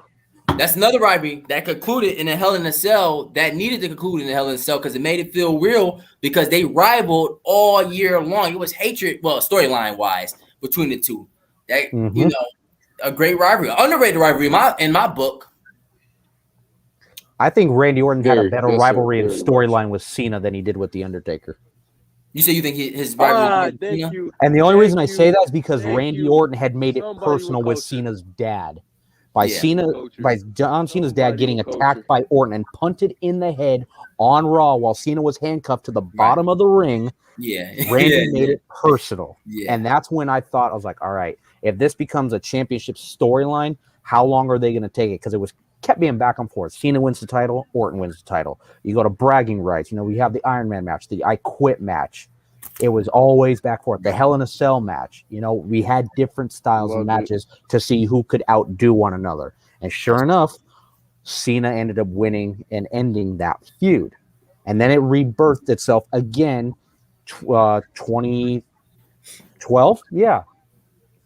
No, 2013, when they unified the WWE Championship and the World Heavyweight Championship and the TLC match to determine who would be Yeah. the first WWE World Heavyweight Champion. And then it culminated again at the Royal Rumble in 2014 in a rematch for the title. I agree with that, Eric. The only problem I had with that Cena Orton, they ran it too many times. Kind of like the Lesnar and Taker, they just ran Exactly. it too many times. I do agree with that though. Orton did make it personal with Cena. I like some of the stuff that he did, like especially smacking his father. That was hilarious. But it's just they ran into, and that's the problem with WWE. They run stuff too many. They like just beat stuff into the ground too many times. I'm gonna tell you what. You're talking about rivalries and you're talking about all these stuff that goes on. You have to go back into the '80s when Dusty Rhodes and Ric Flair and the Four Horsemen. Yeah, that never got old. Classic WCW stuff and WWF. That never got old. I'm gonna tell you. Here's the thing. Those rivalries then, there was so much more to it. Just the physicality of the matches and how some of them were presented was much more gruesome than some of the stuff we have now. Back then, in that era, you could be as physical as you wanted and no one cared. Yeah, because now you have to be PG. If you watch back in the day, Ric Flair, when he went down, in the mat, they had razor blades.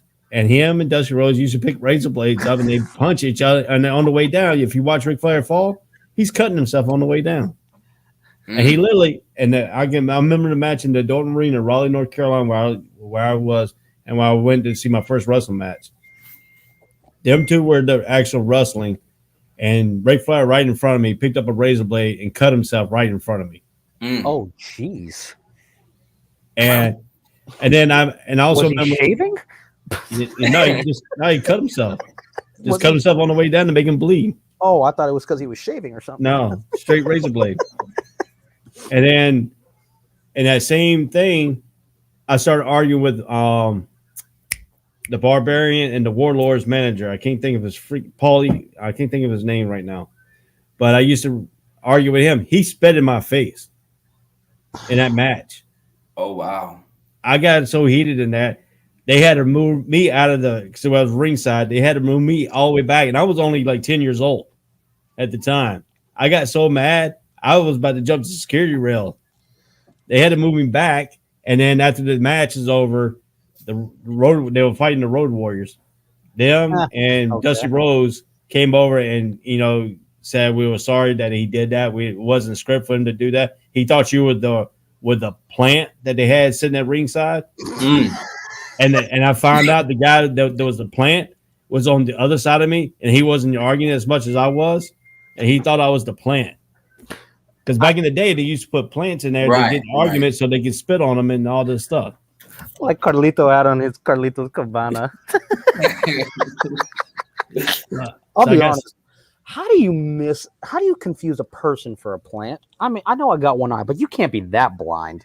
Well, because he was looking at it, he told him when he explained it to me, they told him that it's gonna be a guy, it's gonna be like a younger kid, because the guy beside me was a younger kid, and he was gonna be really, really into the match, and he's gonna be really, really arguing. Well, he wasn't really into the match, I was, and so he thought I was the plant. Wow, that's crazy. And the only thing bad about it was my dad was 465 pounds sitting right beside me. And he got very, very highly heated. Wait, for real? He was that big? Yeah. How tall was your dad? My dad was 5'9". Wow. Holy crap. Let me ask you this. Do you think the bigger the superstar, the better they will be, or it's going to, minimize their true potential into what they can accomplish? Well, to me, I like the smaller superstars because you can get more out of it. You get more moves. You get more set moves out of it. You get more fancier moves. The bigger guys is like your overpowering big guys. You really only get like the 5 or 6 moves really. You don't see the big guys really jump up in the air and do a high flying drop kick. You don't see a big guy like going up and doing a freaking Hukarana, on the top rope. You don't see him get on the top rope. I like the high flying people. Or like Rikishi jumping off the top of the steel cage. I mean, the only person if you look at the big person, it was Hawk from the Road Warriors. He's the only one that climbed the top rope and did the Doomsday thing all the time. He was 6'10", almost 6'10", and about 300 and some odd pounds. So I mean, like Big John Studd. I mean, only thing he did was walk around and chop you in the head or headbutt you. Bam Bam Bigelow. Yeah, I like Bam Bam Bigelow because he could do all kinds of things. So. Vader was.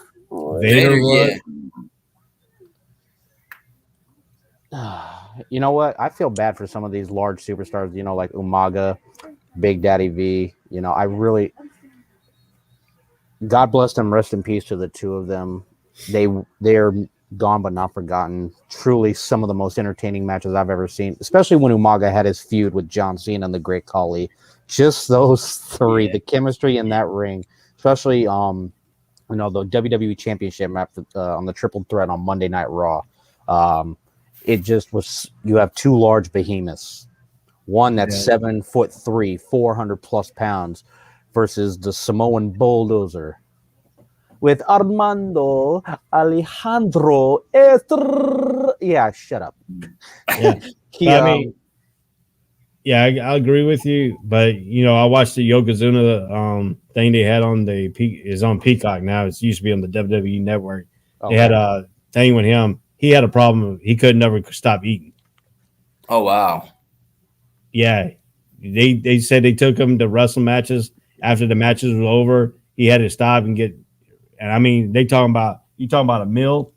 They're talking about he ordered a dinner size portion of like a chicken Alfredo. But he ordered 14 of those, and ate all 14 of them. And they just could never stop making him quit eating and stuff like that. Yokozuna. Yeah. Wow. That's crazy. And then Rikishi, and then the Bulldozer guy, the one you're talking about there, he died because he found no happiness. He wrestled. He was a funny guy, but he never could find happiness. He never could find that happy medium. He was always Umaga.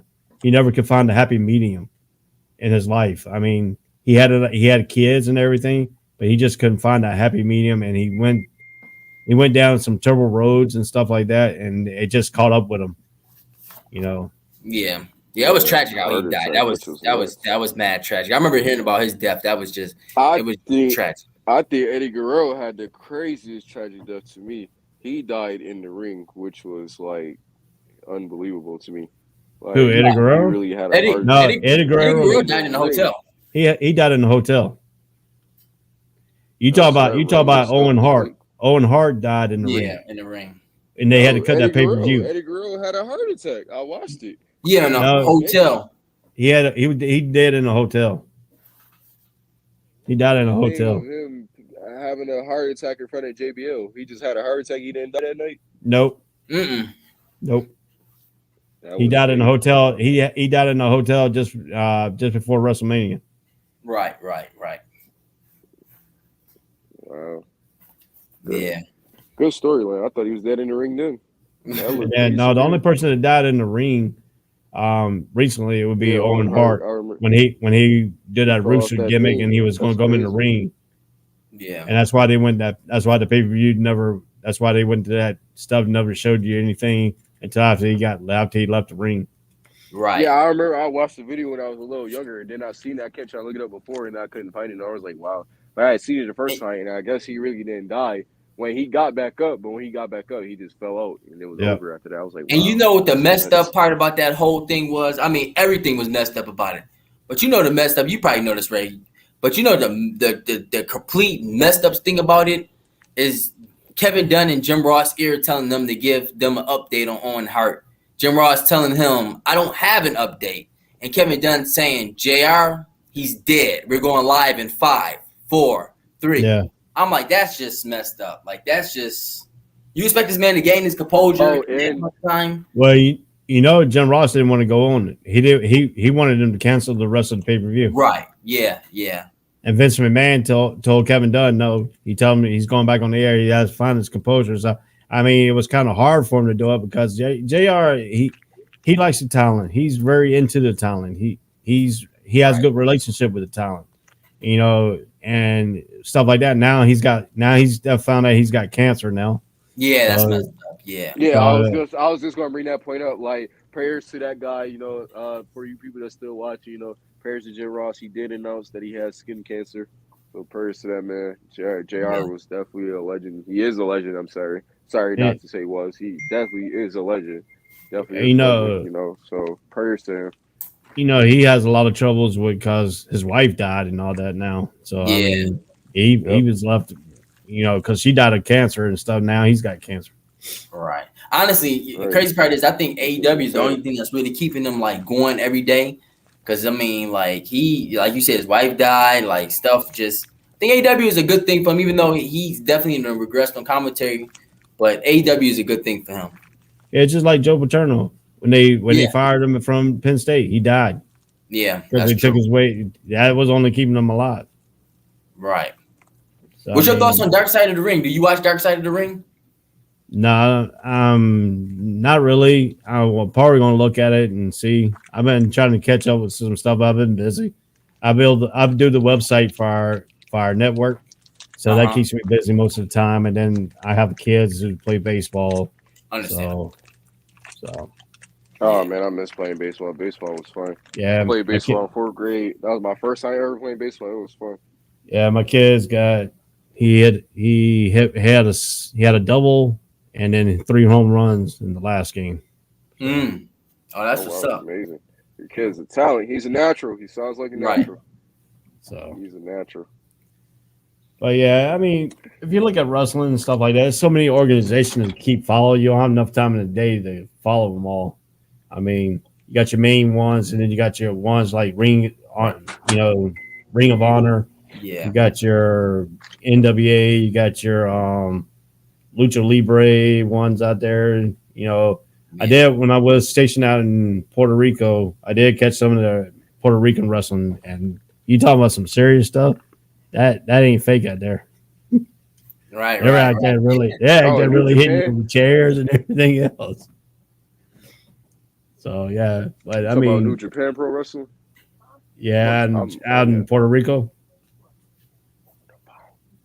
And Japan wrestling, when I was stationed, when I was visiting over there, we went to a couple matches over there. Road Warriors were wrestling in the Tokyo Dome in Japan.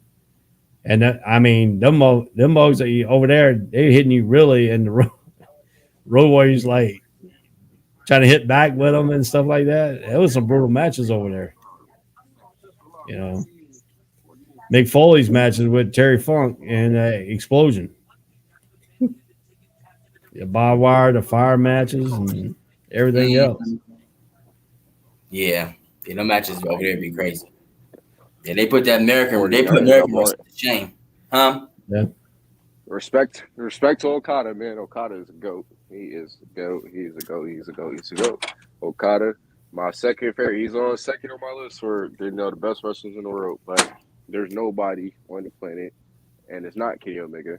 Nobody on the planet is better than AJ Styles. Nobody. AJ Styles is the best to do it. Well, that one guy that's going to wrestle not the best to do it. I'm not going to say he's best to do it, but he's the best. I think he's better than Kenny Omega. He's better than Okada. He's better than Finn Balor. Seth Rollins. He's better than Seth Rollins too. AJ Styles is, bro. The guy that came up and was going to fight John Moxley, the Japanese guy, the one that showed up at the end. Suzuku? Oh, yeah. He's something serious. Nah, I think yes. That dude's a beast. He's something serious. That dude will put you in a hole and make you pain. He's going to go up against Daniel Bryan. Yeah. Yeah, that match is about that's to be a good boy. Yeah, that match was insane. That match was good. Daniel Bryan. That's a brutal match, man. Oh, yeah. And then I think he issued a challenge to Roman Reigns, too. Who? And that guy in AEW. Who? The ones that wrestled John Moxley. Yeah. The one that attacked him at the end, that guy. He told Roman Reigns to come to New Japan wrestling.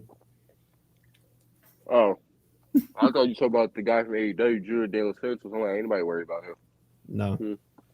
No, it's the other guy that came in. The one that came at the end when John Moxley beat that one guy, and there's a guy that shows up out of nowhere, and John Moxley looked really scared. Yeah. That guy. I wouldn't lie. He'd kill Roman. I wouldn't lie. I'm a Roman fan, but he'd kill Roman. That's a unfair match right there. Yeah, he issued a challenge. Yeah. When do you do? Say what? When do y'all do your shows? We do it live on Tuesday at 10 o'clock Eastern Time, 9 Central Oh, okay, that's what's up. on Tuesday. Yeah, on the 87 I network. will say wrestling wise though, sticking to the script, even though it would be a script to follow. And I love how he called my guy Roman Reigns out. For some reason, even though I want to see Seth Rollins fight him instead, or Seth Rollins fight the guy that I'm about to say instead, I would be interested to see somehow, some way. I am interested to see Kenny Omega fight Roman Reigns. I'm interested. I don't know why, but I'm interested. And if people, I still think John Moxley was better than if Kenny people don't Omega. understand that, oh no. Yeah. I mean, and pure smash mouth, brawling, yeah, but Kenny Omega can do everything. Kenny Omega has the strong style. He's a high flyer. Kenny Omega can do pretty much everything. He ain't better in styles, of course, but he can pretty much do everything. But I am interested in seeing Kenny Omega fight Roman Reigns. I don't know why. I'm just interested to see it. Roman Reigns has been a better heel than Kenny Omega as of late. And people might disagree with it, but Kenny Omega is a heel right now. Currently sucks. Everybody knows that. Roman Reigns is the top guy. So, Right. for real. I mean, I want to see the Usos fight the Young Bucks too. I want to see the Usos fight the Young Bucks because I never thought I would actually see some people say that the Usos are better than Young Bucks. I never thought I'd see some people say it. I've seen the Young Bucks get roasted so many times for the past couple of months. They just do super kicks. They can't really wrestle like how the Usos do. And I was shocked to see that. I'm like, wow. Right. People really think the Usos are better than the Young Bucks. Like, this is crazy. I don't like the Young Bucks. I mean, the Young Bucks is just a repeat of the Hardy Boys. Huh. I actually thought that. I actually made the fight on my game because, it's a little good tag team. But, I don't discredit what the Young Bucks have done. I don't discredit it. But I am interested in that dream fight if it happens. The Young Bucks versus the Usos would be a great match. Or make it a triple threat.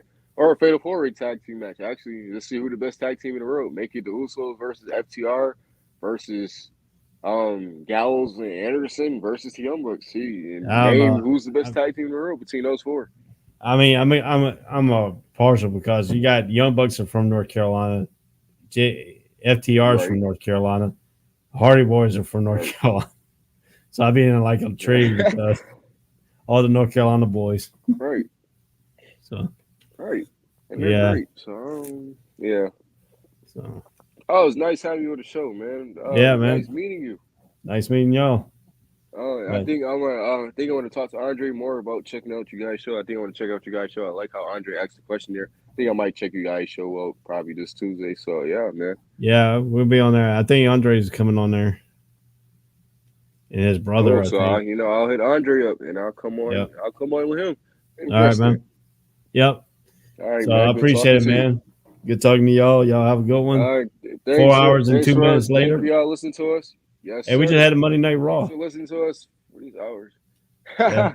Thanks for having us on the show. I mean, thanks for talking to us. Thanks for listening, people. This was JAWU, great show. We had some good talks, for 4 hours. We kept it talking. We kept rolling. Great shows, people. And we'll see you again. All right, man. Peace. Tribal Chief.